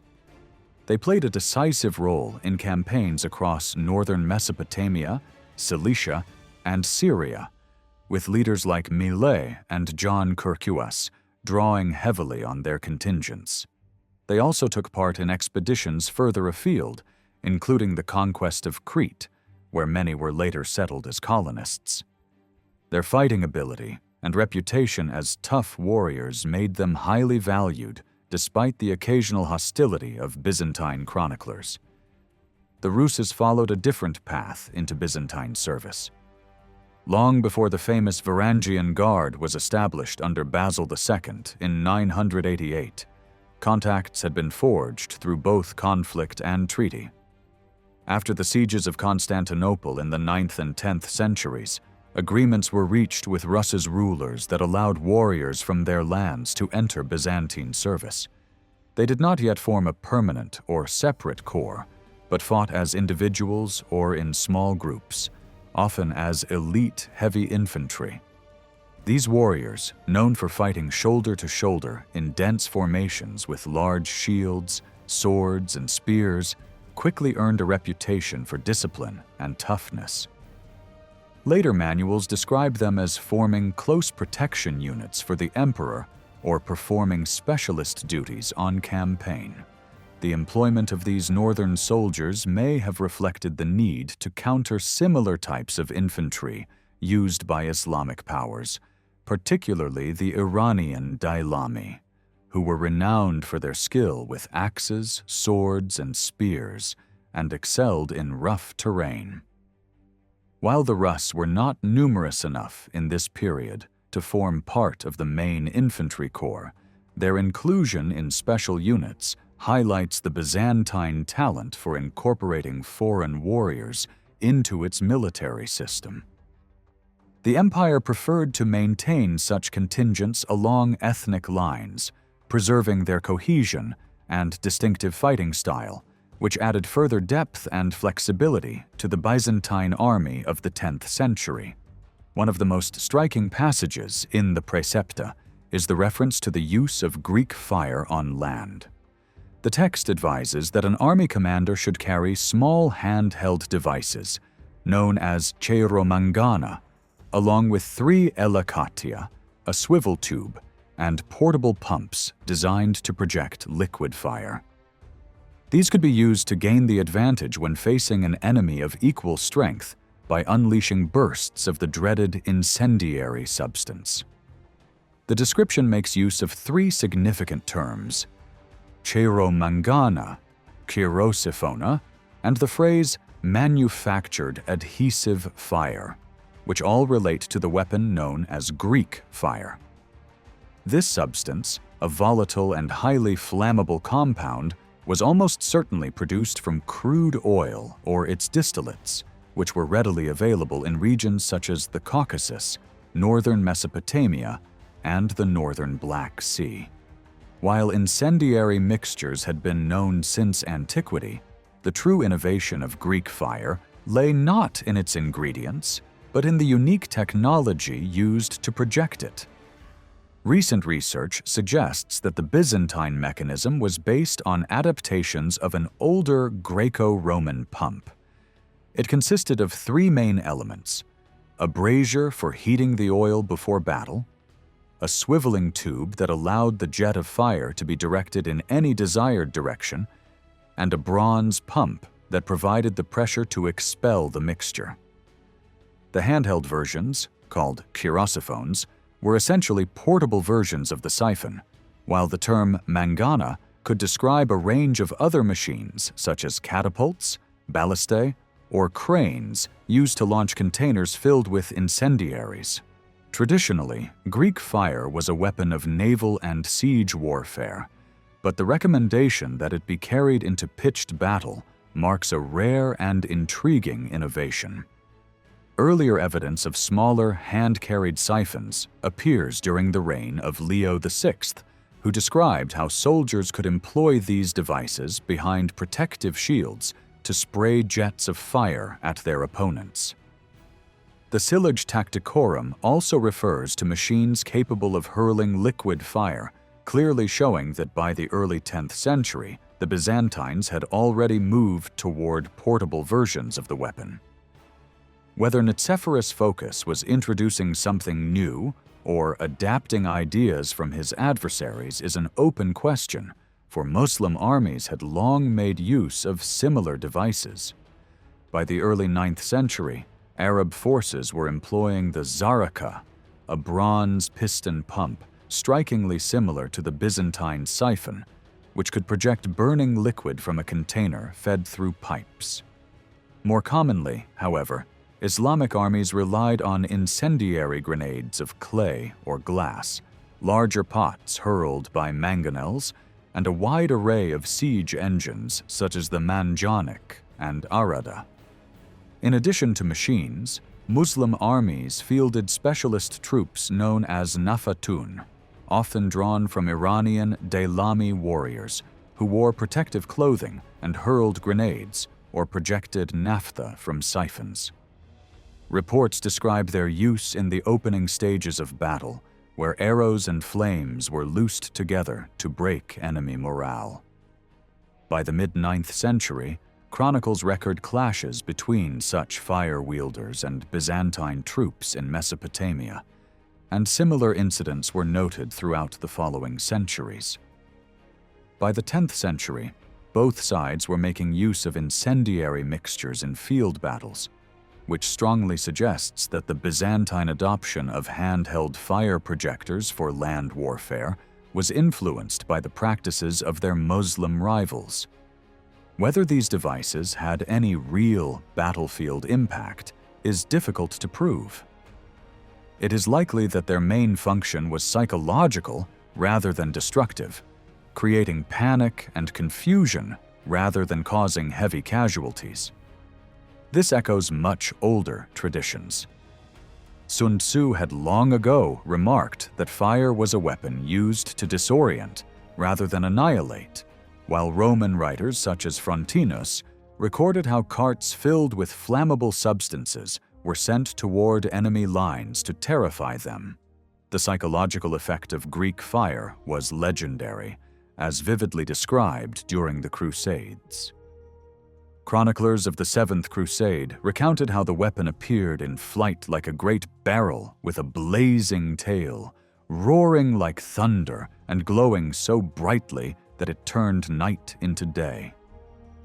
In this sense, its value lay as much in its terrifying spectacle as in its physical power. Most of the Byzantine cavalry consisted of regular units organized in compact tactical groups of 50 called banda. In battle, they were arranged 2 banda wide and 5 ranks deep, so 100 horsemen formed the frontage. The first 2 ranks were heavily armored lancers, the next 2 were mounted archers, and the rear rank returned to heavy cavalry to give the whole block a front and a rear that could both fight. Making cavalry double-faced was not new. The Strategikon already told commanders to form the second-line divisions so they could meet blows from behind. The depth of these bodies marks a notable change.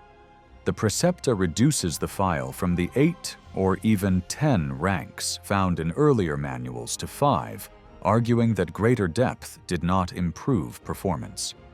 Even the Strategikon admits that older authorities considered 4 ranks sufficient for a cavalry tagma and viewed more as needless.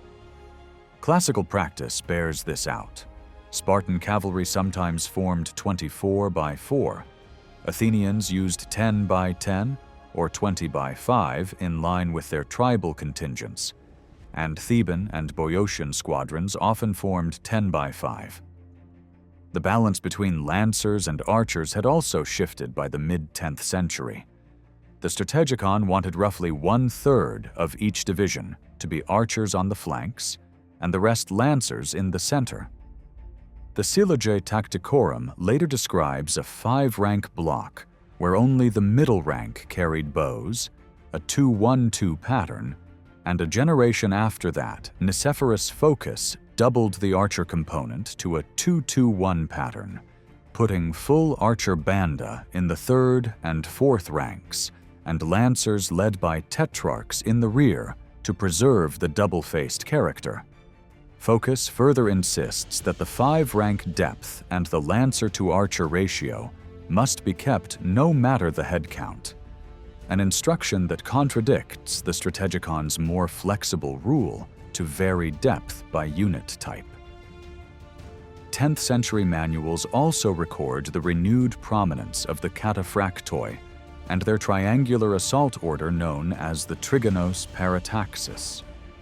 Despite the name, the shape resembled a trapezium more than a sharp triangle, which made it simple to form on the field.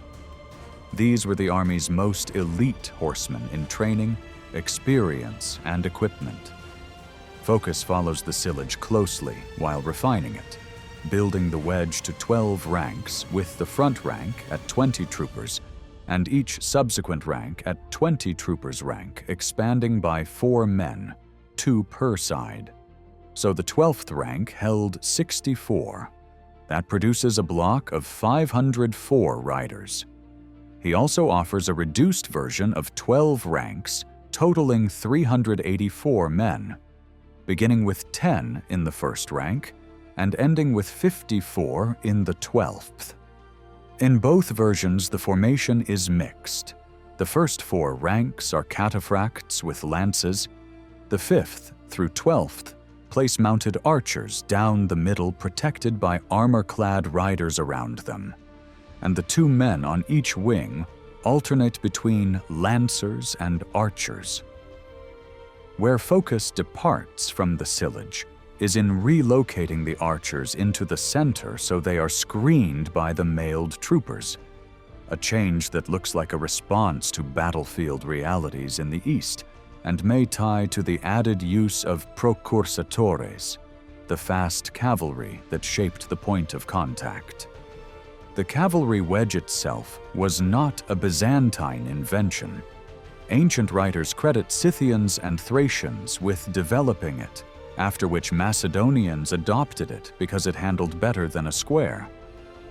Philip II is said to have copied it from Thracian practice he observed early in his reign. The wedge can be seen as half of the Thessalian rhomboid, a formation used since the 7th century before Christ, in which the diagonal leaders controlled maneuver with great agility. Rome's cuneus in infantry tactics shows the same principle in foot combat: narrow in front, broader behind, designed to drive through by concentrating force. Modern scholars have debated whether cavalry can crash head-on into a firm line of heavy infantry. The traditional view is that horses balk at solid spear walls, and that charges work mainly by unnerving defenders and exploiting gaps, after which riders either renew the charge or close for individual fighting. A contrasting view holds that, on open ground, a massed charge can smash through like stampeding cattle. The 10th century tacticians implicitly sided with a staged approach. They arrayed lancers and archers in the wedge to execute 3 phases. First, mounted archers ride in to thin the enemy's front with volleys focused on a single point. Second, the first 4 ranks of lancers. Another important innovation was the adoption of a 3rd cavalry line.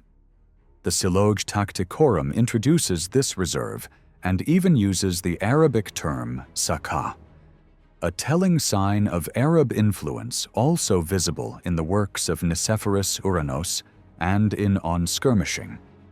For centuries, the standard had been 2 lines with flank guards, outflankers, and a rear guard, and the Strategicon warns against staking everything on a single line, as some Romans and Persians had done. It points admiringly to Avar and Turkic practice of keeping depth so that supports can move rapidly to any threatened sector. 2 lines, the Strategicon argues, steady the morale of the front, give a place to rally, and enable reinforcement or cover against flanking.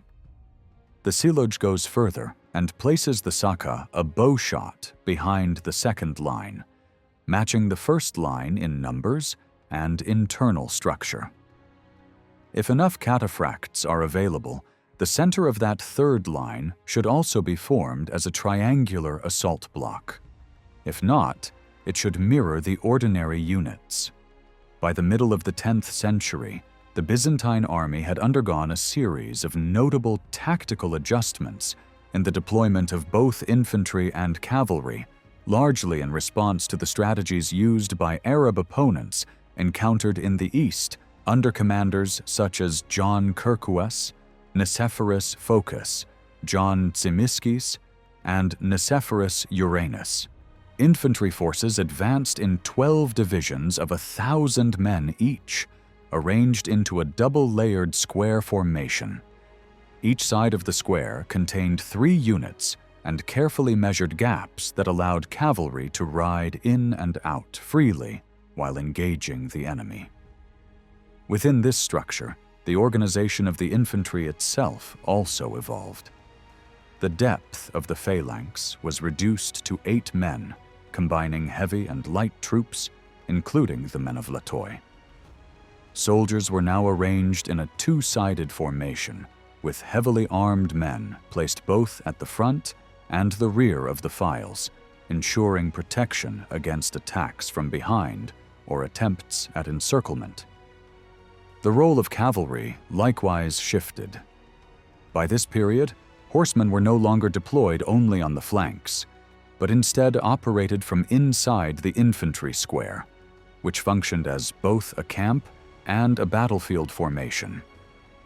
They launched attacks through the side openings and could retreat back into the square if driven back, making the infantry body a protective base for maneuver. Elite cavalry, particularly the cataphractoi, also adapted their methods. Their triangular wedge formation incorporated more archers, reflecting a clear adjustment to enemy tactics. Perhaps the most striking development of this period was the establishment of a third cavalry line. This reserve force was designed specifically to counter flanking attacks and provided additional depth to the army's overall formation. Byzantine manuals even referred to this third line by the Arabic term Saka, underlining the extent to which Byzantine commanders were willing to learn from and incorporate the practices of their adversaries. When examining Leo VI's Tactica, the term fossaton is used to describe the encampment of the entire army, a definition that matches its use in the Praecepta Militaria. This raises an important question. Could the Muslim raiding armies described as playing it safe have been marching in formations modeled directly on their camps? The possibility is strong if we consider Muslim military manuals of the time, which consistently emphasized vigilance and discipline when advancing through enemy territory. Commanders were instructed to scatter scouts and horsemen on all sides when the direction of an attack was uncertain, while keeping the army closely arrayed in its battle order, with the general positioned firmly at the center. It is therefore reasonable to suggest that the Byzantines adapted their tactics specifically to counter the speed, maneuverability, and surprise attacks of Bedouin cavalry. Both the hollow double square, which kept cavalry sheltered inside as a refuge and rallying point, and the double-faced infantry formation, with heavy troops also positioned in the rear ranks, were deliberate measures against Arab enveloping tactics. Yet, as accounts by writers like Sellis and Italiates make clear, the problem of Bedouin hit-and-run strategies continued to trouble Byzantine commanders well into the 11th century. Another perspective points to an even older inspiration: the marching formations of classical tacticians such as Asclepiodotus and Onisander. Onisander, in his General, advised armies to march in compact rectangular formations that were nearly as wide as they were long, making them safe and manageable in emergencies. He stressed that vulnerable elements such as baggage and medical supplies should be kept in the center, with the strongest and most reliable troops guarding the rear. Although he did not speak of regular gaps within the ranks, these could be imagined as the spaces created naturally between different units. Asclepiodotus, meanwhile, described a hollow marching square where the army advanced in 4 divisions, presenting a solid face on every side against potential attacks. Such passages, familiar to any Byzantine officer with a classical education, likely inspired the tacticians of the 10th century to adapt these old marching formations for use in real combat.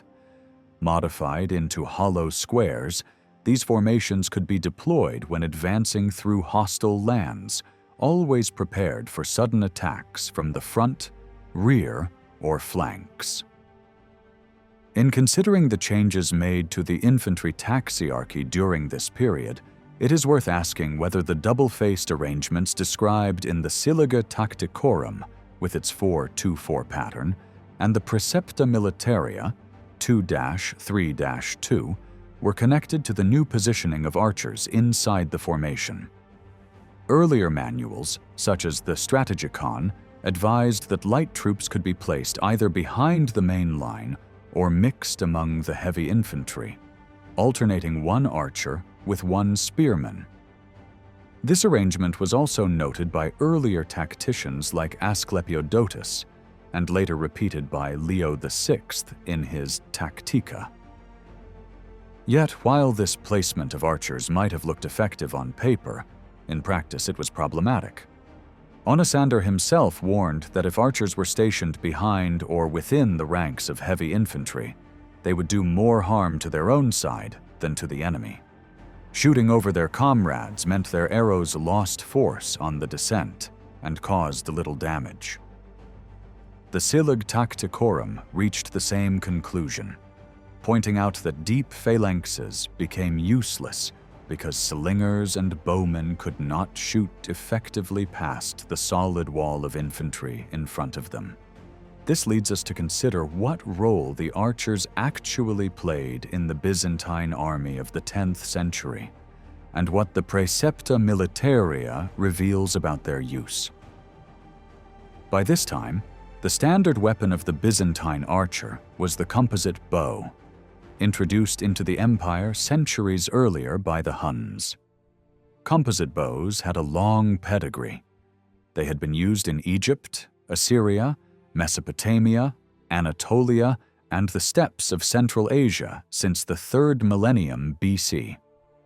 They spread into the Islamic world after the conquest of Persia in the 7th century, with notable variations across regions. Turkish bows, for example, were generally shorter and weaker than Tartar designs. Always made from multiple materials, the composite bow combined wood, sinew, and horn, making it both powerful and compact, ideal for mounted archery. Its maximum range could reach around 225 meters, though its effective range was closer to 90. For comparison, the famed English longbow, often celebrated as a decisive weapon of the Middle Ages, had a similar effective range of around 200 meters. However, modern testing has shown that even powerful longbows could not reliably penetrate quality plate armor at close distances.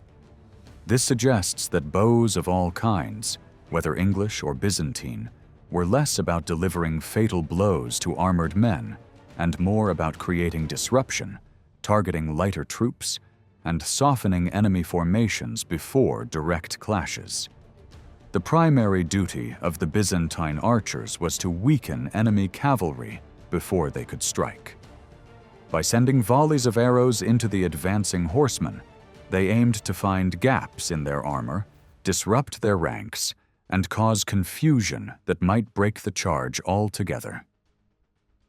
The effectiveness of this tactic depended largely on two factors: the number of volleys that could be released before impact, and the speed of the cavalry charge itself. Unfortunately, the surviving sources do not give us a clear picture of Byzantine archers' rate of fire, organization, or battlefield command. Still, comparisons with other armies can help. Studies of later periods, such as the English at Agincourt and Mamluk forces under Saladin, give us useful insights. An experienced English longbowman could fire roughly one arrow every 10 seconds, while a Mamluk gulam might manage several arrows in just a few seconds. A heavy cavalry charge, such as that of French knights, could cross 250 yards in under a minute, leaving just enough time for 3 or 4 volleys. If we apply these figures to the 10th century Byzantines, whose archers were often drawn from Armenian contingents, it is reasonable to assume they could release 3 volleys at an advancing enemy, perhaps even a 4th when positioned correctly within the formation.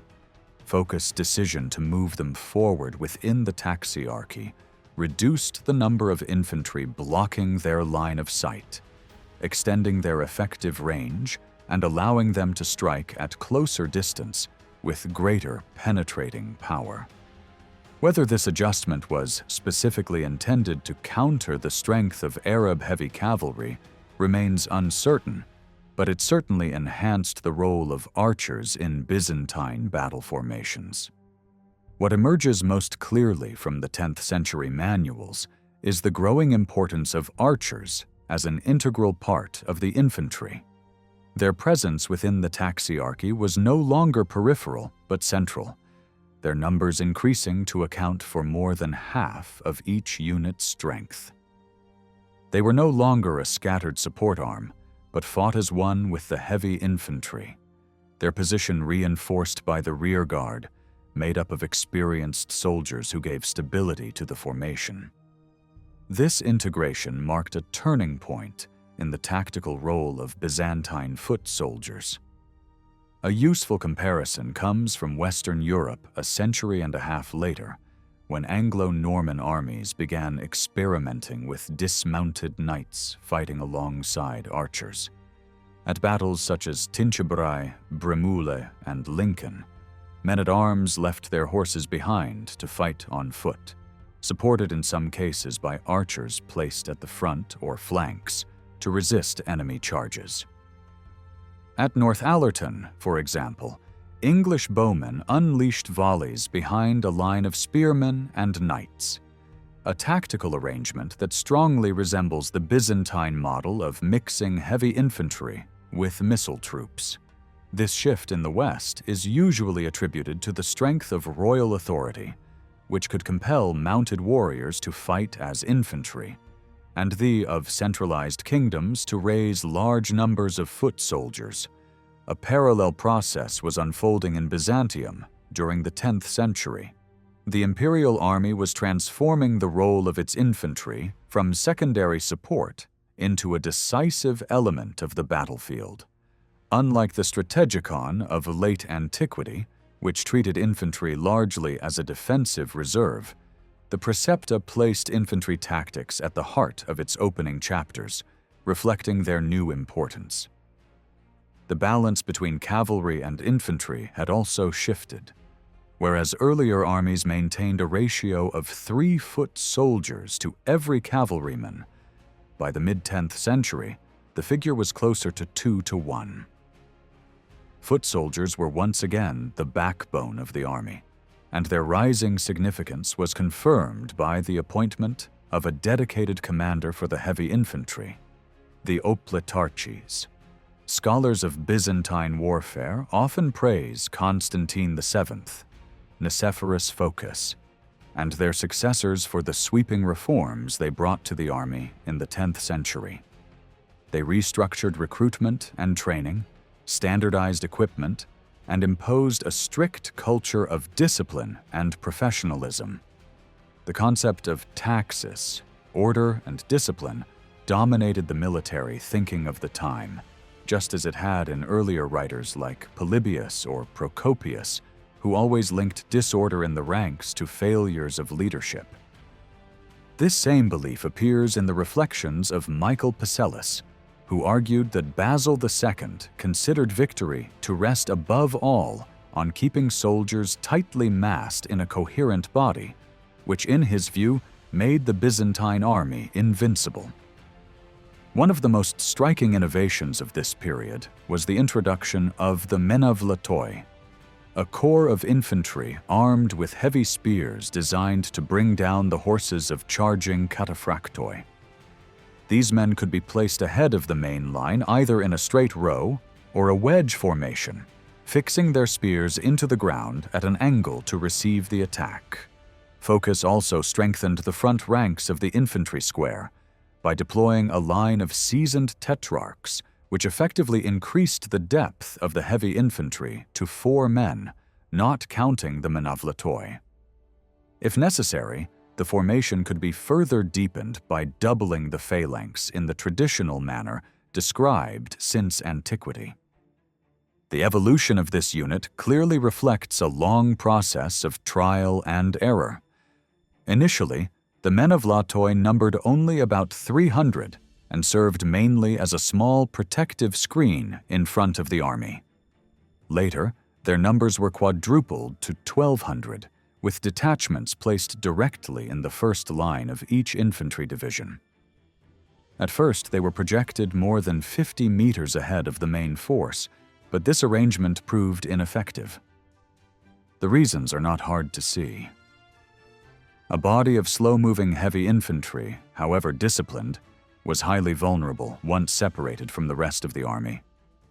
If the enemy encircled them, as often happened with light and mobile cavalry, their chances of survival diminished rapidly. The episode of the Varangian Guard at the Battle of Dyrrhachium in 1081 illustrates the danger. There, some 2,000 heavily armed men were placed just a little too far forward of the Byzantine line, and when the main army failed to advance in time, the Normans surrounded and destroyed them. Why, then, did Byzantine tacticians of the 10th century feel compelled to create this type of specialist anti-cavalry infantryman? It was not because Muslim armies suddenly introduced heavy cavalry at this time. Such troops had been present for centuries. What had changed was the role of the Byzantine infantry itself. For the first time since the late Roman era, foot soldiers were expected to stand firm, hold a defensive line, and shield the cavalry within their formation against enemy charges. This represented a dramatic shift away from the poorly trained militias of earlier centuries, whose role was usually limited to garrisoning fortresses or waging irregular frontier warfare. Under Phocas and his contemporaries, infantry once again became a disciplined, professional corps, capable of meeting heavily armed cavalry on equal terms. Changes also affected the cavalry itself. Phocas described a standard battalion of 500 horsemen, arranged 100 across and 5 deep, with mounted archers in the middle ranks and lancers at the front and rear to make the unit double-faced. Alongside this, tacticians recommended the addition of a third line of cavalry, known in Greek sources by its Arabic name, Saka. This line was positioned behind the second and served as an extra reserve. Its task was to send detachments through the gaps in the forward ranks to repulse any breakthrough, thereby buying time for the general to keep the rest of the cavalry intact and ready for counterattack. The adoption of the term Saka itself shows how Byzantine tacticians were observing and adapting Muslim practices. In Islamic armies, the Saka was traditionally the rear guard, guarding the baggage train during marches, but the Byzantines reshaped it into an integral element of the battle line. Another adjustment can be seen in the wedge formation of the elite cataphractoi. Earlier manuals placed mounted archers in the middle rows of the wedge, but by the time of Phocas they were moved to the very center, enclosed on all sides by heavily armored lancers. This change likely aimed to secure the most vulnerable part of the formation, the flanks, against sudden attacks. The alteration coincided with the introduction of a new light cavalry corps, the procursatores. These were skirmishers and scouts who rode ahead of the main force, engaging the enemy in preliminary clashes. If pressed too hard, they were instructed to fall back through the gaps in the Byzantine cavalry lines and reform behind them. When the cataphractoi launched their decisive charge, the commander of the procursatores was expected to dispatch detachments to ride along both flanks, protecting the wedge from harassment and keeping the enemy from breaking up its momentum. This adjustment reflects the constant cycle of action and reaction between Byzantines and their Muslim adversaries. The Hamdanids, for example, were quick to notice weak points in the wedge formation and directed their attacks there. In response, Phocas not only restructured the placement of archers, but also reinforced the flanks with units of procursatores. This blend of heavily armored shock cavalry, embedded archers, and light flanking troops shows how Byzantine commanders sought to combine flexibility and resilience, turning their formations into tools capable of both absorbing and delivering devastating blows on the battlefield. The aim of this part is to assess the key primary sources that illuminate the Byzantine expansion during the 10th century. My focus will be on examining their social and cultural backgrounds, the context in which they wrote, the sources they drew upon, and the biases that shaped their perspectives. Only by considering these factors can we evaluate their reliability as historians, before moving on to a comparative discussion of their value as military commentators. Leo the Deacon's history stands out as one of the most significant works covering the so-called Byzantine reconquest, offering a rare and detailed picture of warfare in this period. Very little is known about Leo's life beyond scattered remarks in his own narrative, a feature he shared with earlier Byzantine historians who sought to model themselves on the classical style of Herodotus and Thucydides. Born around 950 in the small Anatolian town of Kaloe, a bishopric linked to Ephesus, Leo moved to Constantinople as a boy, and by 966 was pursuing a traditional secondary education. His writings reveal his deep grounding in classical literature, particularly Homer, whom he cites repeatedly, but also Herodotus, Arrian, Dio Cassius, Procopius, and other historians whose works were accessible in the imperial library.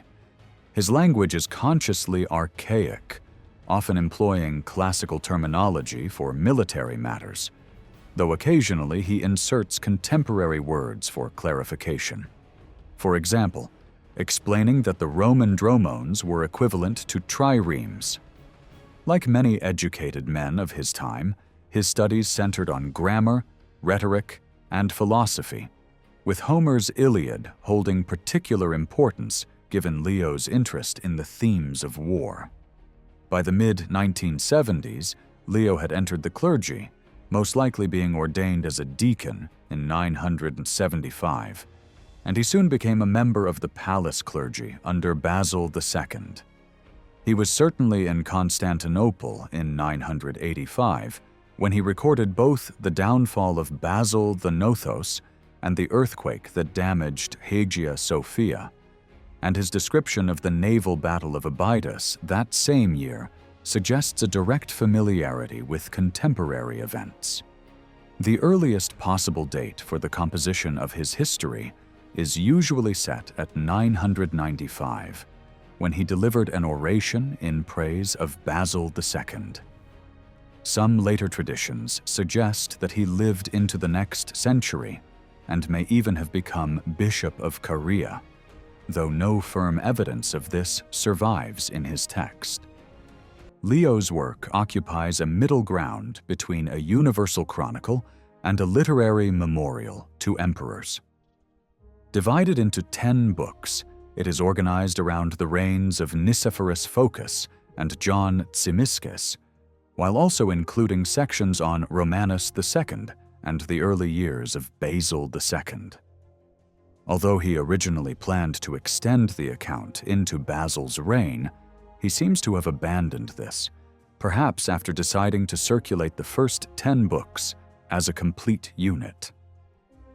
His narrative is structured around the deeds of emperors, reflecting a broader historiographical trend of the 10th century, in which continuous year-by-year chronicles gave way to accounts centered on the actions of rulers. Dates are provided irregularly, and seasonal references tend to coincide with the rhythms of campaigning in spring and autumn. At the beginning of his history, Leo explains that he relied both on personal observation and on the testimony of eyewitnesses. While he stresses the value of what he saw himself, it is often difficult to determine which events he truly witnessed and which he reconstructed from oral reports. As a youth in Constantinople in 968, he would have been too young to observe events directly, but by 986, He was already attached to Basil II's retinue and able to follow his campaigns. He often signals uncertainty in his narrative, using phrases such as, "It is said," to indicate second-hand information. Unfortunately, he does not name any of his informants or clarify whether he drew on written sources. Later scholars have argued that he probably relied heavily on chroniclers like Simeon Logothetes and Pseudo-Simeon for earlier periods, and that for the years 969 to 971, both he and Skylitzes drew on a now lost source hostile to the Macedonian dynasty and to Nicephorus Phocas, but favorable to John Tzimiskes. Others have suggested that he may have used material from the Phocas family, from secretaries in the imperial chancery, or even from eyewitnesses who took part in the campaigns against the Rus. Despite his importance, Leo's work is not without limitations. His lack of reference to certain aspects of Phocas's reign, such as the emperor's connection with Athanasius of Lavra, his monastic policies, his controversial legislation, or his dealings with Otto II, suggests significant gaps in his knowledge or deliberate omissions. For this reason, although his history remains an indispensable source for the study of 10th century Byzantine warfare, it must always be read critically and compared with other contemporary testimonies. The details of John Skylitzes' life remain uncertain, but it is clear that he was a high-ranking official in Constantinople during the latter half of the 11th century. He held a series of prestigious titles, including protovestiarios, curopalates, and proedros, while also serving as prefect of the capital and commander of the Watch. Later chroniclers, such as Zonaras and Cedrenus, referred to him as a Thracian, which suggests that he came from western Anatolia. His family name, Skylitzes, literally meaning little dog, appears to have been rare, with later traces of it found only among clerical figures in the 12th century, who were probably his descendants. His major work, the Synopsis Historian, was almost certainly produced during the early years of Alexius Comnenus's reign. As its title implies, it was conceived as a comprehensive digest of earlier histories, presented in straightforward and accessible language that could be understood by a broad audience. Skylitzes makes it clear that his aim was not to uncover forgotten material, but to reshape existing narratives into a more concise and usable form for posterity.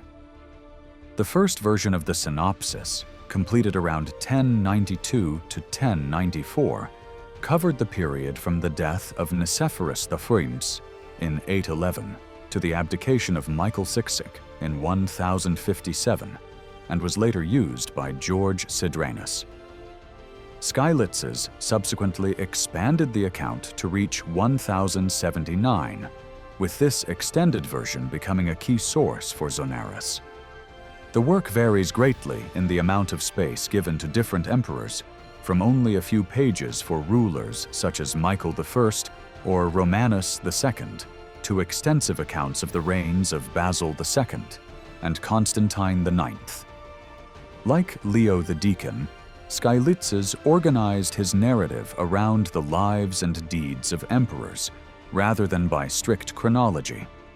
Natural disasters, unusual phenomena, and omens are all included within the context of imperial reigns, often presented as signs of divine favor or disapproval. For this reason, Skylitzes, like Leo, has been described as a biographer who sought to highlight the military achievements and character of the emperors more than to write a strictly chronological record.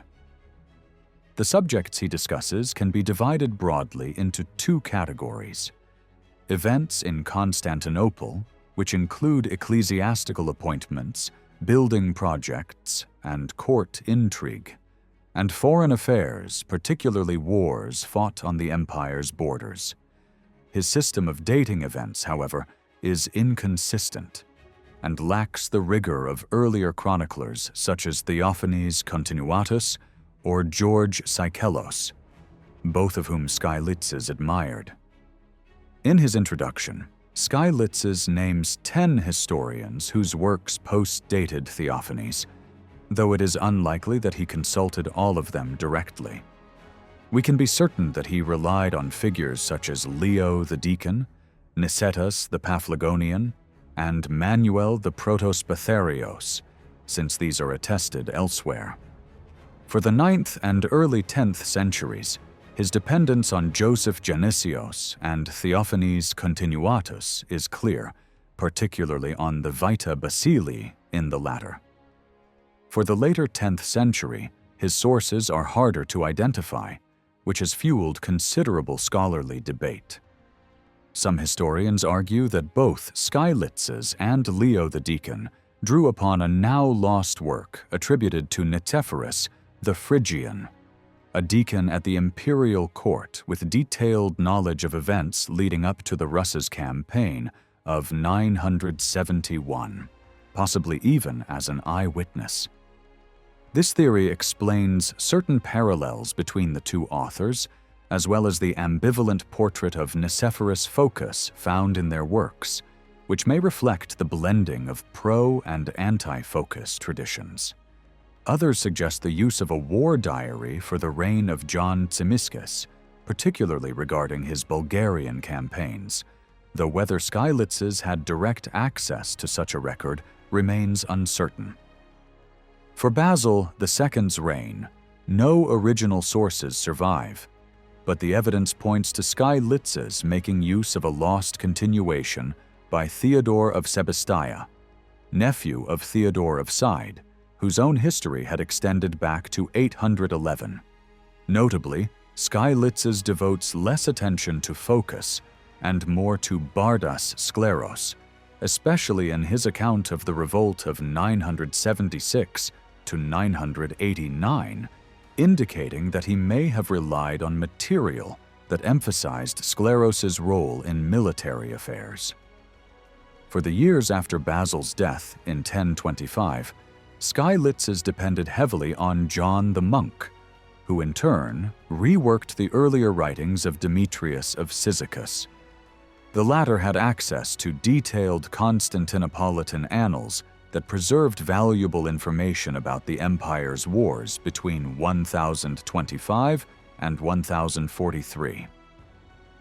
Overall, it is clear that the synopsis relies on a fairly narrow set of sources, with Skylitzes often paraphrasing or expanding a single authority, particularly when drawing on Theophanes Continuatus. Yet, scholars such as Flusson and Holmes have argued that this judgment is too severe. In parts of the synopsis, Skylitzes demonstrates a careful and deliberate editorial approach, particularly when working with material, beyond Celis, that has not otherwise survived. Some even suggest that he may have personally gathered information to support and verify what he inherited from his sources. This fits the pledge he makes in his preface.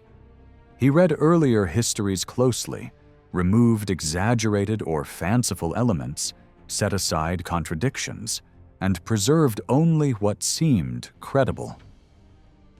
Another valuable perspective on the Byzantine world of the 10th and early 11th centuries comes from Yahya ibn Sa'id al-Antaki.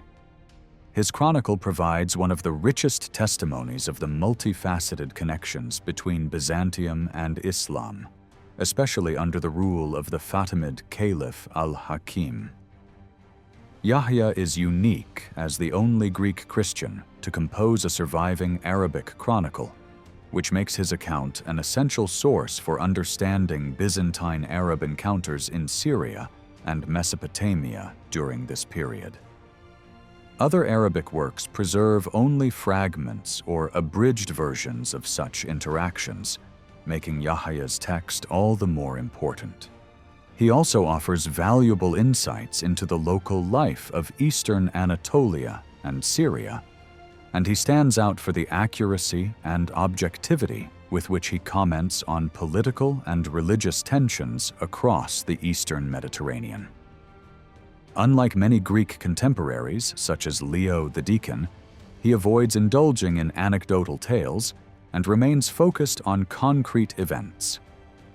Born around 980 into a Melkite Orthodox Christian family in Fatimid Egypt, Yahya fled his homeland in 1014–15 to escape the religious persecutions of al-Hakim and settled in Byzantine Antioch, where he lived until his death in 1066.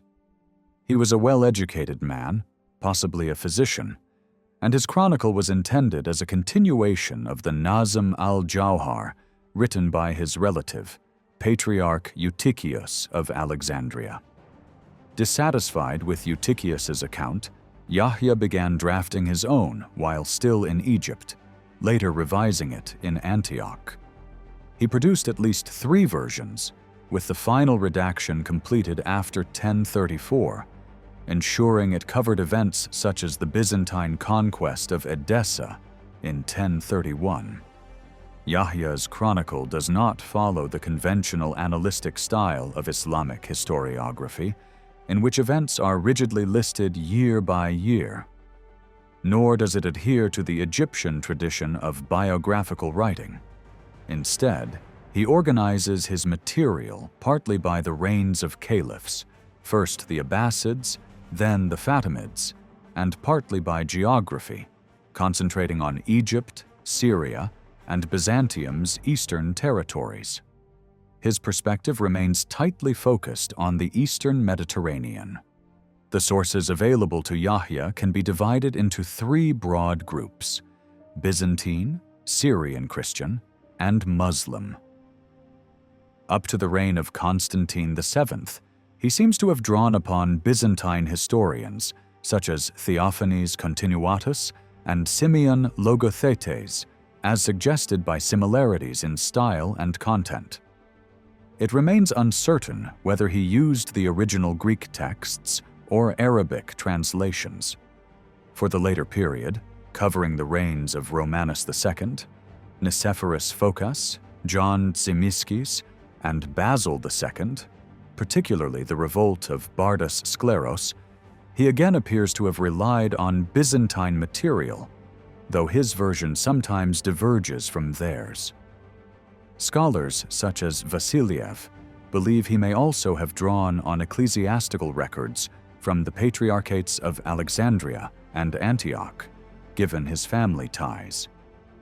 Beyond this, Yahya made use of leading Arabic historians of the 10th and 11th centuries, including Thabit ibn Sinan, ibn Zulaq, Ali ibn Muhammad al-Shimshati, and al-Musabbihi. It is also possible that he was aware of the work of his contemporary Ibn Miskawayh.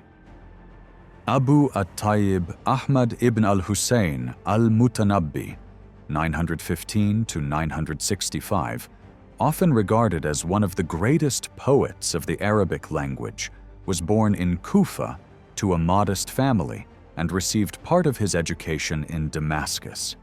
His nickname, Mutanabbi, meaning the one who aspires to be a prophet, reflects his youthful ambitions, both political and spiritual. During the early 1930s, when he became involved in revolutionary movements and was subsequently imprisoned, he began to compose poetry. His pursuit of patronage and renown eventually led him to the court of Saif al-Dawla in 948, an introduction facilitated by Abul Asahir, the Hamdanid governor of Antioch. Saif al-Dawla proved to be the ideal patron, an influential ruler deeply interested in philosophy and poetry, an Arab of noble lineage at a time when Turks and Daylamites were increasingly dominant in Muslim courts, and a committed defender of Islam. Mutanabbi not only admired his patron, but also glorified his military campaigns, particularly those against Byzantium. For nearly a decade, from 948 to 956, Mutanabbi accompanied Saif al-Dawla on his expeditions across Syria, Cilicia, and Mesopotamia. These campaigns inspired some of his finest works, written in the Qasida tradition, a highly formalized genre of pre-Islamic origin characterized by strict meter, single rhyme, and extended length, often more than 50 lines. This form was commonly used for madish, panegyric, celebrating the bond between poet, patron, and poem, in which the ruler's reputation was magnified through verse, while the poet secured status and reward. In Mutanabbi's work, this relationship is idealized, with Saif al-Dawla depicted as the embodiment of Arab chivalry. While his panegyrics are rich in cultural value, their reliability as historical evidence is questionable, especially when compared with his sharply contrasting portrayals of other patrons, such as the Ikhshidid ruler Abu Kafur, where literary motives clearly shaped ideological narratives. Another figure of the Hamdanid milieu was Abu Firas, 932 to 968, a cousin of Saif al-Dawla, who, despite his Greek maternal background, became one of the most loyal and prominent members of the dynasty. From a young age, he was entrusted with the governorship of Menbij, a critical frontier post on the Taurus, and later Harran, where he gained distinction in conflicts with tribal groups in the Jazira. His devotion to Saif al-Dawla was profound, and he took part in most of the ruler's campaigns until his capture by the Byzantines in 962. Abu Firas spent 4 years as a prisoner in Constantinople, during which he composed a number of poems, later collected under the title Al-Rumiyat. These works provide some of the most valuable contemporary testimony about Hamdanid warfare, containing accounts of campaigns in 950 and 958, reflections on Hamdanid leadership, and even verses recalling his captivity, which included encounters with the future emperor Nicephorus Phocas. Abu Firas' poems stand out because he combined personal experience as a participant with the perspective of someone embedded in the political and cultural circles of Aleppo, likely with access to archival materials as well. A century later, the historian Ibn Zafir, 1171 to 1226, produced a different but equally important contribution. Though removed from the events by 2 centuries, his Book of Histories of Lost Dynasties offers details on Hamdanid campaigns, particularly those of Saif al-Dawla, that are absent from any other source. A learned man and professor at the Al-Kamiliya Madrasa in Cairo, before rising to the rank of vizier, Ibn Zafir compiled a wide-ranging account covering the Hamdanid, Tulunid, Ikhshidid, Fatimid, and Abbasid dynasties.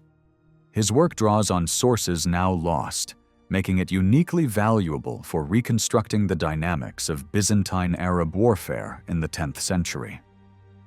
When considering these figures, Mutanabbi the poet, Abu Firas the princely warrior, and Ibn Zafir the scholar, it becomes clear that their contributions differ in scope, method, and reliability. This raises broader questions about the military value of medieval chronicles and literary works. How reliable are the numbers they provide for armies, or their descriptions of formations and strategies? How familiar were these writers with the geography and logistics of campaigns? And to what extent can their accounts be used to reconstruct battlefield maneuvers with accuracy? Modern military historians have long debated the use of such sources. Critics like Verbruggen in the mid-20th century warned against the uncritical acceptance of medieval writers, contrasting the cautious approach of scholars such as Delbruck with earlier traditions that treated narratives at face value. The challenge is to recognize exaggeration, invention, or ideological distortion by comparing multiple accounts, both contemporary and later. In this respect, the diverse social backgrounds of our authors, clerics like Leo the Deacon, officials like Skylitzes, physicians like Yahya, poets like Mutanabi, noblemen like Abu Firas, and scholars like Ibn Zafir, highlight the varying perspectives and limitations inherent in their testimonies. While they are not professional military historians in the modern sense, their works, when examined critically, remain indispensable for reconstructing the conduct of warfare in the Balkans, Syria, and Asia Minor during the height of Byzantine-Arab confrontation. The accounts of medieval chroniclers were often shaped by exaggeration or invention, depending on their loyalties and perspectives.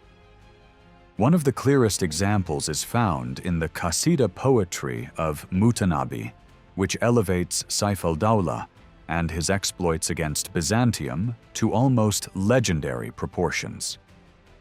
At other times, religious conviction colored their narratives, with victories attributed to divine intervention rather than human skill. Skylitzes, for instance, describes a storm that suddenly aided the Byzantines at Doristolon as an act of supernatural assistance, while the Muslim writer Usama declared that success in war was granted by God alone, not by planning, numbers, or organization. This emphasis on divine will contrasts sharply with other traditions. Procopius, through the words of Leo Phocas, suggested that wars were more often won through careful planning than through pitched battle.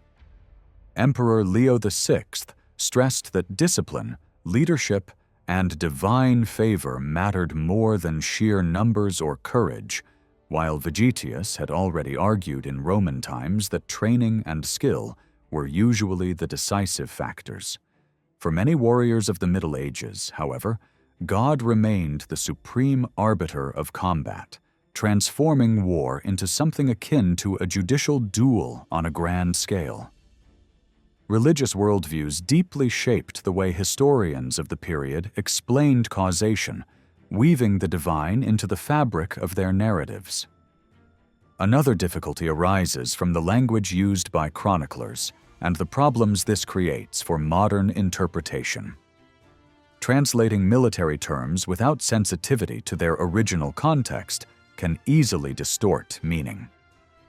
Earlier scholars, such as Verbruggen, argued that vernacular sources were often the clearest, since their terminology left little room for ambiguity.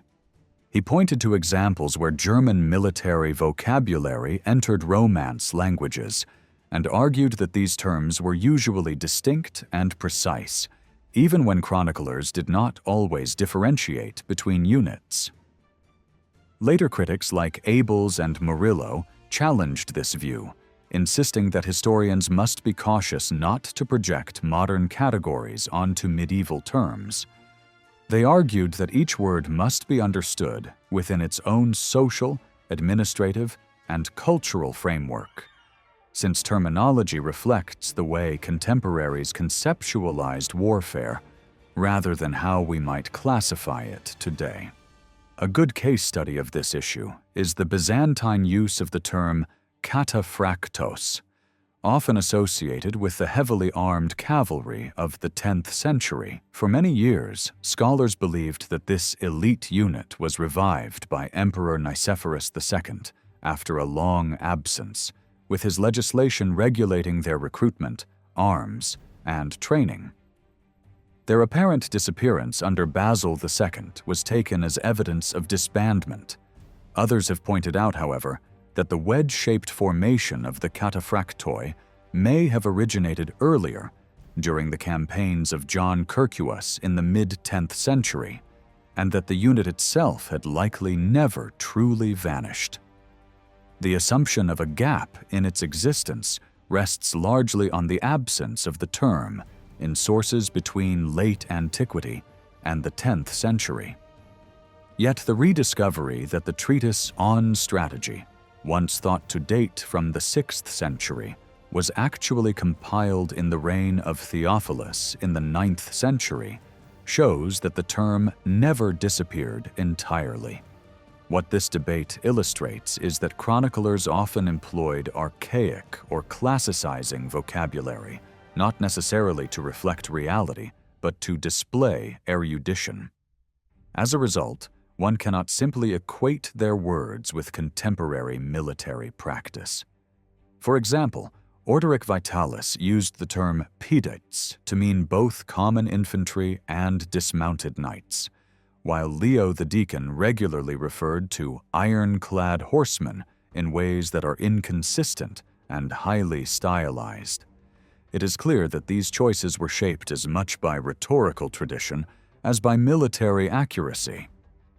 Coelius has argued persuasively that the reappearance of cataphractos in texts of the early 10th century was incidental, since other terms, such as kabularios or klibanoforos, were equally available and commonly used in military manuals like Leo VI's Tactica or On Skirmishing.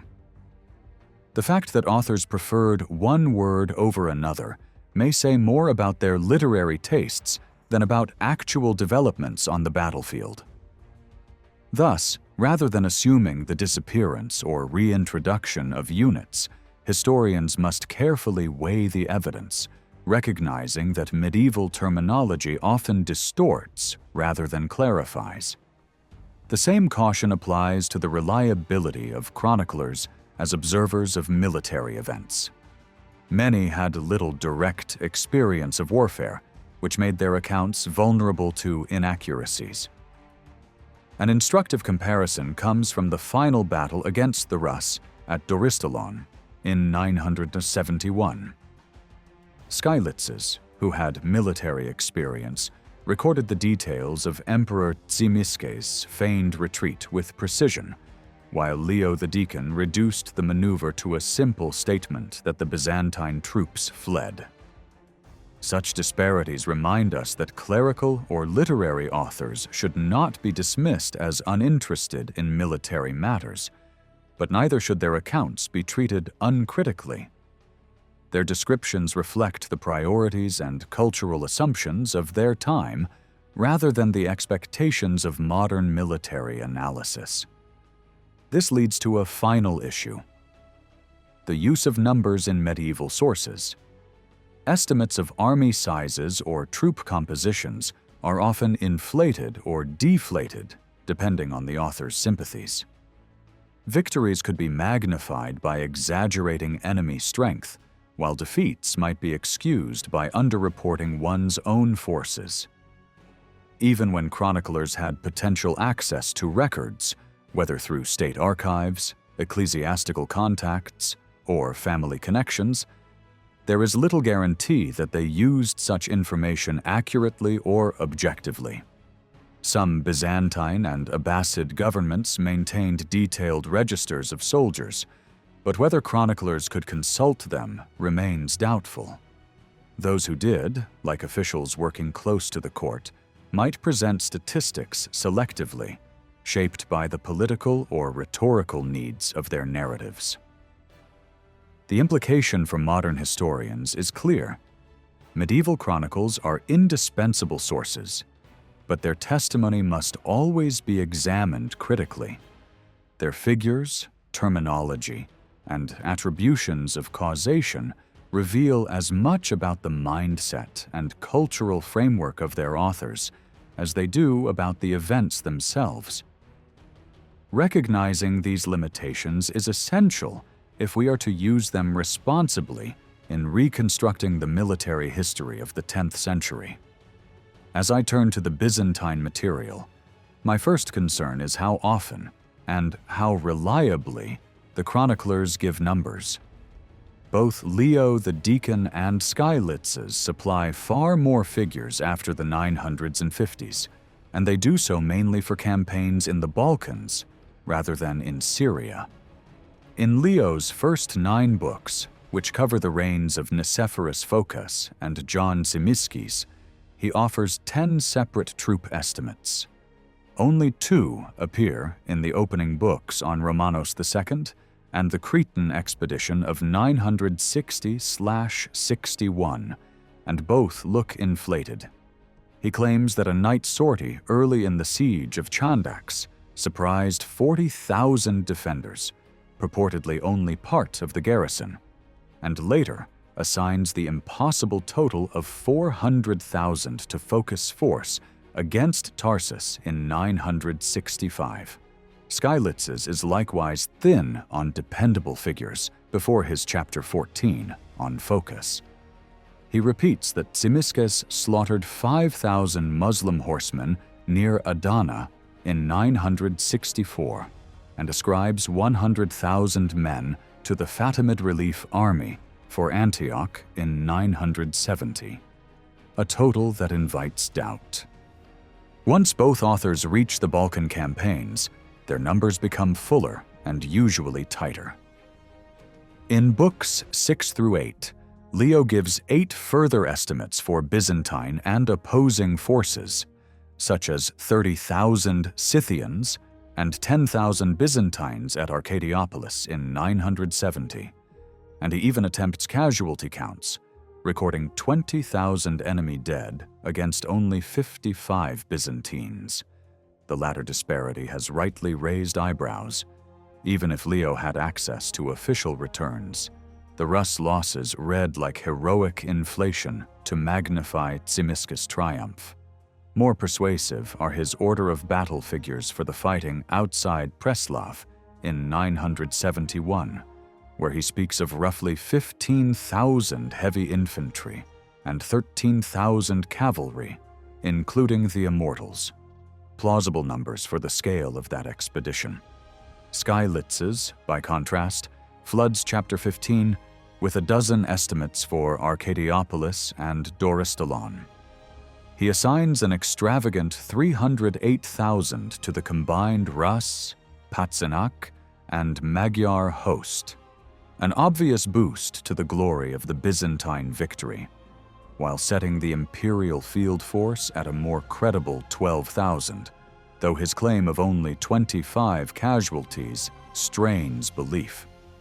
For Doristolon, he gives several useful pieces.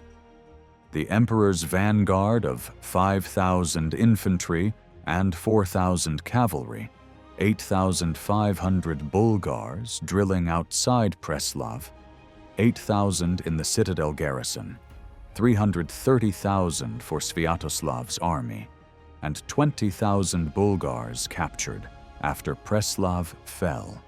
Except for the enormous totals for Sviatoslav's host, and perhaps the number of Bulgar captives, the rest look reasonably grounded, not least because they avoid the tempting round tens of thousands. Still, even where both writers seem to draw on a common dossier for the Bulgarian campaign, their numbers rarely align.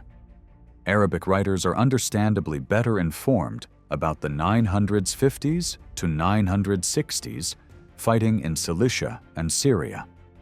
Yahya ibn Sa'id al-Antaki and Ibn Zafir, in particular, each provide 9 separate figures for troop strengths and casualties between 938 and 964, and their data are crucial for reconstructing the run of campaigns across those decades.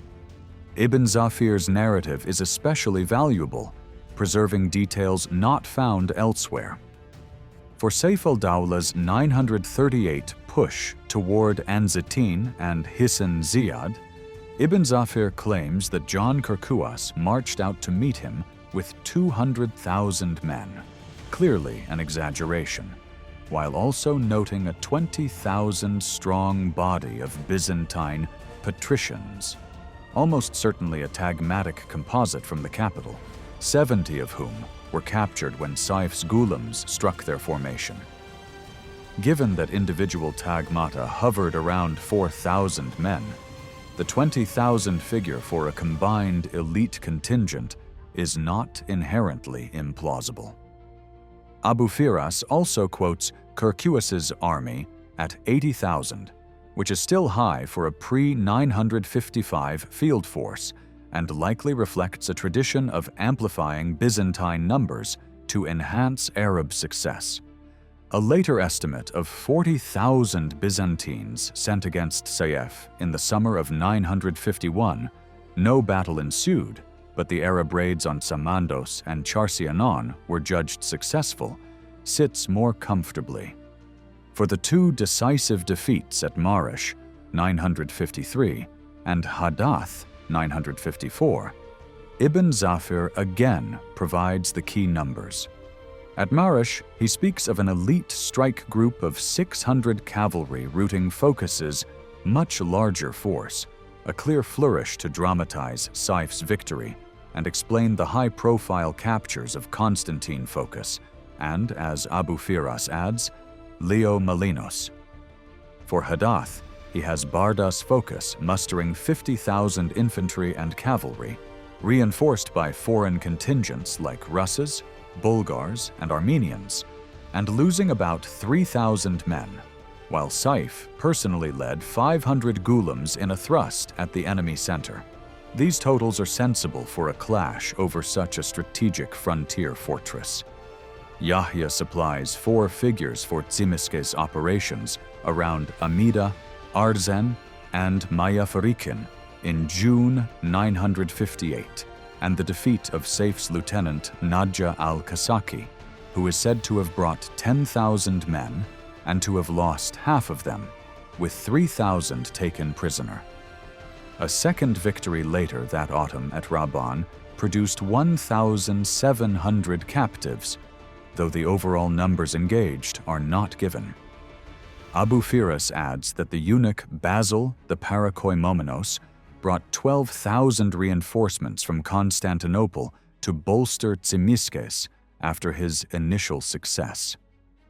Yahya further reports 30,000 troops mustered by Saif for his famous November 960 expedition, which ended in ambush near Marash by Leo Phocas and Constantine Malenos. The Byzantine strength is not stated.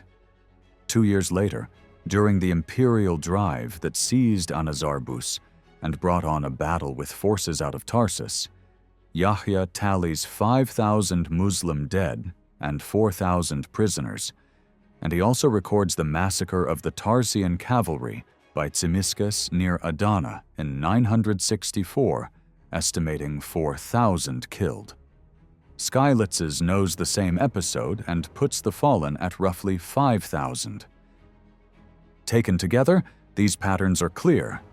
Byzantine chroniclers are most numerical and somewhat more reliable when dealing with Balkan campaigns after the 900s and 50s, while Arabic authors provide the most granular counts for the eastern fronts.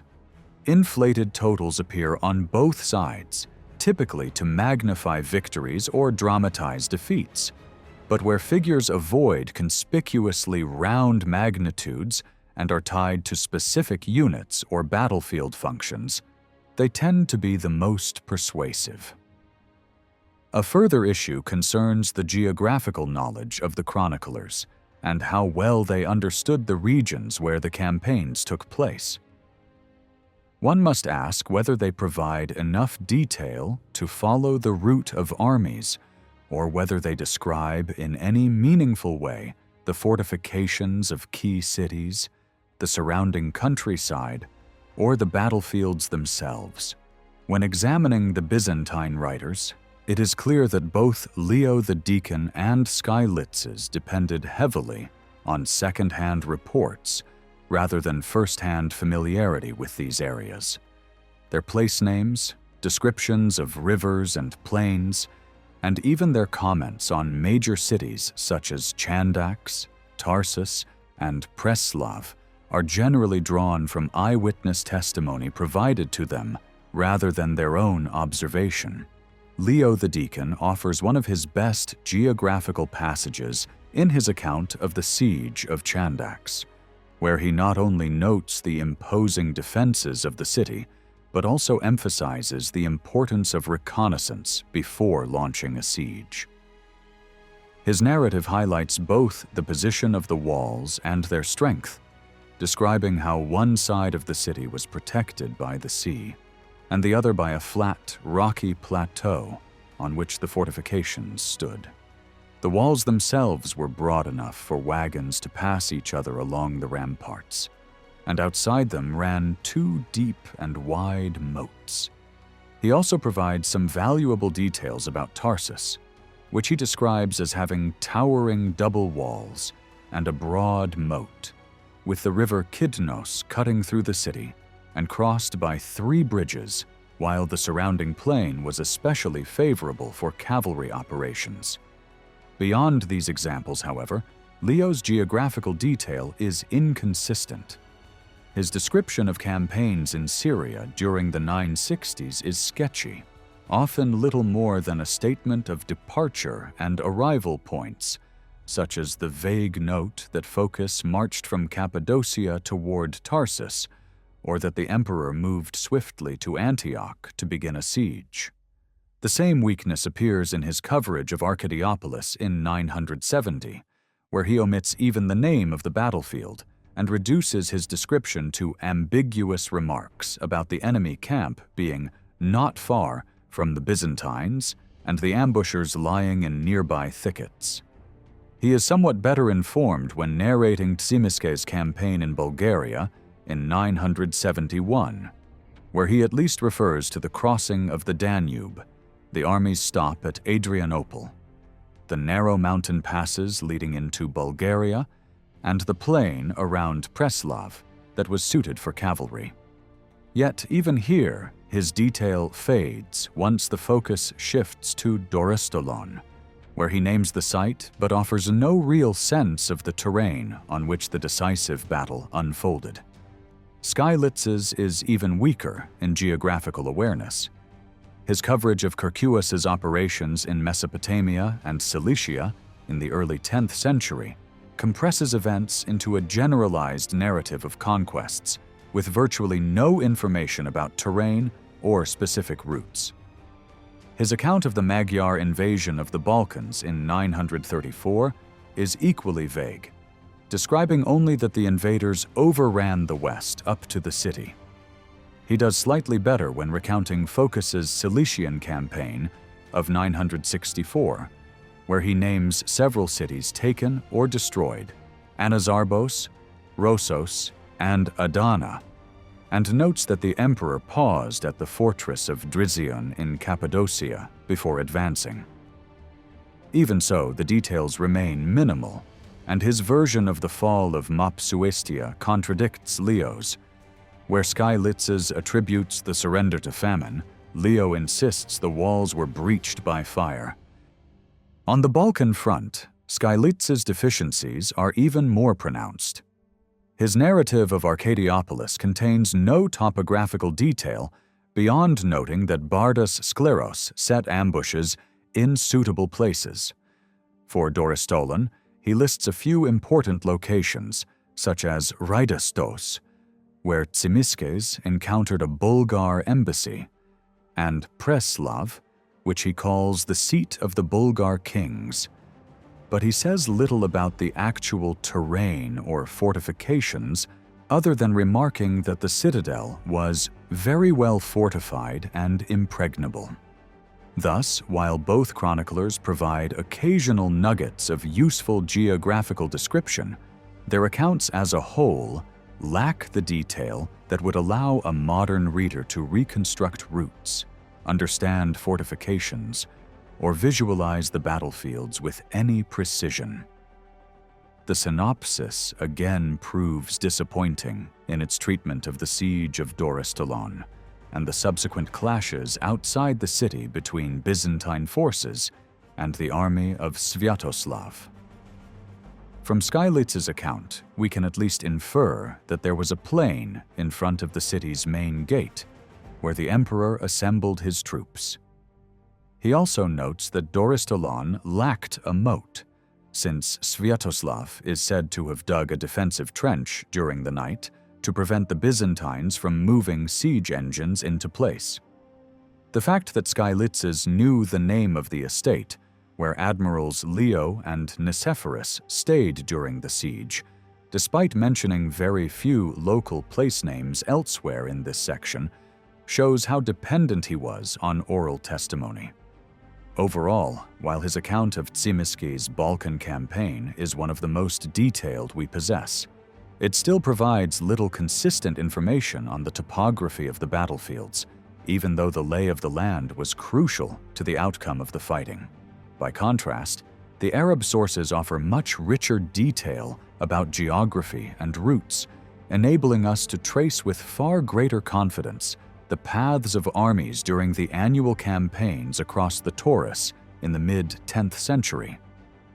Their accounts preserve names of rivers, towns, fortresses, and mountain passes, and two of them, Mutanabi and Abu Firas, wrote as direct eyewitnesses to Saif ad-Dawlah's expeditions up to 956.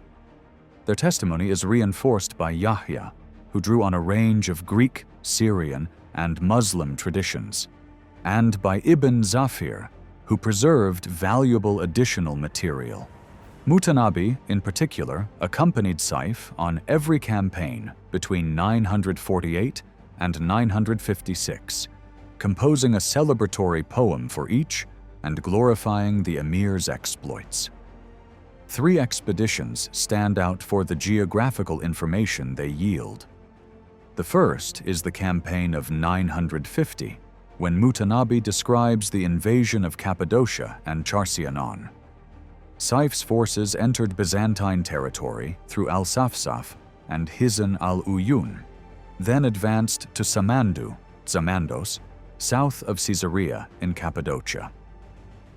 Marching northward towards Charcianon, they crossed the Halys River and clashed with Bardas Phokas in the valley of the Lycos. On the return journey, however, Leo Phokas ambushed them in a narrow pass that Yahya alone identifies as the Darb al-Kankarun. A second major expedition 3 years later took Saif's troops through Haran, Duluk, Lake Sanga, and the defile of Al-Kula before they ravaged the countryside between Melitene and Arka. Mutanabi records that on the way back, the army found the pass of Mausar blocked, forcing them to divert through Melitene and along the Euphrates, passing Al-Minsar and Hisn al-Ran before reaching Samosata. When news arrived of Byzantine incursions into northern Syria, Saif turned south along the Euphrates to Duluk and surprised the enemy near Marash, inflicting a decisive defeat at Gaihan. The most detailed account is of the 956 expedition. Here, Mutanabi describes the army crossing from Haran through Hisn ar-Ran and Hisn al-Hama into Anzitin, where John Tzimiskes, then strategos of Mesopotamia, sought to block them. Saif devastated the countryside around Tel Bitrik and Arsenas, then on his return faced a Byzantine force at the defile of Darb Bakasaya, near the Argana-Su River, where he defeated Tzimiskes in battle.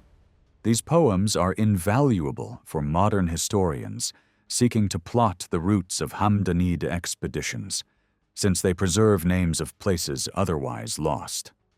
Scholars have identified locations such as Darb al-Kula and Darb al-Mausar south of Melitene, Hisn al-Ran by the Euphrates, and Sumnin near a small lake southwest of Harput. Yet Mutanabi's topographical detail is uneven. While he notes rivers, valleys, and passes, he rarely describes the nature of the battlefields in practical terms, whether they were flat, rocky, or suitable for cavalry. Such information would be precious for reconstructing tactics, but it was not the purpose of poets or chroniclers of the time, who sought to celebrate victories rather than document terrain. Compared with Mutanabi, Yahya is less detailed in tracing routes but does record the main strategic objectives and besieged cities. He tells us, for example, that Saif besieged Barzuya in 948, while Leo Phokas was at Hadath, and that Theodosiopolis was the target of the following year. He also names Charcianon and Hadath in connection with the 950 expedition, though without listing all the smaller fortresses captured along the way.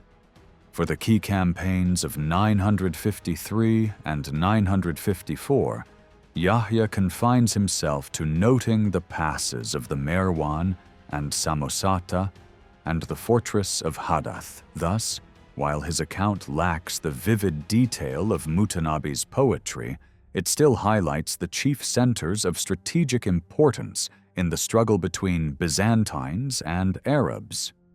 Yahya's account becomes more precise when describing the campaign of 956, where he identifies Saif ad-Dawlah's main objectives as Batan Hinzit and the river Arsanas, where the emir encamped, and Tel Bitrik, where Tzimiskes positioned his own troops. He also notes the defile of Tailurs, or Darb Bakasaya, as the site of the decisive clash between the two sides. Elsewhere in his work, Yahya offers scattered but valuable geographical details that help confirm the reports of Mutanabi and Abu Firas. Among these are rare references, such as the fortress of Al-Yamani besieged by Tzimiskes in the summer of 958. Overall, however, his knowledge of the landscapes and operational theaters of the wars is relatively limited compared with the poets. Leo the Deacon, by contrast, devotes much of his history to the exploits of the Phocas family, offering detailed accounts of the victories of Nicephorus Phocas and his brother Leo in Asia Minor, Crete, and the Balkans. This makes his work one of the most important sources for understanding the Byzantine military expansion of the 10th century. When describing the Cretan expedition of 960, he records that the emperor drew up his army in 3 divisions, bristling with shields and spears, and launched a frontal assault on the defenders. Beyond this mention of a tripartite formation and direct attack, likely by elite heavy infantry operating from the beachhead near the city walls, little information survives about the course of the battle, the maneuvers involved, or the officers in command, though he does note the presence of Pastilas, strategos of the Thracian theme. In the following year's campaign, Leo describes the Byzantine formation as deep and oblong, but provides no additional details on troop numbers, ranks, or the types of soldiers deployed. When recounting the crucial battle outside Tarsus in 965, he again offers few specifics on maneuvers, but emphasizes the discipline and precision with which the Byzantine forces advanced. Evidence, he suggests, of the rigorous training introduced under Phocas. He does describe the battle order: ironclad cavalry in the front ranks, followed by archers and slingers, with the emperor commanding the right wing of the cavalry and Tzimiskes leading the left. For the Bulgarian campaigns of Tzimiskes, Leo notes that at Preslav, the Byzantine army was arranged in a deep phalanx. The sight of this disciplined force, he says, terrified the enemy, whom he labels Tauroscythians. He explains that the Bulgars had formed a dense infantry line to withstand the assault, but that the outcome was decided when the Immortals, the elite cavalry unit, charged against their left wing at the emperor's order. The siege of Dorystalon receives the most elaborate treatment in Leo's work, clearly influenced by the style of ancient historians. He enlivens his narrative with character sketches and portrays Tzimiskes as both strategist and warrior. He identifies 5 separate engagements fought outside the city, describing them in varying levels of detail. Yet, despite his desire to dramatize the events, his tactical explanations remain brief, and he often shifts focus to heroic duels modeled on Homeric tradition.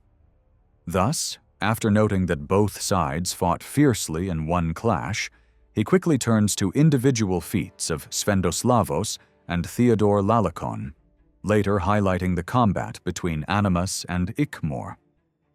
Even so, Leo provides two important descriptions of Byzantine battle formations.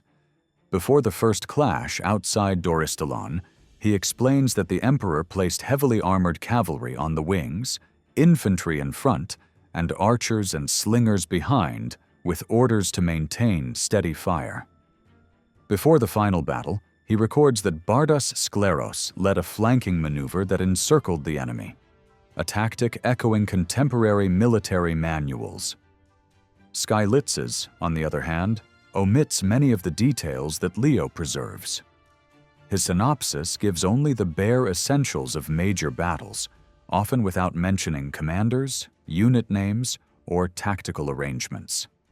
For example, when describing the disastrous Byzantine defeat at Achelous in 917, he merely observes that the Bulgars were routed and slaughtered, omitting the well-known anecdote of the panic caused by a runaway horse in the Byzantine ranks. His account of Leo Phocas' ambush of Saif ad-Dawla in the Taurus passes in 960 is similarly brief.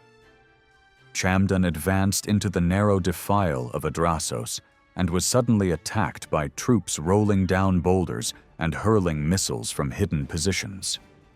For the Syrian campaigns of the 9-6-10s, Skylitzes provides no tactical detail at all, even for the expeditions near Amida in 964, on the plain of Tarsus in 965, and at Antioch in 968.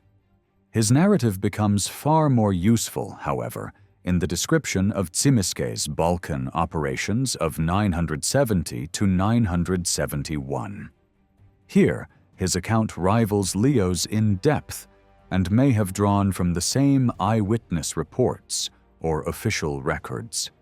For the ambush of the Patzinaks at Arcadiopolis, Skylitzes recounts how a unit commanded by Alacasius lured the enemy with a feigned retreat before Byzantine forces struck from the flanks and encircled their opponents.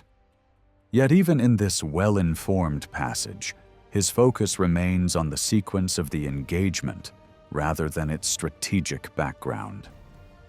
When dealing with Preslav, Skylitzes reduces the entire episode to a few lines. The Byzantines surprised 8,500 Bulgars, who resisted briefly before breaking and fleeing, with many killed and others retreating to the citadel. He provides no detail of formations or tactics, though the specific figure of 8,500 suggests that he had access to some reliable record of the event. The synopsis recounts 5 separate encounters between the Byzantine forces and the Rus during the siege of Dorystalon, even including the well-known duels such as that between Theodore of Mystia and Ikmor, which are also found in Leo the Deacon's work. Yet Skylitzes' description of the actual fighting is underwhelming. He gives no breakdown of the armies, no mention of unit structure, numbers, or commanding officers, and provides only the most basic outline of battlefield movements. The one exception comes in his account of the first clash, where he notes that the battle was evenly balanced for much of the day until evening approached, and the Byzantines rallied, charged the Rus' left wing, and inflicted heavy losses through the sheer force of this maneuver. This rare insight, almost certainly describing a charge of heavy cavalry, makes his account particularly valuable despite its overall brevity.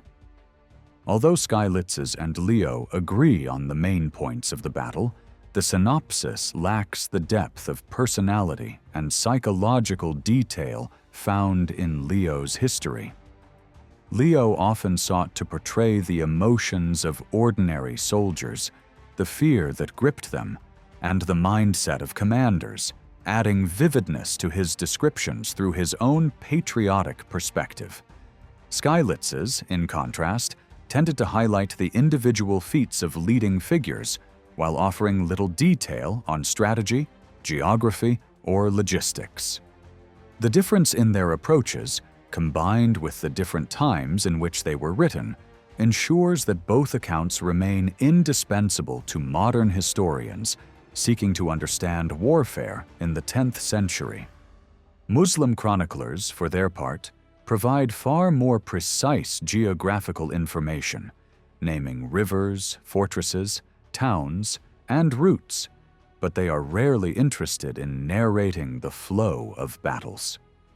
With the exception of the clash at Hadath in 954, where some details survive, their works generally omit information about troop deployments or maneuvers. Mutanabbi does note with surprise the diversity of the Byzantine army, commenting that only interpreters could understand the many languages spoken among its ranks, and he also records the presence of the cataphractoi cavalry, marking the first time this unit is mentioned in a 10th century source. Mutanabbi, Abu Firas, and Ibn Zafir all highlight Saif al-Dawlah's decisive charge with 500 elite Ghulam horsemen, a maneuver apparently aimed at the center of the Byzantine line where Focus Banner was visible. Yahya adds that the fighting lasted until the time of the afternoon prayer, suggesting the intensity. It is therefore not surprising that Byzantine writers concentrated more on campaigns in the Balkans, while Muslim sources were far better informed about events in Cilicia and Syria. Leo the Deacon and Skylitzes offer numerous estimates of troop numbers in their accounts of Phocas and Tzimiskes' Balkan expeditions, many of which seem reasonable. Yet, when they mention figures for campaigns in the East, these are typically exaggerated and unreliable. Conversely, although Mutanabbi and Abu Firas were eyewitnesses to campaigns in the East, they rarely provide figures for Hamdanid armies, and when they do, the numbers are inflated, likely intended to magnify Arab victories over their Byzantine enemies. For more balanced data, historians must rely on comparing the works of Yahya of Antioch with those of Ibn Zafir. Mutanabbi's poetry contains occasional, unique geographical observations not found in any other contemporary source, but like other Muslim accounts, his descriptions lack the detail necessary to reconstruct the nature of battlefields. While he and others sometimes identify the general setting of a conflict, they never describe whether the terrain was flat, rocky, marshy, or suitable for cavalry, factors crucial to understanding outcomes. Byzantine authors are similarly limited, offering only vague descriptions of cities and battlegrounds, with just a few exceptions where more detail survives. Ultimately, when describing major clashes of the period, Byzantine chroniclers concentrated almost entirely on the Balkan theater, paying particular attention to Preslav and Dorostalon in 970 to 971.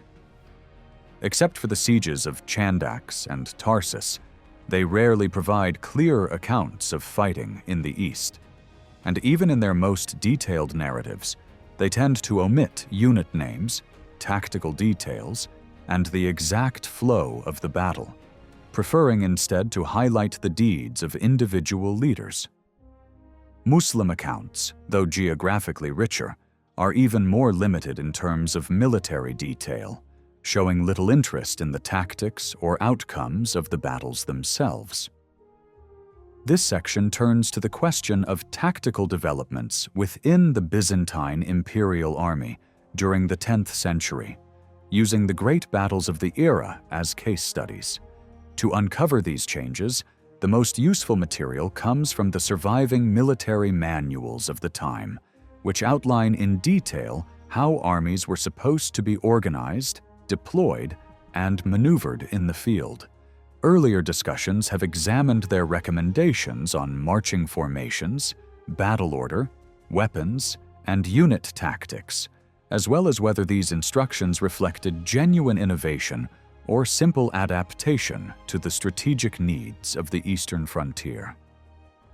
To see how theory played out in practice, it is necessary to look at a series of major battles: Hadath in 954, Tarsus in 965, Arcadiopolis in 970, Doristolon in 971, Alexandretta in the same year, the Orontes in 994, and Apamea in 998. By examining these encounters, one can begin to judge how effectively the Byzantines adapted to shifting threats from their eastern enemies, how often their responses went beyond the guidance of the manuals, and what this tells us about the role of literacy, officer training, and professionalism in the Byzantine command system.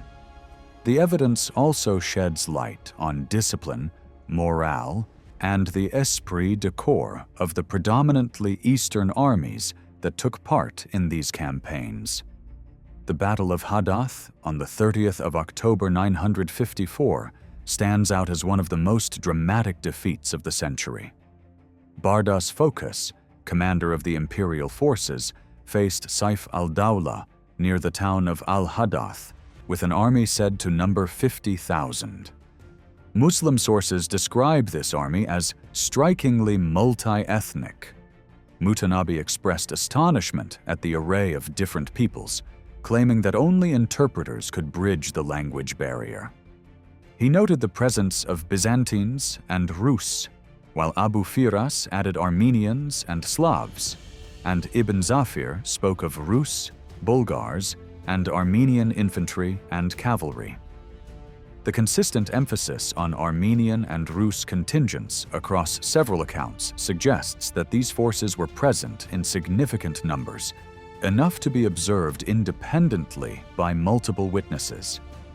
This observation aligns with the comments found in the military handbooks, which stressed the qualities desirable in different nationalities for imperial service. While the presence of such groups does not necessarily signal a tactical transformation in response to Eastern foes, it does highlight the broad pool of professional soldiers available to Byzantine generals at the time.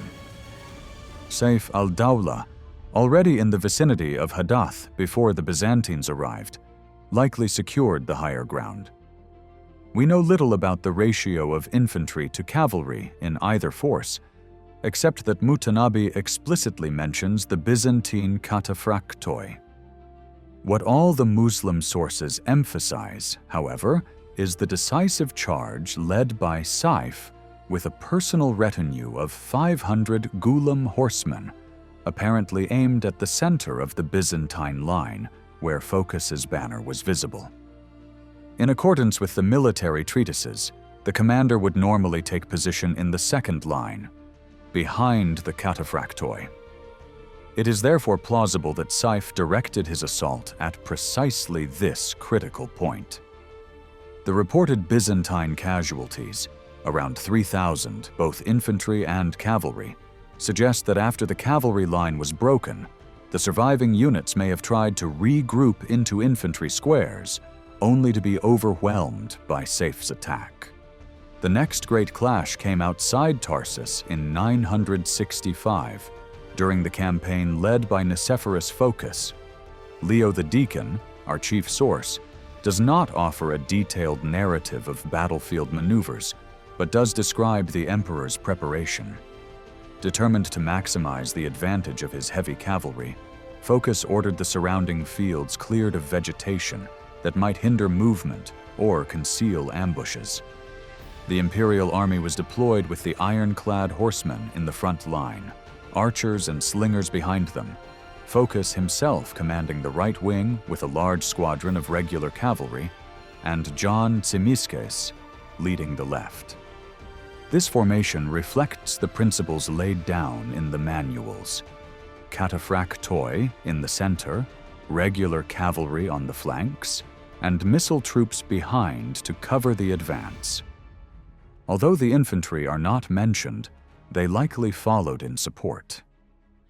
The chronicler's description of the Byzantine advance emphasizes discipline and training.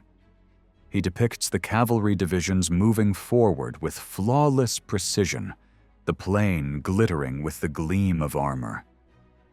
This spectacle alone seems to have broken enemy morale, as the defenders of Tarsus quickly fled in panic. Yet, despite the vivid description, no additional information survives about the detailed tactics of the day. A few years later, the confrontation at Alexandretta in 971 brought Byzantium face-to-face with the Fatimids. This clash followed the imperial capture of Antioch and coincided with the Fatimid seizure of Egypt and Syria, making northern Syria a natural battlefield between two rising powers. The Fatimid governor, Jafar ibn Fallah, assembled a major expedition to retake Antioch, only to suffer a decisive defeat at the hands of Byzantine forces led by the Duke of Mesopotamia. Late Muslim chroniclers provide most of what we know about this battle. They describe the engagement as a rout that secured Antioch and the surrounding region for the Byzantines, though they offer no tactical details. Skylitzes gives the improbable figure of 100,000 for the Fatimid army, but his report on its composition is valuable. It included Egyptians, Persians, Berbers, Daylamites, Yemenis, and Ethiopians, reflecting the diverse imperial reach of the Fatimid state. According to the Yemeni writer Idris ibn al-Hassan, who was active in the 15th century, the Fatimid commander Futuh led an army of around 20,000 men, far more believable than the 100,000 claimed by Skylitzes. After securing control of the area surrounding Antioch, this force eventually withdrew once Byzantine reinforcements arrived, though the source does not clarify why such a large army would retreat so quickly without stronger resistance. Another account, by the Egyptian historian al-Makrizi, explains that Futuh had detached a corps of about 4,000 soldiers to occupy Alexandretta, a vital port that supplied Antioch through its caravan traffic. This detachment was defeated by the Byzantine garrison. A more detailed explanation comes from Abu Bakr ibn al-Dawadari, writing in the 14th century, who also mentions the 4,000-strong force, but adds a vivid description of the stratagem that sealed its fate. As the Fatimids advanced on the Byzantine camp, they discovered the tents and immediately fell to plundering. The Byzantine commander, the Turbazi, having anticipated their move, had already pulled back with his troops into nearby high ground. At the moment the Fatimids dispersed, intent on loot, the Byzantines launched their attack from all sides, cutting them down. This victory was pivotal, not only lifting the pressure on Antioch, but also ensuring Byzantine dominance in northern Syria for nearly 2 decades. Meanwhile, in Thrace, Bardas Skleros was sent with an army of roughly 12,000 men, mostly Eastern troops according to Skylitzes, to confront the Russ's host, devastating the region. Skylitzes claims the invaders numbered 308,000, a clear exaggeration, though there is little doubt they significantly outnumbered the Byzantines. Recognizing this imbalance, Bardas avoided a direct pitched battle and instead relied on guile and careful planning, hoping to use deception and tactical finesse to overcome the numerical disadvantage.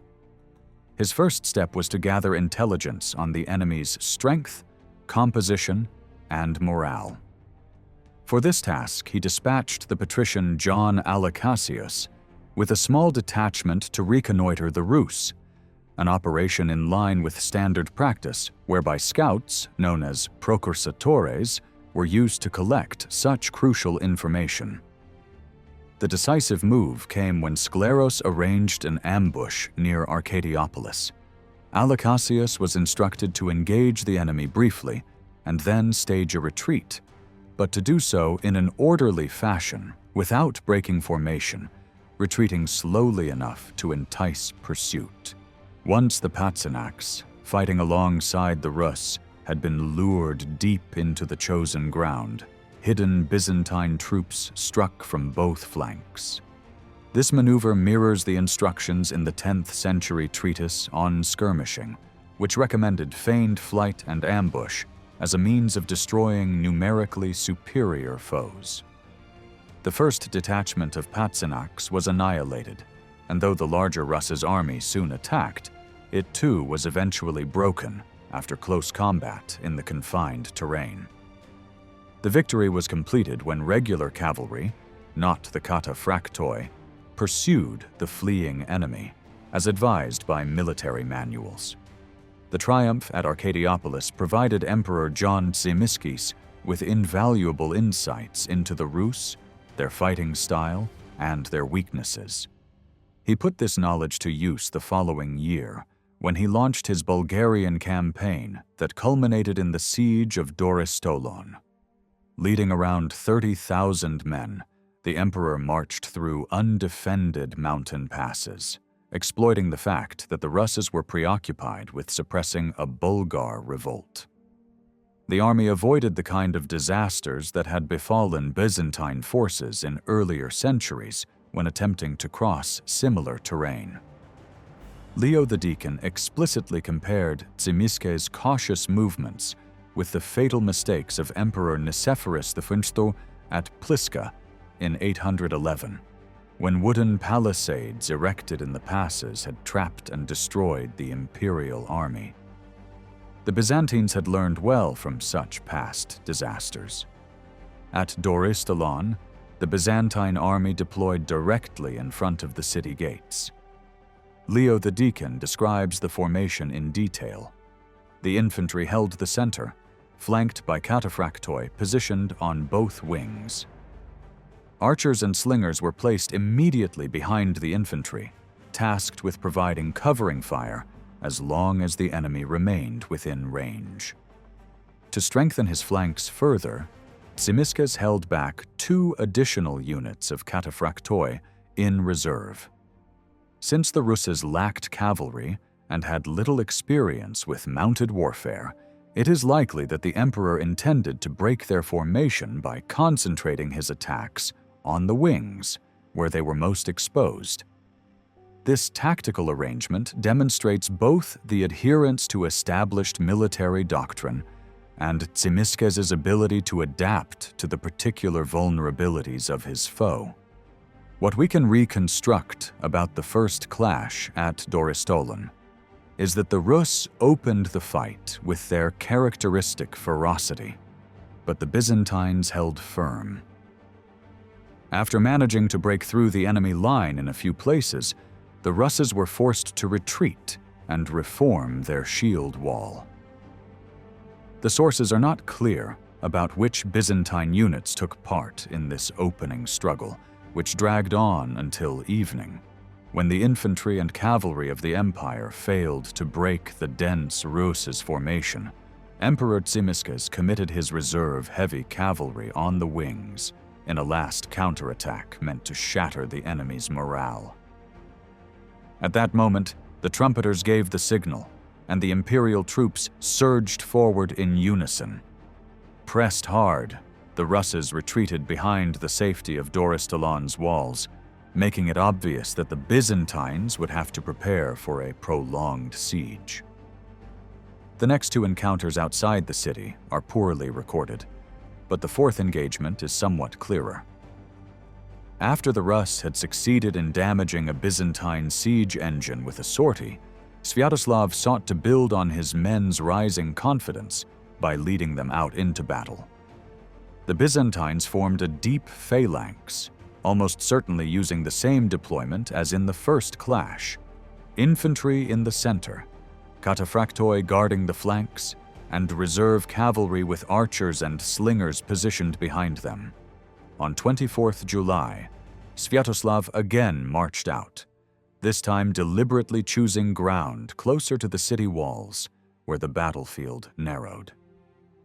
Skylitz's comments that the cramped terrain hindered the Byzantines, depriving them of the space needed to fight to their full potential.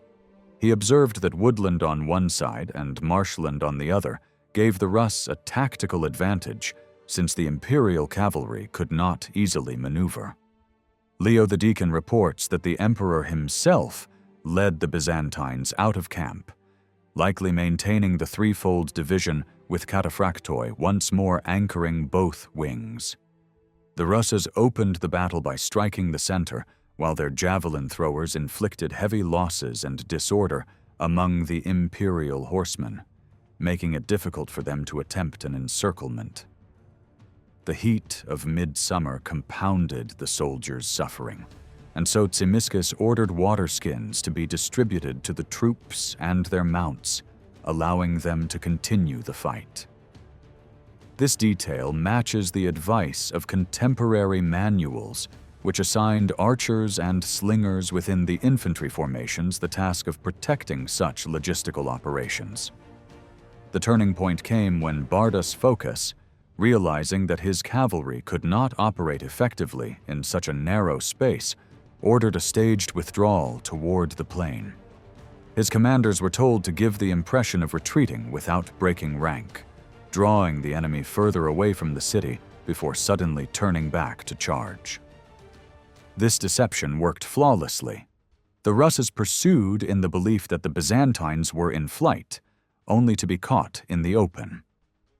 Leo the Deacon presents this as a genuine retreat, perhaps reflecting either his limited understanding of military tactics or the seamless way in which the maneuver was executed, while Skylitzes, writing later but with considerable military knowledge, recognized it as a deliberate stratagem. The decisive moment followed when Tzimiskes released his elite cataphract cavalry from reserve.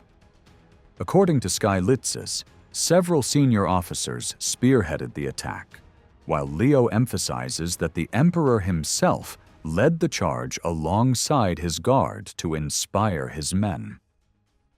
With the heavy cavalry striking the flanks, the infantry pressing forward in the center, and another mounted contingent under Bardas Skleros striking from one side, the Rus were enveloped and forced back into Doristolon. This use of encirclement in combination with a frontal push reflects exactly the kind of tactical patterns recommended in the military treatises of the age. 4 years after the Byzantine success over a Fatimid detachment at Alexandretta, Emperor John I, Tzimiskes advanced into Syria, capturing Apamea on the Orontes before pushing into the south. While Basil II's long Bulgarian wars would later dominate the empire's military attention, the battles of the Orontes in 994 and Apamea in 998 marked the high point of the struggle between Byzantium and the Fatimids for control of Syria. The sources for the Orontes campaign are scant. Yahya, writing in Syriac, records only that Basil II instructed Michael Bortzes, the Duke of Antioch, to march against the Fatimid general Manjutakin, a Turk by origin.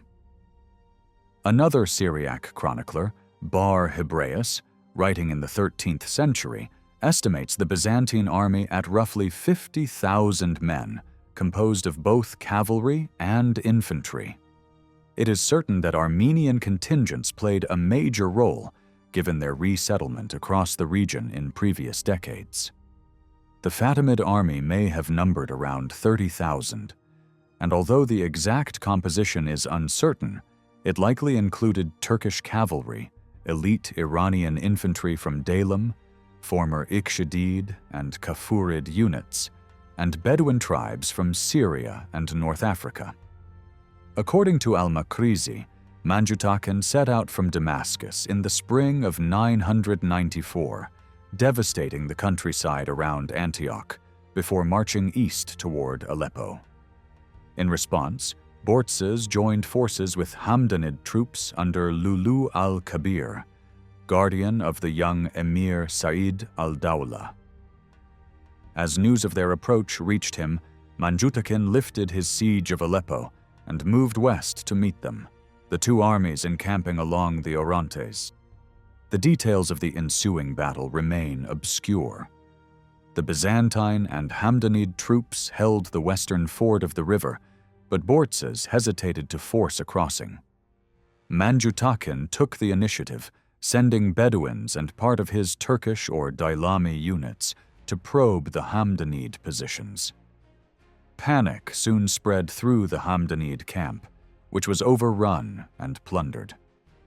The Byzantines, seeing their allies collapse, abandoned the field as well, leaving thousands dead along with their commanders and supply train. The defeat was severe, marking a major setback for Byzantine influence in northern Syria. Several questions remain unresolved concerning the battle at the Orontes. One is whether the Byzantine commanders had enough time to arrange their troops into the double-layered hollow square recommended for river crossings. Since the sources note that sentries were guarding the ford, it seems improbable that the army would have been caught entirely off guard.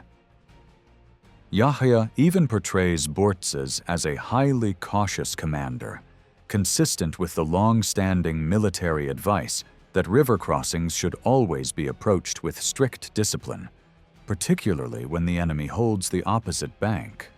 Another issue is whether the Byzantines camped in the same order as their intended battle formation, as the Praecepta Militaria of Nicephorus Phocas advises, so that troops could be ready to fight immediately in the event of a surprise attack. The accounts are unfortunately vague. Both Al-Qalanisi and Bar Hebraeus describe how an elite corps of Egyptian infantry broke through the Byzantine lines and secured victory for Manjutakin. This contingent was almost certainly composed of Daylami foot soldiers, famous for their skill with battle axes, spears, short swords, bows, and shields, and for their ability to fight in close, disciplined ranks. What we lack is any detail about how the Byzantine leaders reacted to this attack. Did the Armenians form up in a deep phalanx to resist the Daylamis and Turkish cavalry? Were the heavy cavalry units given enough space to maneuver effectively? Was the Daylami charge preceded by a coordinated strike from Turkish mounted troops and archers?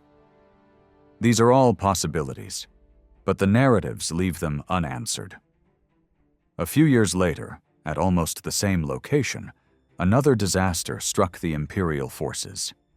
Damianos Dalasinos, who had replaced Michael Bortzes in 995, tried to exploit turmoil within the Fatimid Caliphate by marching against Apamea, a base of strategic importance for campaigns against Aleppo. In early summer 998, the Fatimid general Jaish ibn al-Samsama advanced east with reinforcements and naval support to relieve the city. The armies again faced each other across the Orontes. Ibn al-Qalanisi describes the battlefield as a broad meadow beneath the hill of Qalat al-Mudik, bordered by the lake of Apamea on one side and the river on the other, a setting that would have restricted cavalry movement and made enveloping maneuvers difficult. Numbers for the Byzantine force are not given, but the 6,000 dead reported after the fighting suggest it was sizable. Qalanisi records 10,000 Fatimid troops, including around 1,000 Bedouin horsemen, a contingent of Daylami infantry who bore the brunt of the Byzantine assault, and 500 Gulam cavalry under Bishara the Ikshidite. Dalasinos seized the initiative by ordering his men across the Orontes, directing the main thrust against the Daylamis in the center. The imperial attack initially succeeded.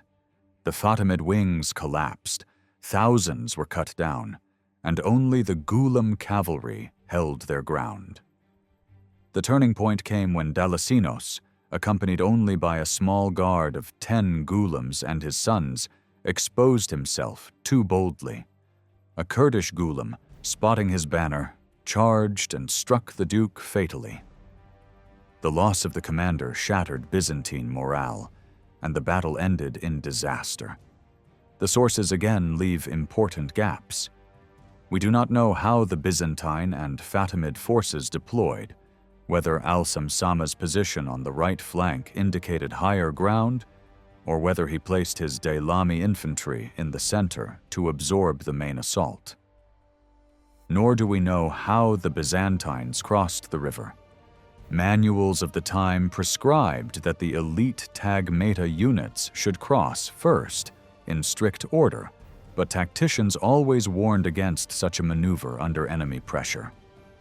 It is possible that the Armenians or another infantry detachment went first to secure a bridgehead before the cavalry attempted the crossing.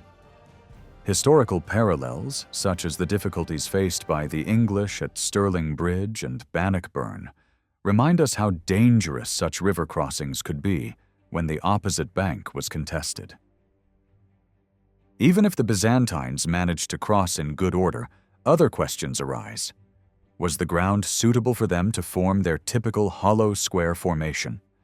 Which units actually managed to break the delami line? And who took part in pursuing the fleeing Fatimid forces? Byzantine tactical manuals advised against unleashing the cataphractoi in pursuit, instead assigning that role to regular cavalry units following behind. Yet Kalanithi suggests Delasinos remained near his standard, apparently supervising the gathering of booty rather than controlling an organized pursuit. This raises the possibility that discipline gave way to plundering, a stark contrast to the carefully structured recommendations of the strategists. Once again, the evidence raises more questions than it answers, leaving modern historians with little certainty about how the battle actually unfolded.